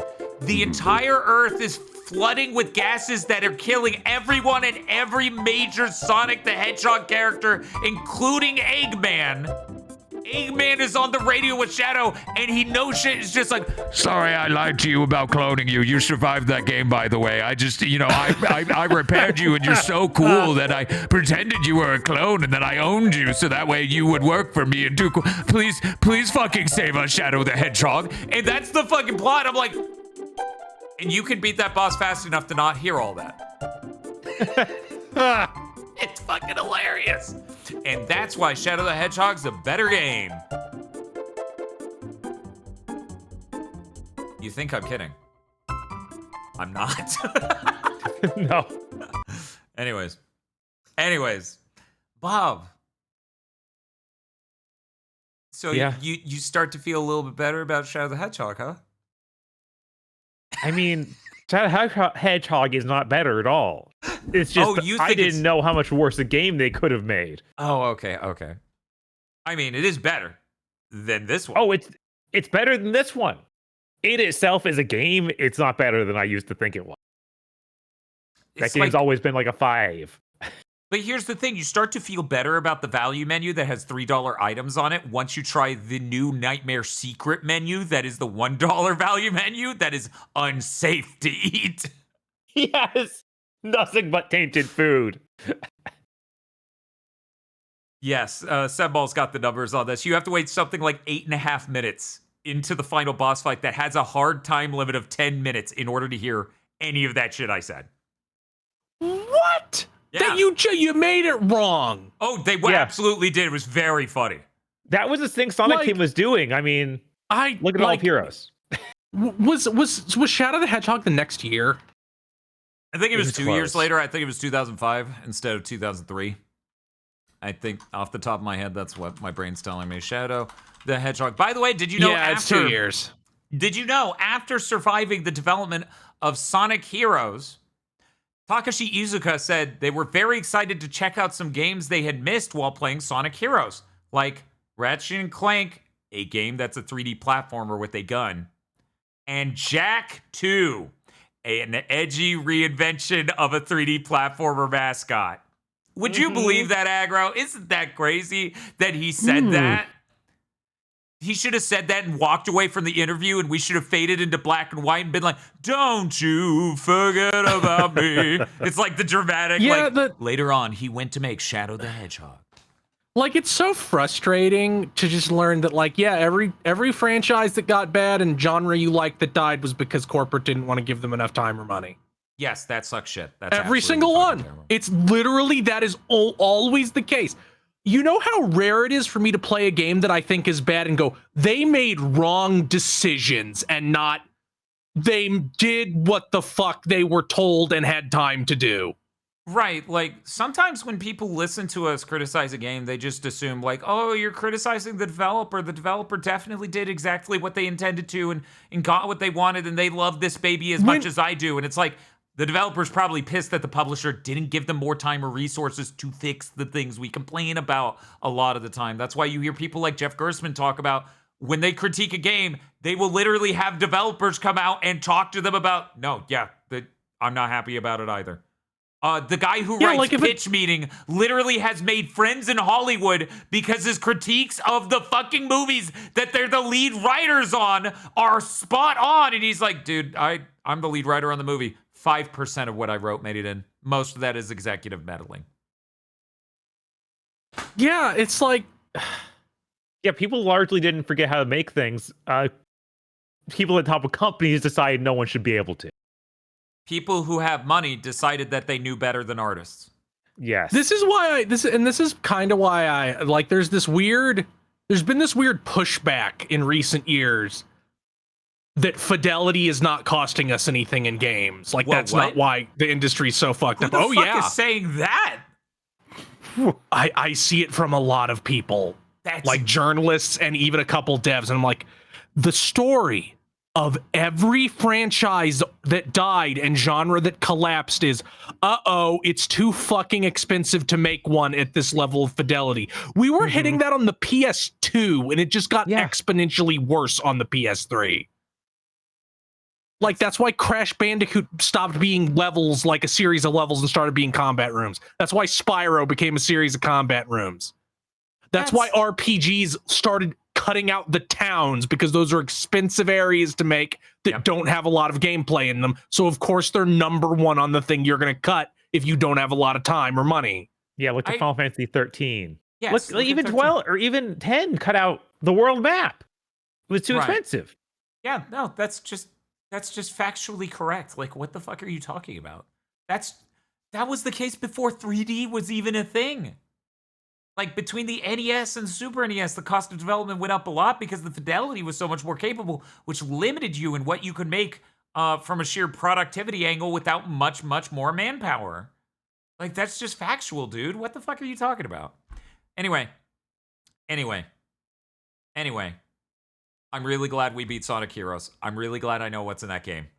I'm actually thrilled. I am. I have once again been reinforced this entire month. There is not a hidden, incredible Sonic game you are missing. Okay? No, there's not. unless tomorrow you learn there is. I mean, Sonic Unleashed is pretty hyped, and I'm very excited for it because we don't have to use the Wiimote. We can use the GameCube controller and the classic controller. Huh? Yeah. It's so fucking stupid you still have to attach the classic controller to the Wiimote. Why couldn't they just make something fucking normal? The funny then thing you is have when to you have- said that, I was like, well, technically, I wish I could attach it. I wish the Wiimote would just, like, hook into it so I don't have this fucking Oh, you mean- dangling Wiimote on my goddamn lap. They That did always make annoyed me.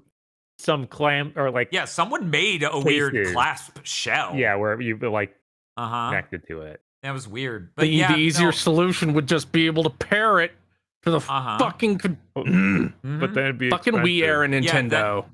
Then it's more expensive because now it needs Bluetooth and now it needs all these other things. Funny thing is they use that same connector for the Wii on the NES Mini and stuff. Yeah, they did. That was Yeah. strange. Yeah, it's really fascinating. Like really, really fascinating. Matto B says people keep insisting the Neo Geo Pocket one is good. I do want to play that someday. That looks and sounds interesting, but it's also, if I remember correctly, made by the Dimpsler. I just checked, and the classic controller's original MSRP was $20, so I guess I'll let them Yes. have that one. Yes. Yeah, no, that was. Can Can you luckily imagine cheap. anything in the modern environment costing $20? No, I can't, and No. it's driving me insane. Except Huh? the Chad of Chads, the game, sir. True, and But often nothing released by major publishers. often $16.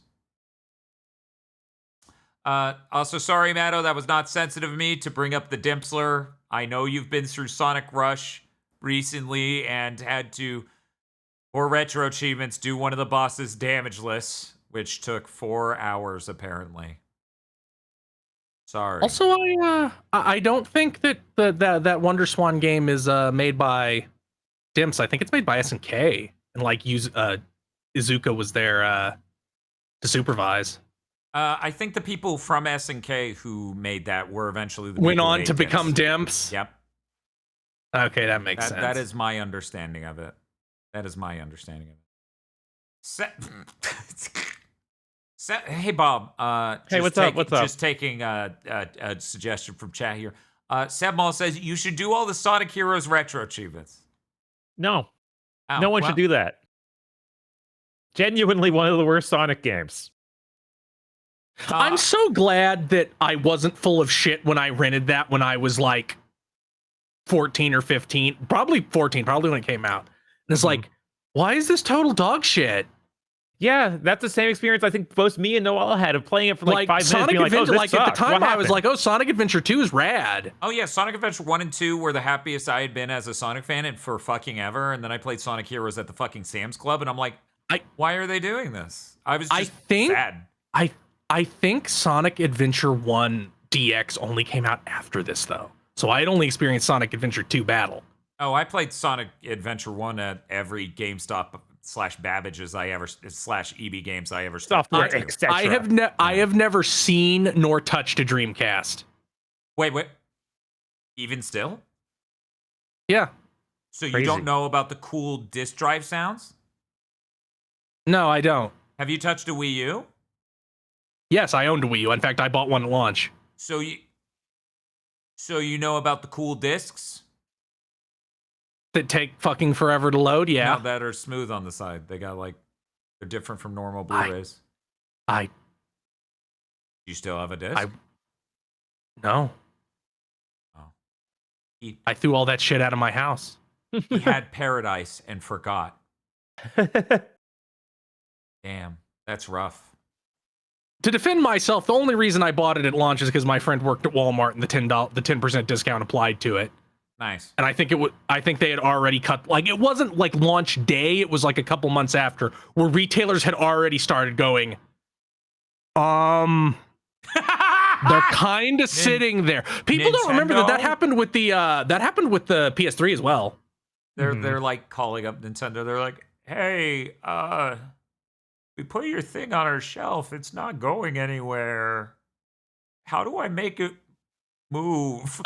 I got like a backwards compatible PS3 for $400 because it was I had we had a Hastings, which is a company, which is a store that used to exist that sold video game. They were a movie rental place, but also sold books and also sold video games and video game consoles. And I think they also sold movies in addition to renting them.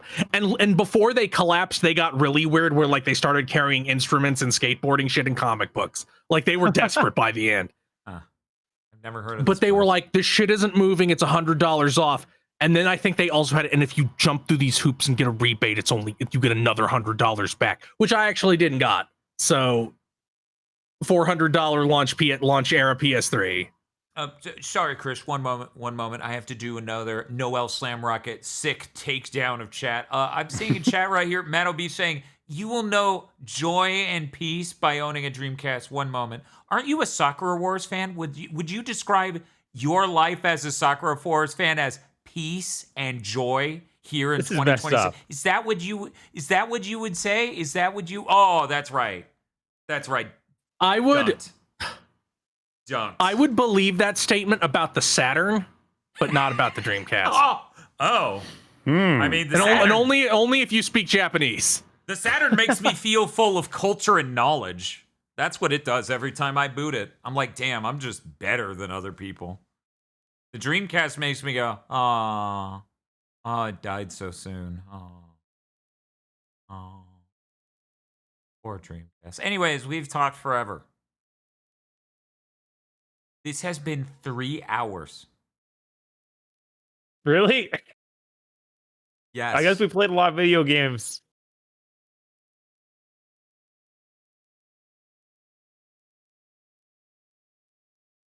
Do we need to talk about the dragon some more? The one from the Saddam cartoon or Trip? Yeah, the ones from Saddam cartoon. Do we need to do that? I mean, I guess she can join the crew. Here we go. We'll just put her up there with the rest of them. Two hot angel boys, Magliel, A potato. and this fucking dragon. There we go. Beautiful. You can't really Beautiful. notice and appreciate it in this image, but she has a giant fucking nose ring. Yeah, you can sort of see it if you look close. There you go. I really hate her. Yeah. She They kind of when we ran into her the cartoon when we were watching it. I was like, oh, what the fuck? This was in here. I don't know. She likes rubbing her belly. I bet she does. Anyway, I remember in the comics, like Sonic is framed for something and she bails him out because dragons can't lie. That's just a thing everybody knows. of course. Of course.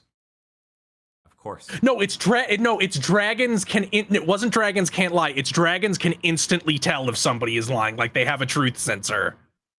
Dragons are pretty Hmm. fucking sick like that, you know? Pretty fucking sick. Anyway, I am, after Sonic Heroes and other games we played, so like Sonic Free Riders, I'm feeling even more positive about Sonic and the Black Knight. Bob, are you excited for the notion of even looking back on this month and trying to rank it? Oh, of course. That Right. would be neat. Awesome. Let's see. And I'm Sonic too Heroes powerful at the now, like, bottom. I can't even be scared of Unleashed. Just like we played a regular version of that game. It Yeah, can't this was be that supposed to be bad, better. right? Also, Semo, please stop spoiling our list. Yeah, definitely. I'm sure. So, like, I also hope that Sonic Unleashed is better, but at the same time, there's this okay, now, do you think it's good, or did you play it as a child because your parents wouldn't get you an Xbox 360 yet? Yes. Which one? Yes. From what Bob and I played a chunk of many, many, many years ago, I remember it being better in some ways. So I'm remaining optimistic. I'm excited. Chris? Yes. We are now finally moving to you. So I played some of Ginny the Witch. It's a indie game on Steam, an action game that came out a while back. Well, actually, pretty recently, like in the past 2 weeks. Yeah. It is $7. What? It's only 7? Yeah, it's cheap. Yep, $7.99. I'm sorry, so $8, which we know is $5. Mhm. Yeah. It is. We all know this.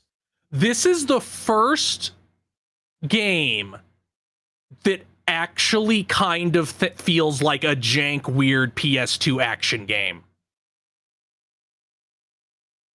Because you're in like a third-person shooter type control scheme almost, and the moves are kind of strange, and there's a lot of platforming, and it feels like it's very nostalgic in feeling like, yeah, you rented this because you heard it was an action game and like action games.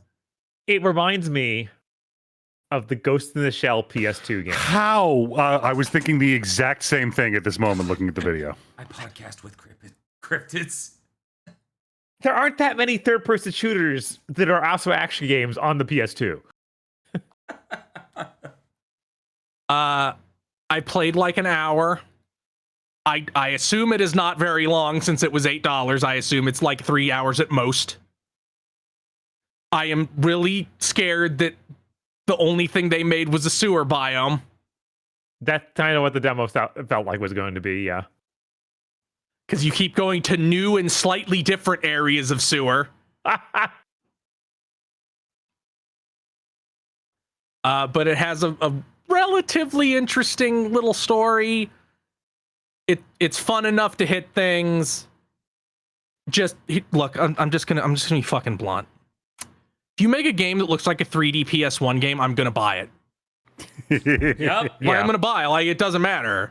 Yep. You're gonna play a lot of shitty Souls likes. Uh-oh. It can't be a Souls like. That's too new a genre. It breaks the spell. There's that Xenogears game, like knockoff, or not knockoff, but Xenogears inspired game coming out soon. I know what you're talking about, but I can't remember what it is. I'm trying to remember the name.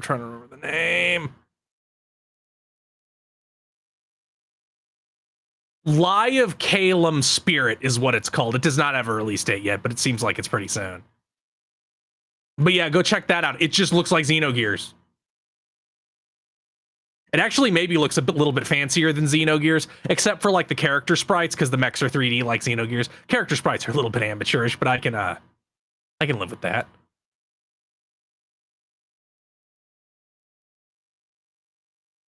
So yeah, Ginny the Witch is cool. It's a neat game. I'm so happy that we're getting all these great indie games that are to go over in like 2 or 3 hours and cost $8 and are actually games that I would want to play, unlike the old days where it's like, do you want my bad 2D platformer that has meaning? Oh, It's like, no. God. No. Oh, man. What's the Do you meaning? want a My really girlfriend half-baked puzzle broke up game? with me and she was wrong. And she was wrong. I told her she Okay, was wrong. Jay Blow. Okay. And she said I was wrong, and that was toxic. Anyways, I'm going back to my bottle now. So that's neat. I streamed Ace Combat 2 yesterday. Oh, yeah? That game is awesome. Like, it's an immediate improvement in every like, it might as well be from the next gen. Like, every bit of visuals looks better. It controls better. It has an entirely new control scheme that is really scary and controls like a real plane. Like, the default control method, which is called Novice, is like Star Fox controls, basically. Mm-hmm. So, turning the left stick left and right turns, up and down, changes your altitude. That is no longer the case when you switch to advanced controls. Now left and right spin the plane. And you turn by spinning by rolling the plane and pulling up. And it's a lot harder. I tried that a little bit after beating it with the normal controls, because you can only change it at the title screen. Oh. So I didn't go out and change it. I am going to play the future games like this, so I think at some point they just start defaulting you to it, like learn. Mhm.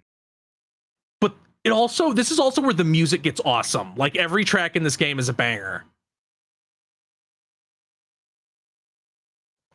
Just all around a really incredible game.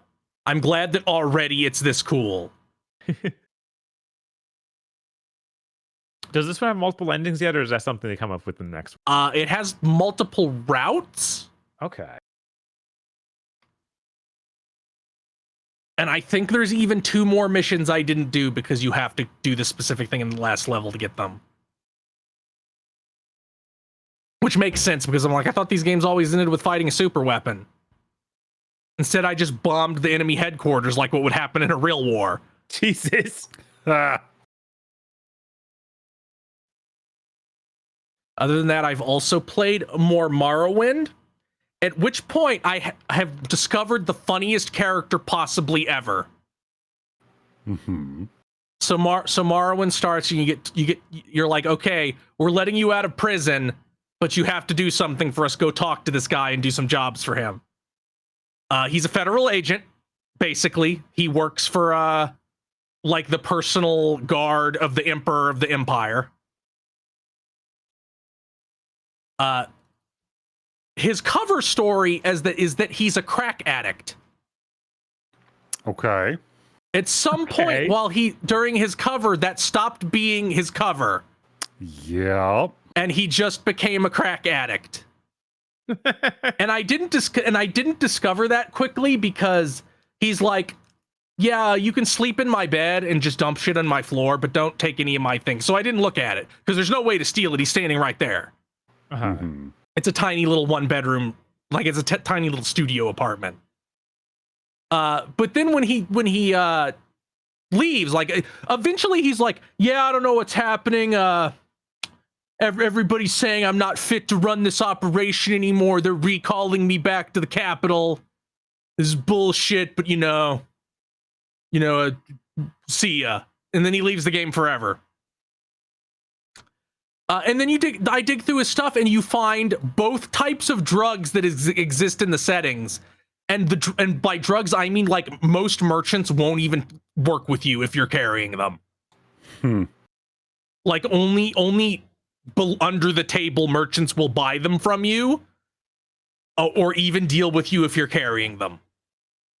So you find that, and then you go, wow, that makes a lot of sense. That explains why he never sleeps and always has his shirt off.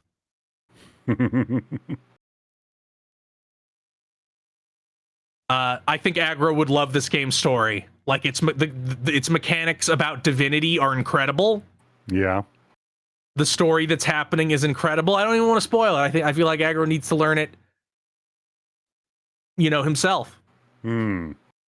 I will post this incredible art that was made for the 20th anniversary of Morrowind. Now, Morrowind, ugly game. Let's not mince words here. Mhm. Some good art direction in the environments, but every character is hideous. Oh yeah. This is the art they had made for their 20th anniversary of the game. This is official from Bethesda's Twitter posted it on the 20th anniversary. They Blizzard cored it so hard. Right? Mm. Man. It's so funny to do like the Blizzard, everybody is kind of cool and attractive looking thing. Yeah, like which season of the Critical Role animation is this? Right? It's like anime inspired. It's like this is one of the ugliest games ever made, guys. It's so funny. I like the phrase in chat, Netflix cartoon. Yeah, Yep. it's a studio mirror joint. Uh-huh. Now that guy at the top, that's Dagoth the antagonist. Yeah, I've seen some good memes with him. I need you to just look at what he actually looks like for comparison. Okay, here we go. Yeah. I'm just going to leave Look him how right hard there. they were trying to make that helmet cool when it looks like this. Okay, one moment. We're just going to go ahead and show chat. I'm going to Yup. ask you to brace yourself as you lay your eyes upon the true form of Dagoth. You motherfuckers ever beat the Woodfall Temple?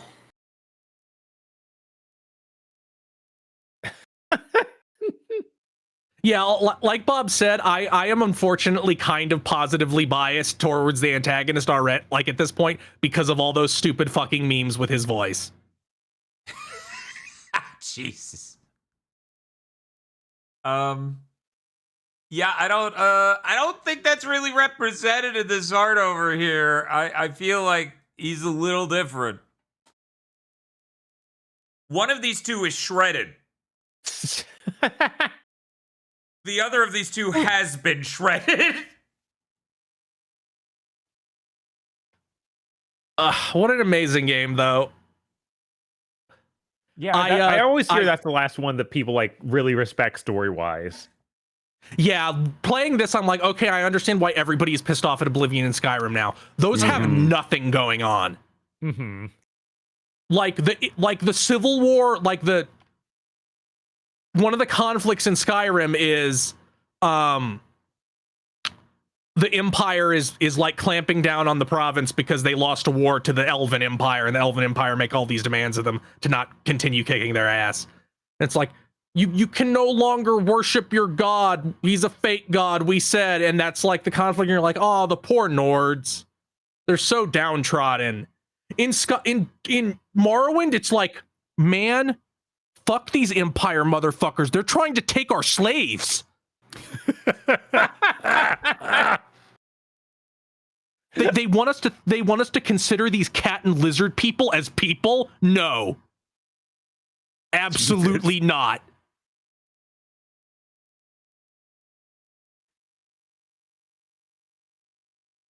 So I finally like broke exit velocity on escape velocity with the alchemy system.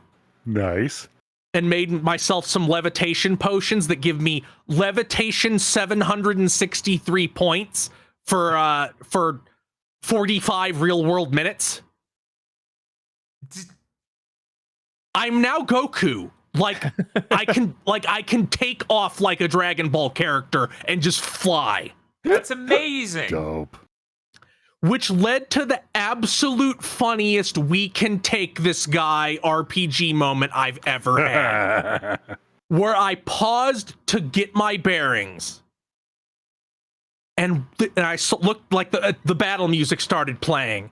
And I looked down and saw a couple guys, and I'm like, well, they noticed me, but they can't do anything to me. I'm 150 feet in the air. One of these motherfuckers is like, no, I will shoot you with the bow.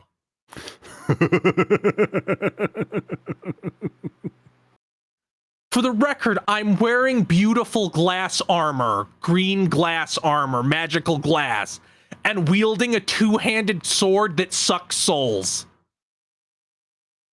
And flying in the air. And they're like, well, shoot him with the bow. We can take him. There's two of us. There's only one of him. Yeah, I learned that he has hair behind that. That isn't really what I expected. Oh my god, seeing what? him from the front, I thought it was a helmet, but it is just a mask. What? Okay. This is a little unexpected. But yeah, deeply incredible game. God.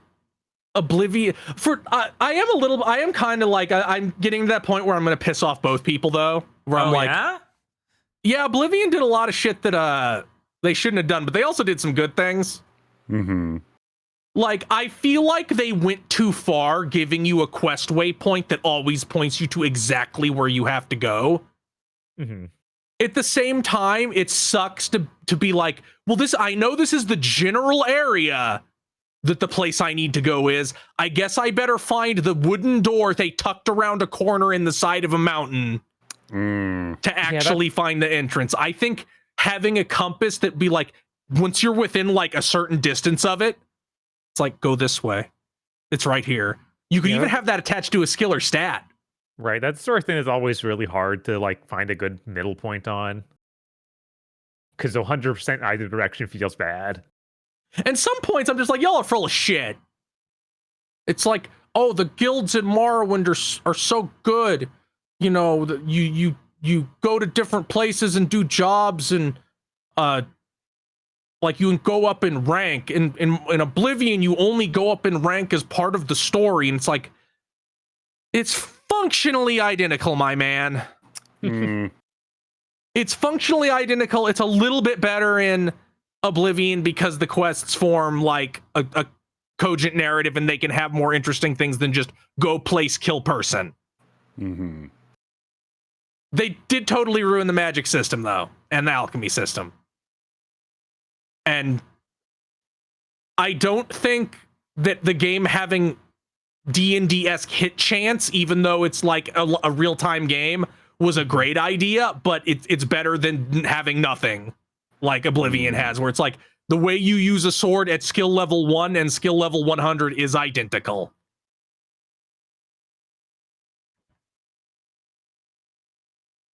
God, what a good game. I'm playing some kind of retro game at some point in the next week. I'm not committed to Ace Combat 3 yet, but there will be some kind of retro game. Maybe we talked about Sonic so much and I finally play one of the advanced games, which I have never played any of. You haven't... You should do that. Not to completion. I played some of them. I do want to do the advanced games and the rush games at some point. And also Sonic Battle, but I'm going to get that ROM hack that removes all the fucking grinding, because that's the problem with that game, is almost immediately it's like, go do 50 battles, and then you can progress the story. Jesus. Yep, that's the reason we haven't streamed it, is because that's a fucking nightmare. Game's cute, neat, interesting. Yeah, people like Emerald. Gore. Yeah, Emerald's a good design. He's cool. I like him. I even would like a lot of the ideas in that game, but oh my god, they want you to do so much fucking grinding. Yeah. Anyway. That is not everything I played. I'm sorry. Oh no, fucking liar. I was like, I should try to start beating games from previous years that I did not beat. Okay. Yeah. So I went back to Corn Kid 64. Oh, cool. Ooh. I'm not sure if I'm going to beat Corn Kid 64. Understandable. I don't know how many levels this game has, but I was in the first level for a Grunty Industries length of time. Mm-hmm. And it's like, that doesn't feel good. Like at all. It is kind of crazy that they made like a Rare style game that's a real platformer that feels good to control in, and you have moves that feel good at all. Mm-hmm. It's like they fused Conker and Mario 64. A truly unholy fusion. Like, it's just confusing to get Rare-esque jokes, but the game not to control like shit. They still make you run through shit, though. No, I think it's actually mud. It just has the exact same graphical effect as running through shit in Conker. But that game's also really cool. If you like 3D platformers, check that one out. That is all I played. Okay.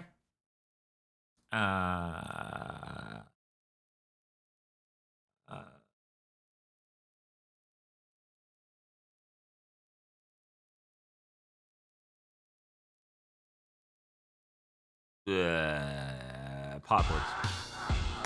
Oh, fuck. What's happening?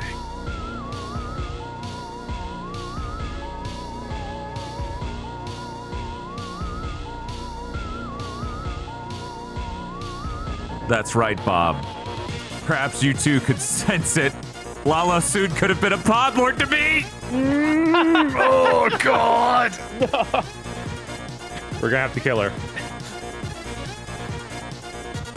Yes, that's right. The Podlords. Podlords such as BN13. What? The fuck? Did you get an upgrade, or is like, do you have a clone? Like, did the next model come out of the pod and you have to fight them? I'm actually so fucked up by this slight change that I'm like, did I not notice? This is the first time, right? I'm now going back is this and like checking older. Toonami? You've got to be kidding me! It was that way last week. What about the week before? How long have they been being 13? Oh, no. Thank God. Did, like, Oh, thank God, only 2 weeks.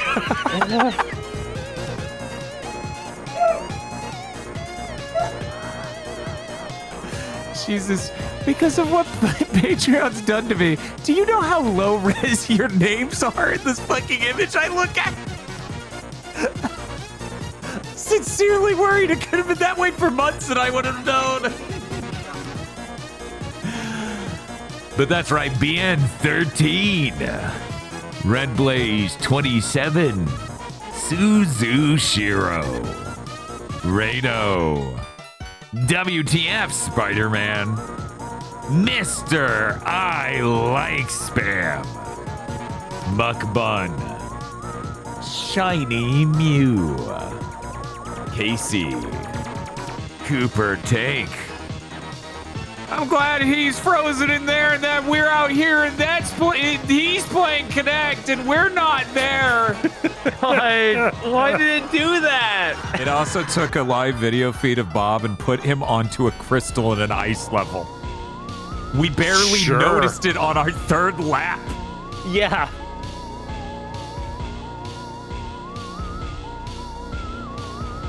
Bob. Why?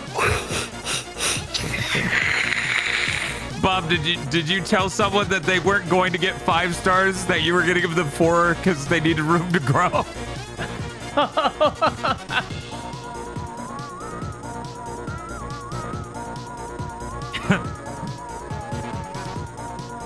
Archaeologist, my ass, lion G16 and MCD from Poppin' Music would like to remind you that you matter, you are valid, and you deserve to be happy.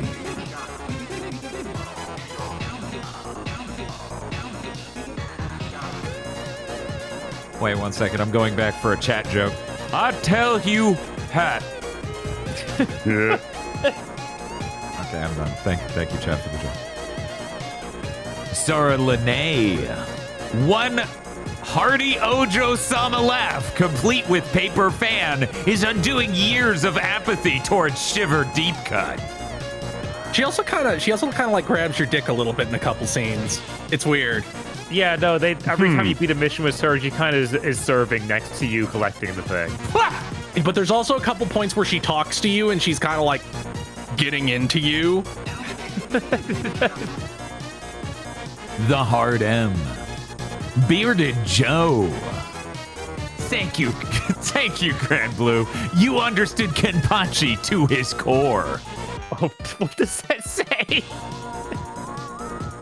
You ain't him?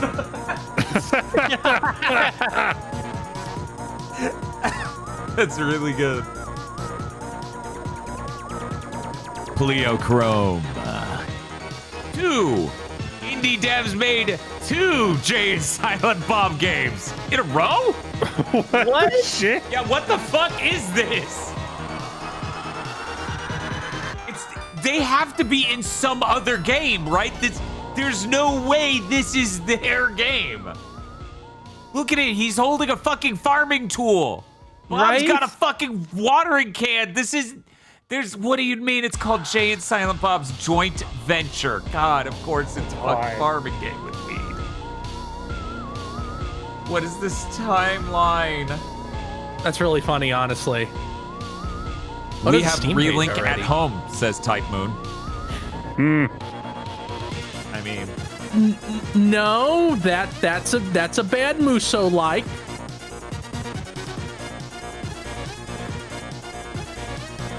we still don't know, Sephiroth. Also, can't wait for the typing minigame to get Barrett and Tifa's outfit. Yep.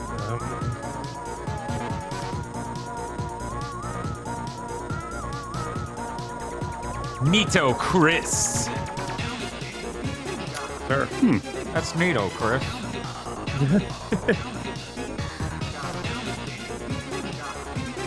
When Koei Tecmo releases a survey asking if we want fat Karya. Yeah, that was insane. That was crazy. It's like, guys, have a little dignity. Don't be like, should we implement a system where she gets fatter?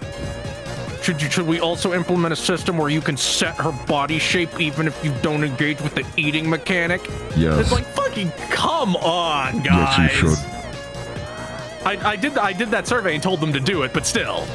It's funny because like I wasn't sure if they wanted to go that way with it or if they were like, but you know, if you make her fat and then regret your decisions, you can set her to be normal. I think the funniest part of the survey is when they were just like, do you want would you be happy for us to not have this feature? Like, what is this phrasing?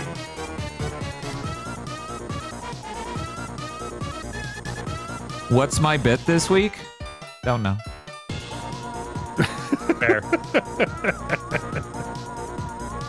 Is this also Grand Blue Bleach?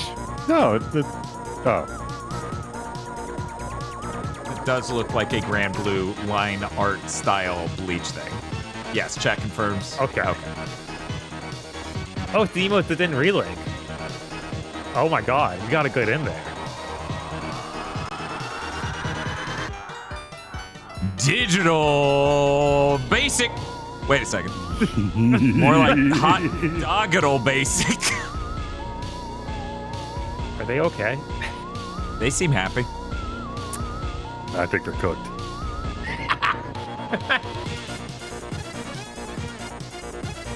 Hercule's first birthday is tomorrow, but he broke my hard drive in my NAS, so he doesn't get any presents. No. Happy birthday. Mood, Amy. Mood. Oh, that's God. potent. That was the best thing to come out of those portable Sonic games other than the dance party. It was. Portable Boom Sonic games, yeah. Oh, I was like, okay, that has to be Boo. Yeah, it sure fucking is. Depressed clown Amy is important, though. It's really good. We need to make a version of that emote that's me. Yes. Andrew. Lone Gargoyle. His drool counts as water, I think. Because we were debating whether or not it was a gargoyle if the water is coming out or not. Remember? That was last Oh, yes. I see. Yeah, yeah. I was like, so it does damage if your game is made in Europe? What's the term if it doesn't have water aggro? A grotesque. A grotesque. week. Ain't nothing grotesque about this cat. So it must be Lone Gargoyle. That boy, Naravarine, is picking belladonna berries now, huh? I better keep my ass in this volcano or I'm finished. I can't. Oh, this is a Morrowind thing. This is yes. Yes. Yes. Yes. It's Jesus that it's Christ. referencing that One Piece meme. Yes. Yeah, Which is really good. good. It's man who's never played Parasite Eve wants nothing but more Parasite Eve games. You are correct. You are correct. Yeah. It's so fucking frustrating to play the Final Fantasy VII remakes and be like, this combat system maps perfectly to Parasite Eve. Yes. Fucking exactly. Yes. Here's what you do. You go to the fucking author of that book and you show him a check. And if he says no, you add another 0 to the check. I promise you, you'll only have to do that once or twice. Oh yeah. Oh yeah. Pro tip, Point B. put the 0 in the front. You'll save a lot of money. Oh, that's... Point B. Point B. Pudding pie. Death stream when? Oof. I like my Twitch channel. Right, that they wouldn't let us. Yuki EXE. Endo Y. Just V. Tom Murphy. And there is no bit. Morrowind autism has been enabled. I have beaten the game 1.5 times since last week. Oh, Jesus. It's probably not very long if you know what to do and also know how to immediately break it. Also, yeah, that dude's weird. Clearly. Yeah, that's weirder than anything I've seen in all of Skyrim or Oblivion. Like, I mean, is that what the thing in Toy Story grows up to be? think that's an Aqua Teen Hunger Force character. I don't. Kinda. Thank you very much to our pod lords. Thank you, Pod Lords. Thank you, Pod Lords. And if you'd like to become a pod lord, you can go to our Patreon at patreon.com/gbpodcast. For as little as $5 a month, you get access to many benefits, such as early access to Chugging Bleach, extended content for other shows we do when such content exists to be given to you, prototypes of shows that maybe didn't make the cut to become full shows, an entire movie called Isolation 119, a full feature-length film about a man going to Thailand to get a tax write-off on his vacation to Thailand and also solve the injuring of his brother. Also, there's ghosts. You also get a patron-funded show, either an patron-exclusive show where we watch a good thing and talk about it, or a public show where we watch a bad thing and talk about it, and patrons get a commentary track for the bad thing. That's patreon.com/GB podcast, and always helps immensely to tell your friends, spread the word, rate us on Thursdays, rate us with a T on your podcasting app of choice, and like, leave, and comment, and subscribe if you listen on YouTube right now. Patreon.com/GB podcast. So Noel, you played all the Sonic Boom games. How does it feel knowing there is basically no way that Pac-Man reboot can be worse?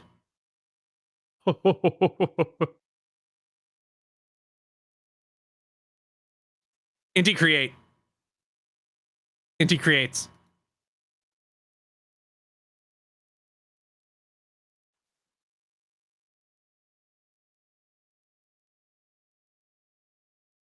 Right? Muted? I'm muted. I am now not muted. Oh no. Anyway. Oh no. Basically, I said, it fucks me up because one of these is Sonic the fucking Hedgehog and the other one's Pac-Man. So the better game should have gone with the blue hedgehog, but fuck it. Uh-huh. Don't worry though, the two console games were made by Vicious Cycle Software, who made Matt Hazard. Matt Hazard was better than the Sonic Boom Rise of Lyric. Yes. Yes, it was both times. Yes. Jesus, yeah. God, I'm never gonna be able to escape the trauma of buying Matt Hazard at launch. Because gaming was all downhill from there, right? Yeah, sure. I actually did watch a person play that Pac-Man game for the Wii U many moons ago. And watching it, because it's a 3D platform, I was like, oh, I want to play that. I want to play that really bad. And it's been years and I haven't, which is impressive. It's impressive. But any day now, I'll break down. Oh my God. Matt O.B. says, I got tricked into buying Matt Hazard by the 1UP forums. They were so insistent it was secretly good. See, I just saw like a preview of it and then saw it in the store and made up a game 100 times funnier and cooler than what it turned out to be. You didn't think it was heckin' poggers when you get to the Final Fantasy sequence and they're like kind of gay. Eh? That is the only part of the game that even has one idea. It's true. It's true. The boss fight where you see his ATB gauge filling above his head is the only time that game approaches having an idea. Everything else is like, go save your friend Master Chef. Yes. That's fair. That's fair. Yeah, that was rough. That was rough. Matto says, same people also tricked me into buying Enslaved, Odyssey to the West. So did you delete your account and leave that forum forever after that, or did it take a little bit longer? Oh, man. But enough talking about bad video games. Wait, what? I never fell for that shit a third time, even as they gave me shit for gassing up Kid Icarus Uprising. This is, you know what? I've never actually mentioned this on Big Thing to Mention. I don't know if Chris or Aggro has ever heard the story. Sarah and Lene and I, before we actually became friends, were both just two members of the Castlevania dungeon in both equal measures of fucking pissed that those people did not appreciate Portrait of Ruin. They called it pork because they considered it low quality. Fuck them. Fuck them. Anyway, Yeah, those are the same people that later would be like, "Oh my God, Lords of Shadow is so cool, so good." Oh, Did they fuck 'em. Did they like Dawn of Sorrow? They definitely liked it more than Portrait, but they were just shit talking Portrait non-fucking stop. I was losing That's my insane. mind. Yeah, I was losing my mind. Portrait of Ruin's really good. But it looks like anime slop. I want real Castlevania like Lords of Shadow. Yeah, they hated Dawn because they had anime portraits too. Yeah, they drive me insane. Like, I'm not the biggest fan of the fucking Portrait, but oh my God. You know, there's a whole fucking video game aside from the fucking Portrait! Anyway, hey, what's up? What's it, The industry burned out second. Oh no. Oh no. Oh God, where's my news? I do this every fucking time I lose the tab. It's okay. I can read the headline and you can develop from there. I got it. I got it. Okay. Double Fine lays off roughly 28%, roughly 30% of its workforce, 23 people. This is because they don't fucking have money anymore because they're no longer owned by Microsoft. That sucks. And I guess Microsoft didn't give them very much runway. I sure hope they can find a project soon. Yeah. Because I think they're based in the most expensive part of the country. So if they don't find a publisher to give them money to make something, it'll go the way you think it'll go. Yep. Yeah. That would never happen in this industry. Oh no. Lightspeed LA, which is a division of Lightspeed Studios, a Chinese brand under Tencent. That is where Itsuno is. Uh-huh. But their US branch that was making Last Sentinel, that's a game we saw at the Game Awards 3 years ago. It's the one where we were like, is this Kojima? And then the android woman gets her face blown off. Yeah, I think it has some people who worked on GTA or something before. Oh. Anyway. They're doing layoffs. They laid off 80 people. Jesus. They say it's having a shift in creative direction, which sounds to me like fucking stick the pieces together and shove it out. Right. And then we're closing you. It's supposed to be a giant open world action game of some sort. Oh yeah, I'm sure that's fucking It's coming gonna out. come together great.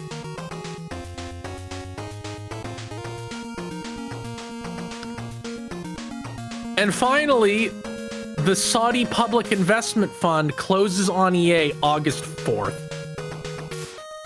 That's next week. Wow. That's like, what, Tuesday? Yeah, for people who haven't followed this, Yeah, that's Tuesday. Jesus. this will go great. Yeah. Yeah, they're taking a $55 billion junk loan. God. The interest the interest will be probably at least twice as much as EA makes a year. For some reason, this is allowed. This acquisition also only happened because EA went around telling people their costs were going to fall through the floor because of AI. Yup. I wonder what's going to happen the nanosecond they close. No, it won't be the nanosecond. They'll give us till Friday, till we've already done Big Think that week. Yeah, that'll Yeah. Yeah. Yep, that's how it works. God. Yeah, these always result in nothing but mass layoffs. And yet, somehow they're perfectly legal, even though it makes no Somehow. monetary sense for anyone involved, except Like- for one specific group. Uh-huh. I'm almost like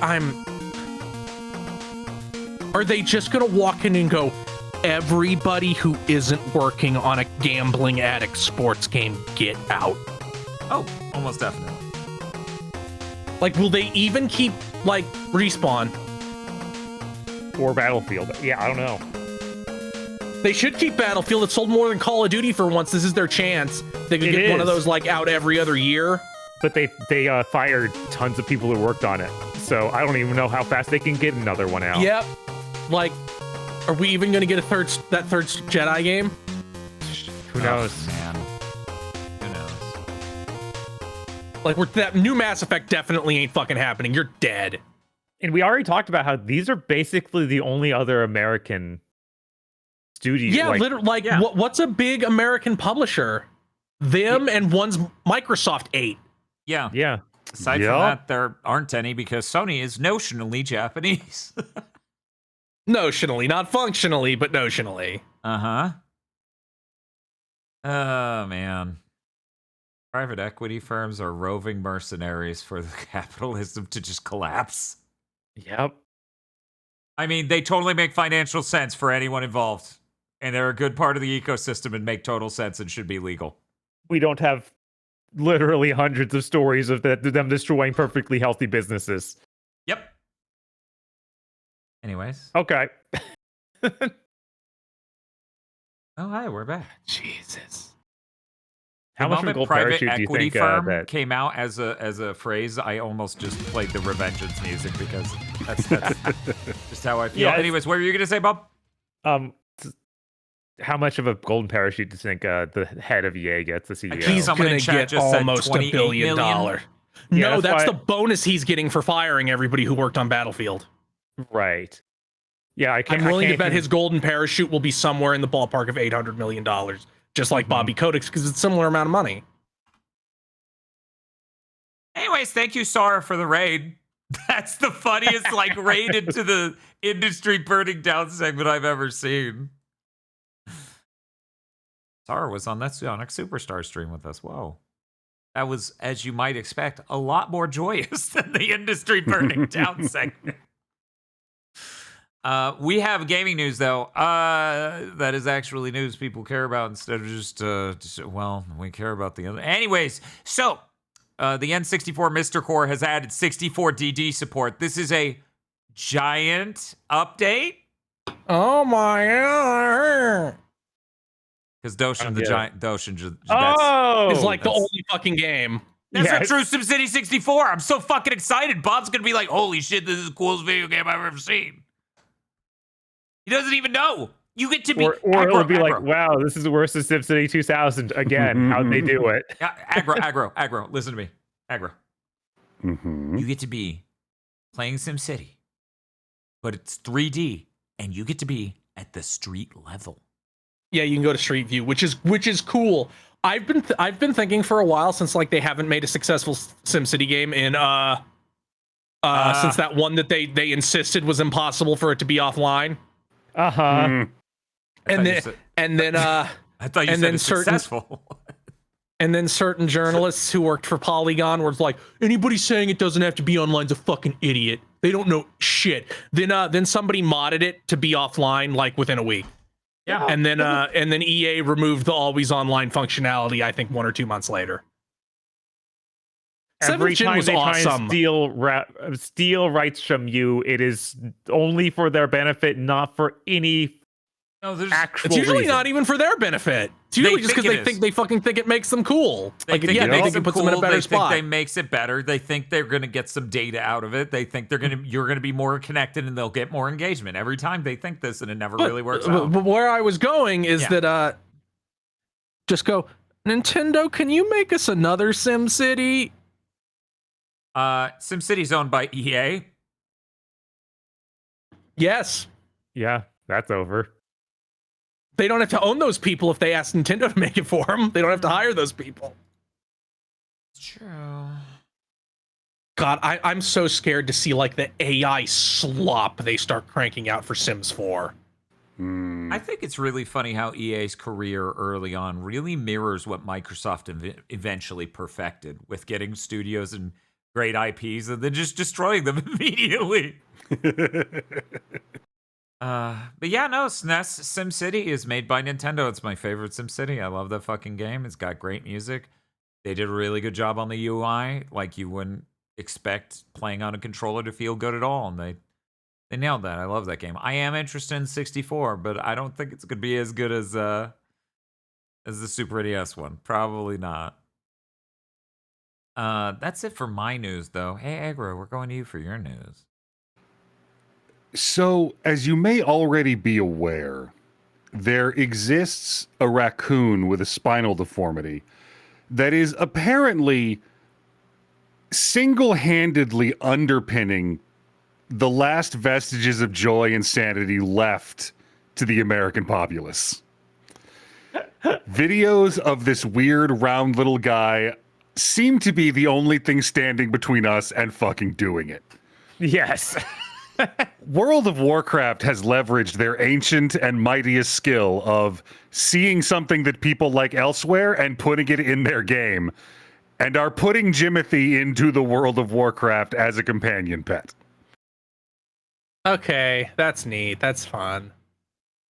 What else did Jimothy show up in? Because it was like multiple big corporations were like, we love Jimothy. Jimothy is ours. Sony wishes they were shipping God of War Lofay right now. But don't worry. Don't worry. Jimothy will be in God of War Lofay. That will happen. Don't worry about it. It'll just be really fucking weird and late. That thing is like one design quirk away from being an actual goddamn Pokemon. Yes, chat remembers. I honestly, it was D&D. When I first saw added Jimothy as an enemy type, as a monster type. Anyways, Bob, go ahead. Yeah, when I first saw Jimothy, I really thought that he was a weird photo accident. Like, sometimes you do a landscape. Yeah, do a landscape. Stitches it together digitally. So you thought he moved and then it was like stitched together? Yes. That's cute. Yeah, he does look like a shitpost. Yeah. You know what? Chat's right. We should aim for this. Aim for the stars, right? Hey, Sony, you own a guy just like this one. You used to make games for Be a new him. friend of his. Please don't make Scrappy do Sly. Do it, fucker. No, we You need won't. We need this. It's the only way he can come back. Da-da-da-da-da, raccoon power. Then he falls down a like trash chute. Yeah, it turns out this was what happens when you try to have a child with a fox lady and you're a raccoon man. Oh, that's unfortunate. Oh man, Bob coming out hard against furry miscegenation. Damn, I didn't expect that was the podcast today. Oh, Jesus. Well, I'm writing the apology up now. Actually, I'll get Claude to do it. Let's move on with the news. Time to start silencing Bob for his beliefs. Yeah. So we had a couple of major game-related network outages this week. Yes. But during the Xbox one on the 27th, apparently there are reports of people being unable to play single-player offline disc games. Yeah. Xbox technology chief Scott Van Vliet? I have no idea how to pronounce this. Told The Verge that wasn't supposed to happen. And then a while later they got back like, oh, we figured it out. There was a bug that was causing them to not be able to read the locally saved entitlements.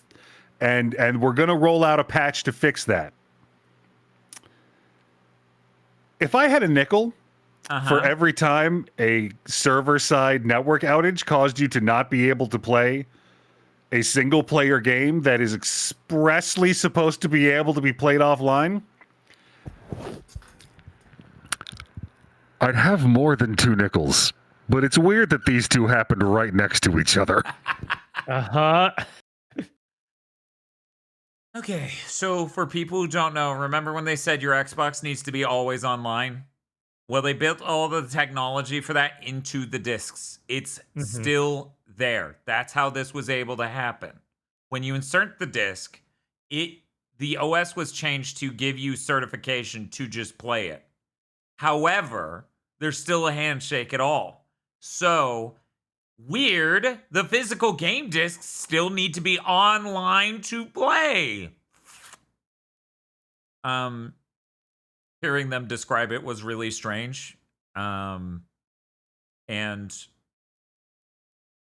I feel my blood boiling anytime I hear someone just listen to them be like, oh, some systems were overloaded and it caused some problem with some other systems. We're going to fix it. And I'm like, they have a kill switch in your consoles for the discs you own. This is an okay period. This is an okay period. This article should be about that. This article should not be about, they had an oopsie and they're going to fix it. No, yeah, that don't. Why would big Microsoft lie to us? They would never do We're that. 13 years on from the Xbox One launch. You can just move on. You can be critical of the giant mega corporation that owns the OS of every computer in the world, basically, and is fucking it up every day of the fucking week. Agro was telling me a story earlier that Notepad has like an integration in it that's like, hey, do you want me to rewrite this for you? And if you try to click it, it goes, you need a subscription.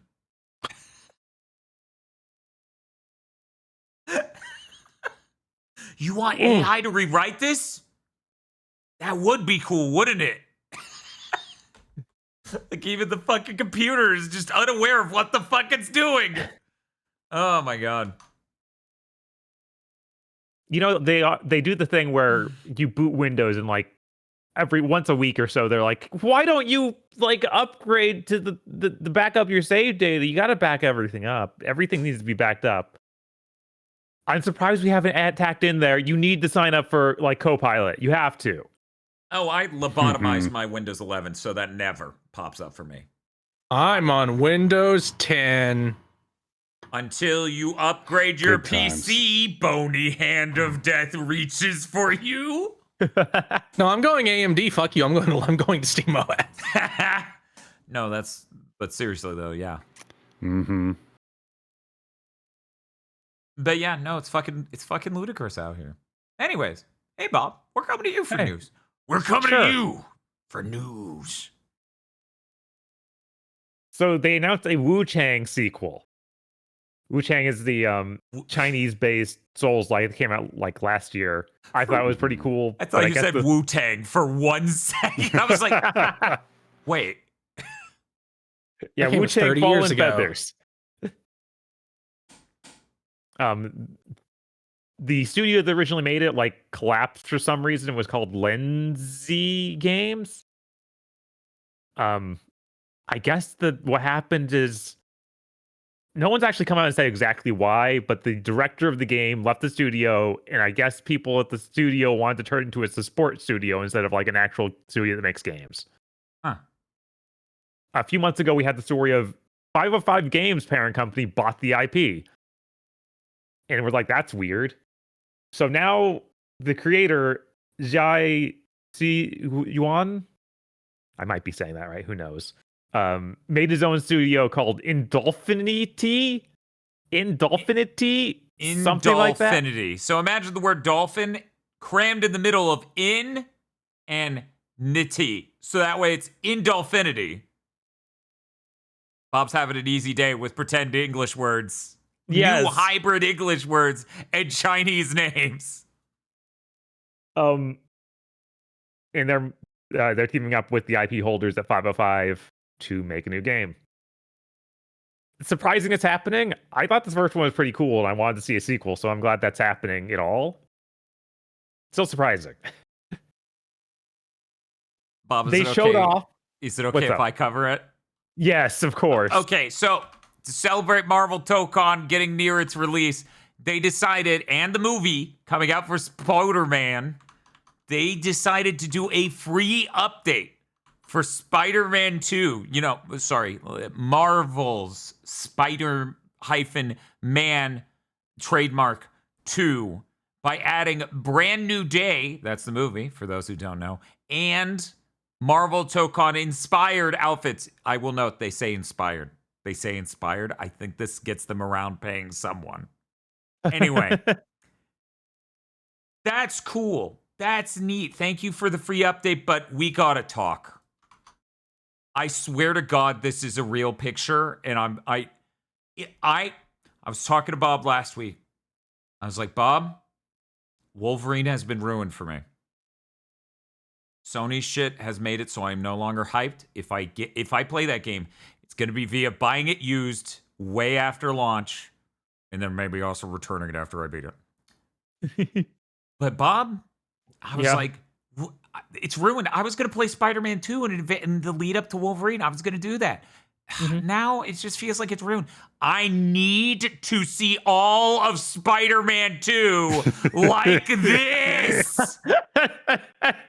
Oh my fucking God! It's kind of crazy that they talked about how they only, like, they would only give you the suits like this in the post game to just do an update that has it, that gives it to you. Chat, I made the thumbnail for this week. I make the thumbnail every week, but I don't always come up with the idea. I did it because I was like, fuck it, Scott the Wise looks more natural. That looks more natural than the fucking weird Marvel Spider-Man Peter Parker head on that. God, I hate him. I hate that Peter. I can't stand looking at him. I'm sorry, Yuri Lowenthal, that you allegedly needed someone with a closer face structure to you. Oh, that ain't it, Chief. No, this is wrong. Just looking at it, it is wrong. That is wrong. That is wrong. You whitewashed a white man. This shit's wild. I need to see the whole game like this, dude. Yeah, no, it's rough. It's insane. That seems like an amazing stream. Well, we know what's happening next week. Jesus Christ. I haven't even seen the brand new day outfit because, let's be real, you see that? Yeah, that's it's the just one, a Spider-Man baby. costume. Yeah, it's just like, a Spider-Man costume. I don't see how I would even recognize it as being markedly different from whatever classic Spider-Man costume is in that game. Mm-hmm. I can't fucking believe that shit. That is so funny. Peter has had too many movie suits already. No, his wardrobe must be the most staggeringly, actually a fucking problem level scale wardrobe ever seen in a video game. He's like, I keep having to renting bigger and bigger houses to fit all these suits in. Yeah, I think of it. I see that it's not that unique, but I'm like, the whole point of the game is, hey, it's a cool Spider-Man suit, and there's a brand new one that just came out, so of course you want to see that one in the game. Mm-hmm. As long as they're not charging you for it, sure. Yeah, I'm just not sure how it's different from whatever other classic suit they have in there. Like, I'm staring at it right now. I'm like, how is it different? It's It just brand looks new. like Spider-Man. It looks like Spider-Man, but I'm sure there's just the smallest little things are like, yeah, no, the movie version has this little difference. You want that exact one. Also, the update is adding support for the better PSSR. It's the PSSR 2. Can I admit to having a problem? Is this a safe space for that aggro specifically? Sure. Go on. Every time Spider-Man Brand New Day comes up, the song Brand New Day from Dr. Horrible sing-along blog pops into my head. Sure. Understandable. It's a brand new day and the sun is high and all the birds are singing that you're gonna die. Every fucking time. That Scorpion's gonna sing that and reveal that he's actually Dr. Horrible, not Scorpion. Yeah! Oh, that actually would be a get your ass to the theater. I'm not telling you what's in it. Here's $20. Get your ass to the theater now. Go. Go. Maybe this wouldn't happen. It probably would. But maybe it wouldn't happen if we didn't watch it for Curse Content Club. Maybe. I hate that Scorpion line works. It does. But I now am more excited to see what do you mean he's not the Scorpion? It's so funny. That trailer's hilarious. I'm sorry, but literally the only thing I could think of seeing that trailer is, why is it the guy from Better Call Saul? He probably was the same guy who played him back in Spider-Man Homecoming, because I think there was a tease of this all the way back then. Really? Yeah, I think that's Pretty right. sure. Chat's confirming. Oh, he is? Okay. I just haven't seen any of that movie ever. Haven't played Sonic Advance. Haven't watched any of the Spider-Man movies. Even still, the last MCU movie I saw was Winter Soldier. I have somehow avoided seeing anyone since then, which for the record is 12 years? So what you're saying is that my new podcast, The 6 Phases of Grief, is a really, really good sell for people because you've never seen any of this shit. Oh. I had the moment of like, no, we made Chris watch something. Wait, no, that was the final Star Wars movie. That was not a Yes. Marvel movie, though it felt like I one. feel like that podcast would be super boring because it would just be like, yeah, that was mostly a good movie. Yeah, that was mostly a good movie. Yeah, that was mostly a good movie. And it's just that ratio starts to become lower the further we get until we get to the modern stuff, and it's like, what the fuck? So, like, no, like I try not to bully MCU fans too much. But they have those? Genuinely, how is Doomsday different from The Flash? Well, that's DC. Like, how is the second one more embarrassing? Like, how is The Flash more? Everybody made fun of that movie. That movie was a joke. Yeah. How is Doomsday different from that? Well, it's the exact same fucking thing. Well, we haven't seen the movie. Maybe Doomsday's nothing like that. Right. Sure. I think that the one thing that does legitimately make it different is the things like Marvel has built up characters at all. Like some of these characters are built up before and could possibly have cool things happen for them in the new movie. Flash never got that because the DCEU never happened really. Also, they're literally putting in Nicolas Cage Superman from the canceled, right, they're putting in stuff that just never happened. Like literally not canon, literally never built between up between this and Secret Wars, I feel like there's no way we escape another Tobey Maguire cameo. Has he been confirmed for Doomsday yet? No, as far as I know. I don't know. Chat's saying no. Anyways, let's move on with the gaming news. Sure. Oh, wait. Actually, one last thing. I need to congratulate myself via the proxy of chat. Kogashi says, fuck, that's a great podcast name or a good podcast name. Yeah, I know. I was driving home from the theater yesterday, and I'm like, wait a moment. Apparently, there's a rumor that Tom Holland's Spider-Man will not even be in that movie, and it will be Tobey Maguire. That is so likely. Yeah. Because if they're doing the jerk off all the old movies before we completely move to a new thing, that would make sense. Yep. They really should have just given, after making or having Sam Raimi direct that bad Doctor Strange movie, they should have let him actually make his final Spider-Man movie and finally close the book on that. And since we're talking about Spider-Man, the chat, if you don't like follow social media, you might not know this, but the author of Naruto, Kishimoto's favorite Spider-Man movie is The Amazing Spider-Man 2. Condemning. And his favorite game is DMC the DMC.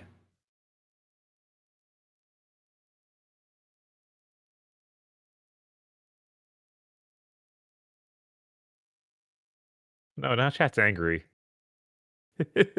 Weird. Why? It's really funny. So, Bob. Yeah. I hear we have other gaming news. We do. Neo 3's DLC has been announced. It's called Hell Rising, and it comes out August 19th. That is a terrible fucking title. Yeah. It adds a whole new stage, though. It's Edo in 1651.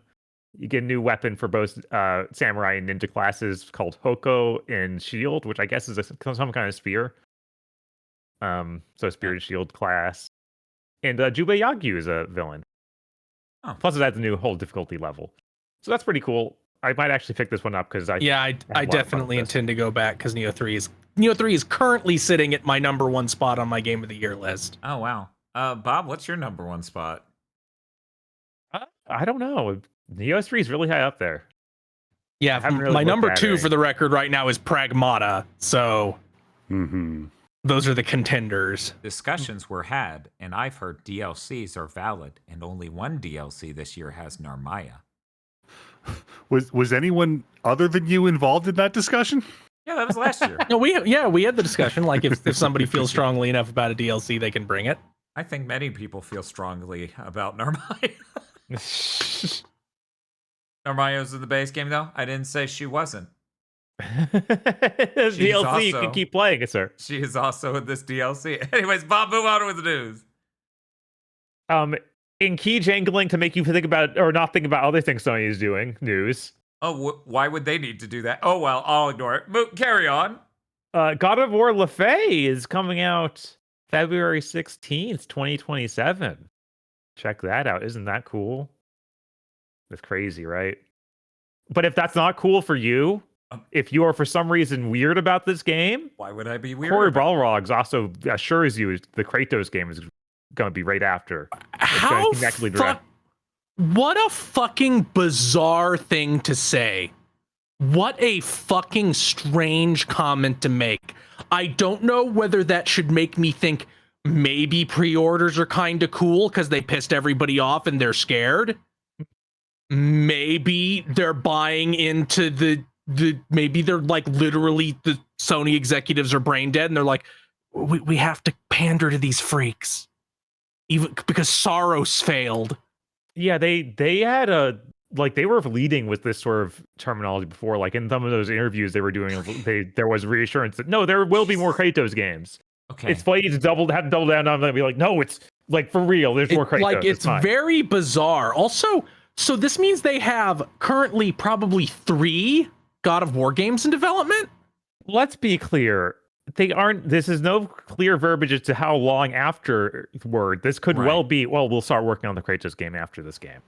Well, even then, that means that and the trilogy. Yeah. Mm-hmm. Chris, when you said Saros didn't do well, that sent my brain spiraling, and I was like, "Fuck, was the main character of Saros a lady?" And I couldn't fucking remember at all. As I'm just like, "Fuck, what?" Why did I store the whole story of that game in my head, but not the sex of the main character? Fuck, shit, oh my god. So anyways, don't worry, I remember, chat. It was a famous person. Kind of. On paper. We got the C tier celebrity. Cool. I want to see that person in any other fucking thing so I could associate it with that instead of fucking Saros. Uh-huh. Better watch. Weren't they in Eternals? I think so. Oh fuck! No, I don't. I feel like he got to be in one good thing after Eternals. I don't know what it is right now, though. You know, I would be more than happy to make the first MCU movie I see in 12 years, The Eternals. Fuck you, dude.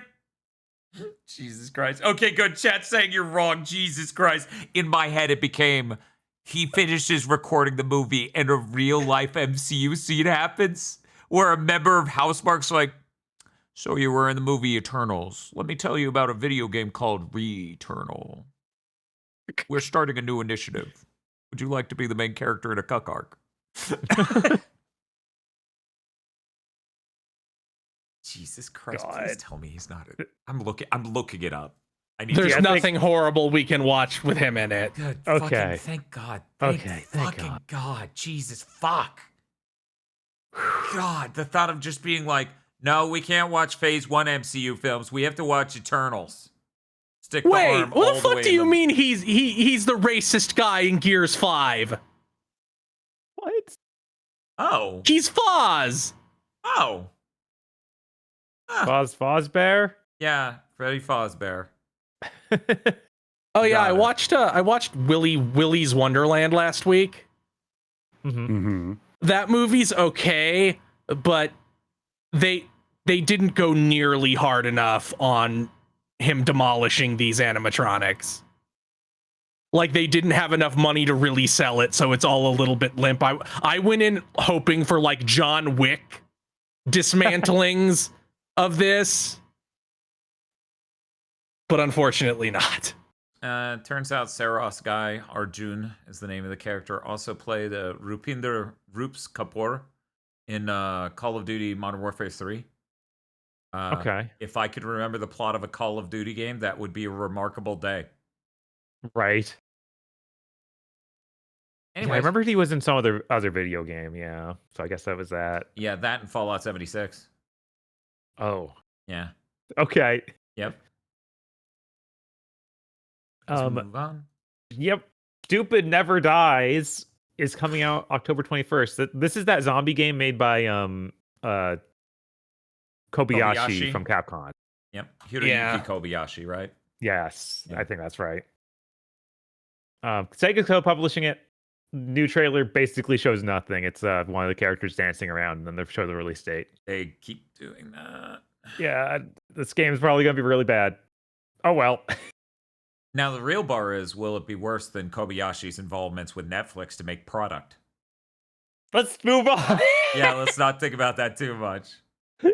Demon's Night Fever comes out October 22nd. This is that tactical RPG I talked about a little while ago. That looks like from Nipponichi, but is not. You play as a like Power Ranger style villain, and the whole mechanic is around blowing up your putty like minion. Yeah. Looks fun. Very strange that it's not Nipponichi. Yeah, it sure has the energy. Right. Exterra? It's EXSTETRA. It's a game that came out back in 2013 for the PS Vita and the 3DS. They put it on Extetra? Steam. Maybe? Stetra. But yeah, released on Steam yesterday. Yes, just now, and they're putting it a little bit later onto consoles like PS5 and Switch in September. This is the first time the game comes to the West. It looks extremely early 2010s anime, which is kind of ugly because it's like low end of that. Like, I didn't even know that Furyu, which is the company that puts out like that Kingdom Hearts knockoff and stuff, I didn't even know they were making games back then. So I was really surprised by this in general. People are really thrown by the spelling. I gotta spell this out now. EXSPETRA. Oh my god. Oh my god. EXSTETRA. Extetra. Yeah, it's There all we go. caps. Okay. It's really Yeah, weird. they love naming their game shit like Reynatus, Varlet, Monarch with a K, Crystar. Concern it, you varlet! It's currently only got like 16 reviews on Steam, and they are mixed. It sounds a lot like this is a very bad PC port in some ways. Like apparently, taking a full screen might cause the game to crash. What? So maybe hold off on that version. They might fix that. The summary of the story on Wikipedia has like constant quotation marks around words that don't need quotation marks. Matt B says a quote from it, a description of the game. A fantasy RPG set in Amazia. That's almost honestly kind of worse than Philadelphia or whatever that Philadelphia? Elliot said in Philabeldia? Philadelphia. Philabeldia, yeah. Got an Amazia delivery to my house in Philadelphia. It's Look, pretty bad. I'm gonna read this story blurb real quick. Yeah, go ahead. Okay. The game's overall theme is saving quotes saving the world with a kiss. The main character, a male teenager called Ryoma, has the ability to quotations kiss and in effect quotations absorb energy from enemies and can use that energy to create quotations miracles. The game's setting has been described as a combination. I'm just imagining like the JoJo's brackets from the manga around each of these. The game's setting has been described as a combination of an otherworld fantasy land that was abruptly fused with one more like a quotations modern day Tokyo, with the game depicting the repercussions of such an event. God. So that's a thing. Croc 2. Croc 2? Kingdom of the Gobos. It's real. It's getting remastered. No release date, though. This is too advanced. We don't know how long it's going to take. But when it finally arrives, it will be on PS4, PS5, Xbox Series, Switch, and PC. Sick. I don't even know what Croc 2 could look like. Imagine Croc.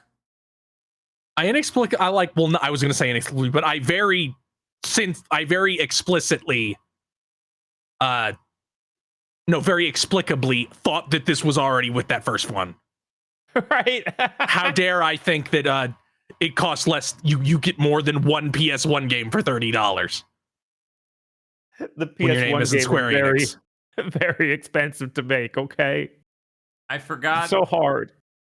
that Argonaut Software made a deal for Buck Bumble cartridges to be made by Palmer Lucky's retro company, Mod Retro. Oh my god! What? Mm. Why? I don't. I already had a news story in my set No. for do not buy Mod Retro M64. That is Palmer Lucky's company. He Oh is a my God. criminal. Yeah, they're selling it on August 21st for $50 fucking dollars. This Mod Retro selling Buck Bumble for that. You can get it at GameStop. Here's the GameStop webpage Oh my god! for What you they're to doing? fucking pre-order an N64 game. Disgusting. Jesus fucking God. everything sucks. Bob, do you want to jump ahead to the Mod Retro news? What's Yeah, it? I just said that. Oh, that's it. Okay. Yeah, that's it. Don't buy it. Don't do that. Don't accidentally buy Mod Retro M64. There are much better solutions, and they all do not support Palmer Lucky. Disgusting human. Yeah, for anyone who doesn't know, Palmer Lucky got kind of his claim to fame trying to make the Oculus and then John Carmack lifting him up so that way they could do that. He's Matt Gates' brother-in-law. Holy shit. I did not know that part. I did not know I that didn't know until that. What? just now. No, I'd not heard that one. That's Oof. fucking insane. Why does it all get connected to Niceville? To Florida, yeah. Oh. But yeah, he's like he owns a military contractor that makes fucking drones for the military, so fuck him. Yeah. Yes. Yeah. I was building up that, you know. Remember when he's like, I made the headset from Sword Art Online, by which I mean I attached an anti-personnel mine to an existing VR headset. That's the same thing.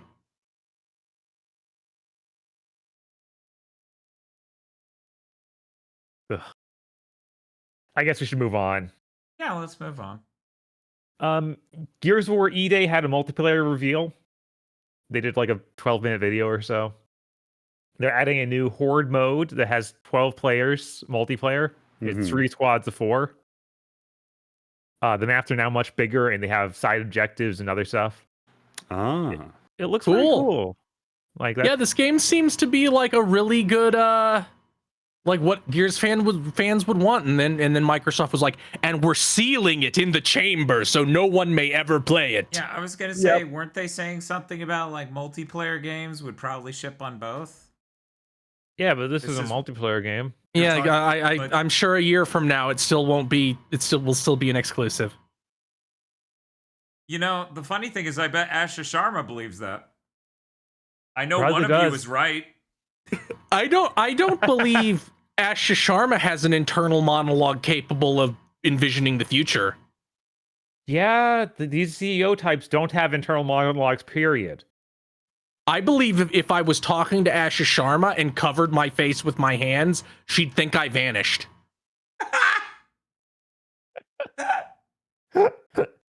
Yeah, the birth rate's plummeting. We need to do something about it. The other day, I went into school, an elementary school at 5 p.m. There were no children. That's how bad the birth rate is. We have to fix Wow. it. We have to fix the birth rate. AI is going to fix it. And then we're going to give them jobs with AI. This all makes sense. Thank It all you. just adds up. Thank you. If only more people were brave like you, Asha, Yes. then we'd get somewhere. I'm sorry to have to go back to Palmer Lucky, God damn it. but finding out he's related to Matt Gates Yeah. makes this picture from last year make a lot more sense. This is the most Floridian looking billionaire I've ever seen. Oh, yes. Oh, No, yup. it's true. Oh, He's been no. dressing like that. And even worse, he's dressing up with the Pokemon shirts that are Hawaiian. We want to kill him for it. Yeah, disgusting. Oh my god. I ain't And showing that anyway- picture. Yeah. Anyway, there's also a PvP mode in Gears. It's 4v4. It's like classic where you just have a loadout of weapons you go in with, and then there's special better weapons that you find just pick up to the map, like in the old days. It's just actually a multiplayer shooter map. Mm-hmm. Can you imagine? What? Yeah, Holy no weird shit. bonuses or buffs or perks or anything. It's just a game mode where you get to play the game. They also said there is no battle pass. And there's very, like, as little pay for stuff as they can possibly have. They'll only do pay for stuff with collabs for, like, skins. And the open beta starts August 13th to 17th for just fully open, and you get early access to it the 6th, the 10th by pre-ordering, I think. So yeah, that sounds really cool. Too bad about everything around it. Uh-huh. Uh-huh. Too bad about everything right now. Yeah. Anyways, Bob, did you Reggie Fils-Aimé came out to bat for Mod Retro for no reason. Why does he do this? The man only appears to take L's. Yes. That motherfucker's responsible for stopping the Pizza Hut fucking buffet. What the fuck? God, he sucks so bad. I hope that him chilling this like kills a lot of the mythos people irrationally have for this dude. Yeah. Like, guys, are you realize that his strategy is part of why Nintendo ate shit so hard with the Wii U? Like, he was like, we don't need to have tentpole games or feed our core audience. We have these casuals. What do you mean they stopped playing Wii games in 2011? What do you mean they bought on average like 2 games? Oh no. Oh no. Oh no. Never What give do you them Mother mean? 3. What do you it's good. I feel like it doesn't get talked about enough that they commissioned Robot Chicken to make a skit of him killing someone who asked for Mother 3. I want you to imagine anything like that happening in a gaming presentation nowadays. That sort of thing should have been paired with the announcement of Mother 3. I have no idea what they were thinking not doing that. Like that. That was a niche game that didn't exist. It doesn't. There was all these games that fucking came out in Europe that didn't come out here, and they failed in Europe because guess what? Normally, Nintendo of America and Nintendo of Europe cross-market their shit. Uh-huh. Like, Reggie said no to Disaster Day of Crisis after Nintendo of Europe did it. He said no to Xenoblade until they had to release it in the most dog-ass through GameStop way possible. And now it's one of their pillar franchises. Yeah. That wouldn't have happened if Reggie had his way. Yeah, he's not a smart man. Certainly not smart for gaming. Can't say that the Although Big New Yorker considering did that he was great either. behind the Big New Yorker pizza, which cost huge losses to Pizza Hut because teenagers couldn't make it, maybe he's not that bright. Something tells me the Pizza Hut buffet also probably was profitable. Just a guess.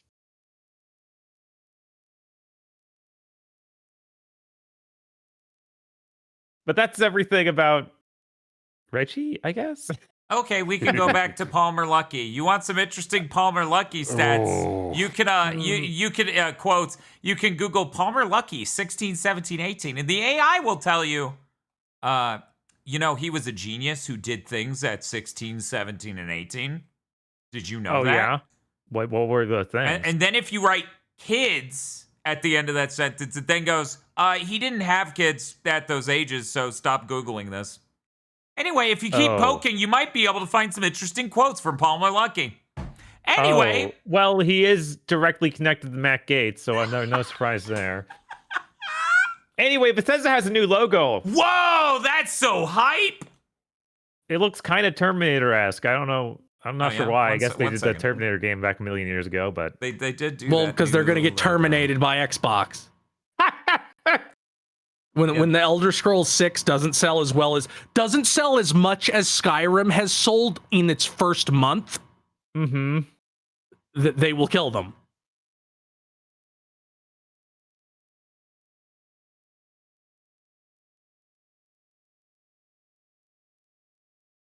Yeah, that's weird. That's a weird logo for them. It is like it's a little Blade Runner. Yeah, it is. Yeah. Yeah, I can't wait to see all the hot new Bethesda games they're going to put that logo on. Me too, man. I can't. Yeah, wait. they're gonna release like a billion Fallout games and Elder Scrolls. It's gonna be great. We're heading to a golden age. And they're gonna make a new Terminator game too. It's gonna be the best one ever made. That's right. It's gonna get a Metacritic of 7.2.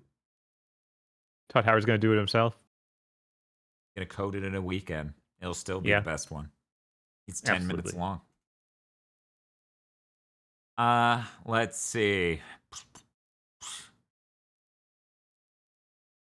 Someone in chat's like, can we stop talking about Palmer Luckey? Yeah, sure. So anyways, on the Matt Gaetz Wikipedia page, it says he grew up in a conservative religious family near Fort Walton Beach and graduated from Niceville High School. Motherfucker, you could just say he grew up in Niceville. What are you fucking doing here? Because it's not a place. It's just near Fort Walton Beach. I know. What the fuck's up with that? But we can name the high school. We can name that. What the fuck's the up high with that? school's a place. Jesus fucking Christ. Couldn't you at least say near Destin? Like it sounded a little I don't like get it. fancier. I don't get it. Okay, no. Look into your heart and ask yourself whether Niceville is more near Destin or near Fort Walton Beach. Not geographically. I know it's more, but I want to pretend we're ritzy and fancier than that, okay? I'm one of the fancy ones. I'm going to go up in the world. Anyways, I got to go to my job over the bridge where I don't get compensated for going over the bridge and I barely get paid better and the hours suck and the people treat me like literal garbage. But I'm going up in this world. Yeah. Wait. Anyways, we need to cap off this big thing to mention. Reminder, Bob and I, we're doing Sonic Unleashed tomorrow. I'm very, very, very, very excited for that. And that will be the end of the Revenge of Sonic Month. Even his vengeance knows an end. Thank God. Thank God we finished it this month. Uh-huh. Chris, what do you have going on? I'm going to play some kind of retro game, maybe Sonic, within the next week. Maybe I'll visit the Dimpsler. I visit him in the night. I'm the one who haunts the Dimpsler. I'm not trapped in there with him. He's trapped in there with me. Exactly. Gaze long enough into the Dimpsler hole, and it will gaze back. Aggro, what do you have going on? I am proactively establishing new legal precedent. If you take a look at actual ordinances, I'm pretty sure no one has defined it as theft or kidnapping if the dog decides to come with me of their own volition. Okay. Yeah. No, I think that's right. Okay. That's cool. Cool, man. I am going to make me a dog sled team. It's going to be a little hard with some of the breeds that I have locally to work with, but I think after I run some like solo tests on like pull weight and speed, I can find a way to even out all of those stats on the two lines. It might take a few more dogs to get an even two lines of dogs pulling, but I think in the end it's going to be worth it. It's going to be a good thing. Sheepy Hime says, I've seen snow buddies. You can do it. It's like probably 100 degrees down there. Do you have snow or anything like snow to use it on? Yeah, sand. It's called sand. I don't think you understand how many dogs I'm planning to strap to this sled. Okay, all right. But the bottom of the sled isn't just like metal or wood, right? There's like... Well, no, it's not metal or wood. It's metal and wood. Oh. I don't... And there's like there are like the 2 discs of flint I have on the back. Why do you have 2 discs of flint? Well, to make the sparking more regular and easier to show up on camera. Oh, okay.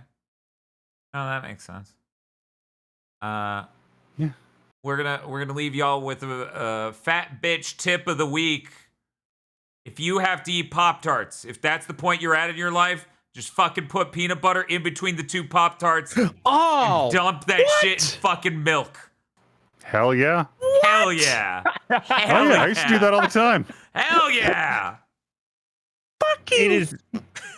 It is very dangerous, but good. yeah, I bet it's good. It's fucking 700 calories of sugar. Yeah. Yeah, it is. We're not trying to win the beauty pageant here, Mr. Judge's Bodies. We're trying to fucking get by on Pop-Tarts. That's your fat bitch tip of the week. See you next time.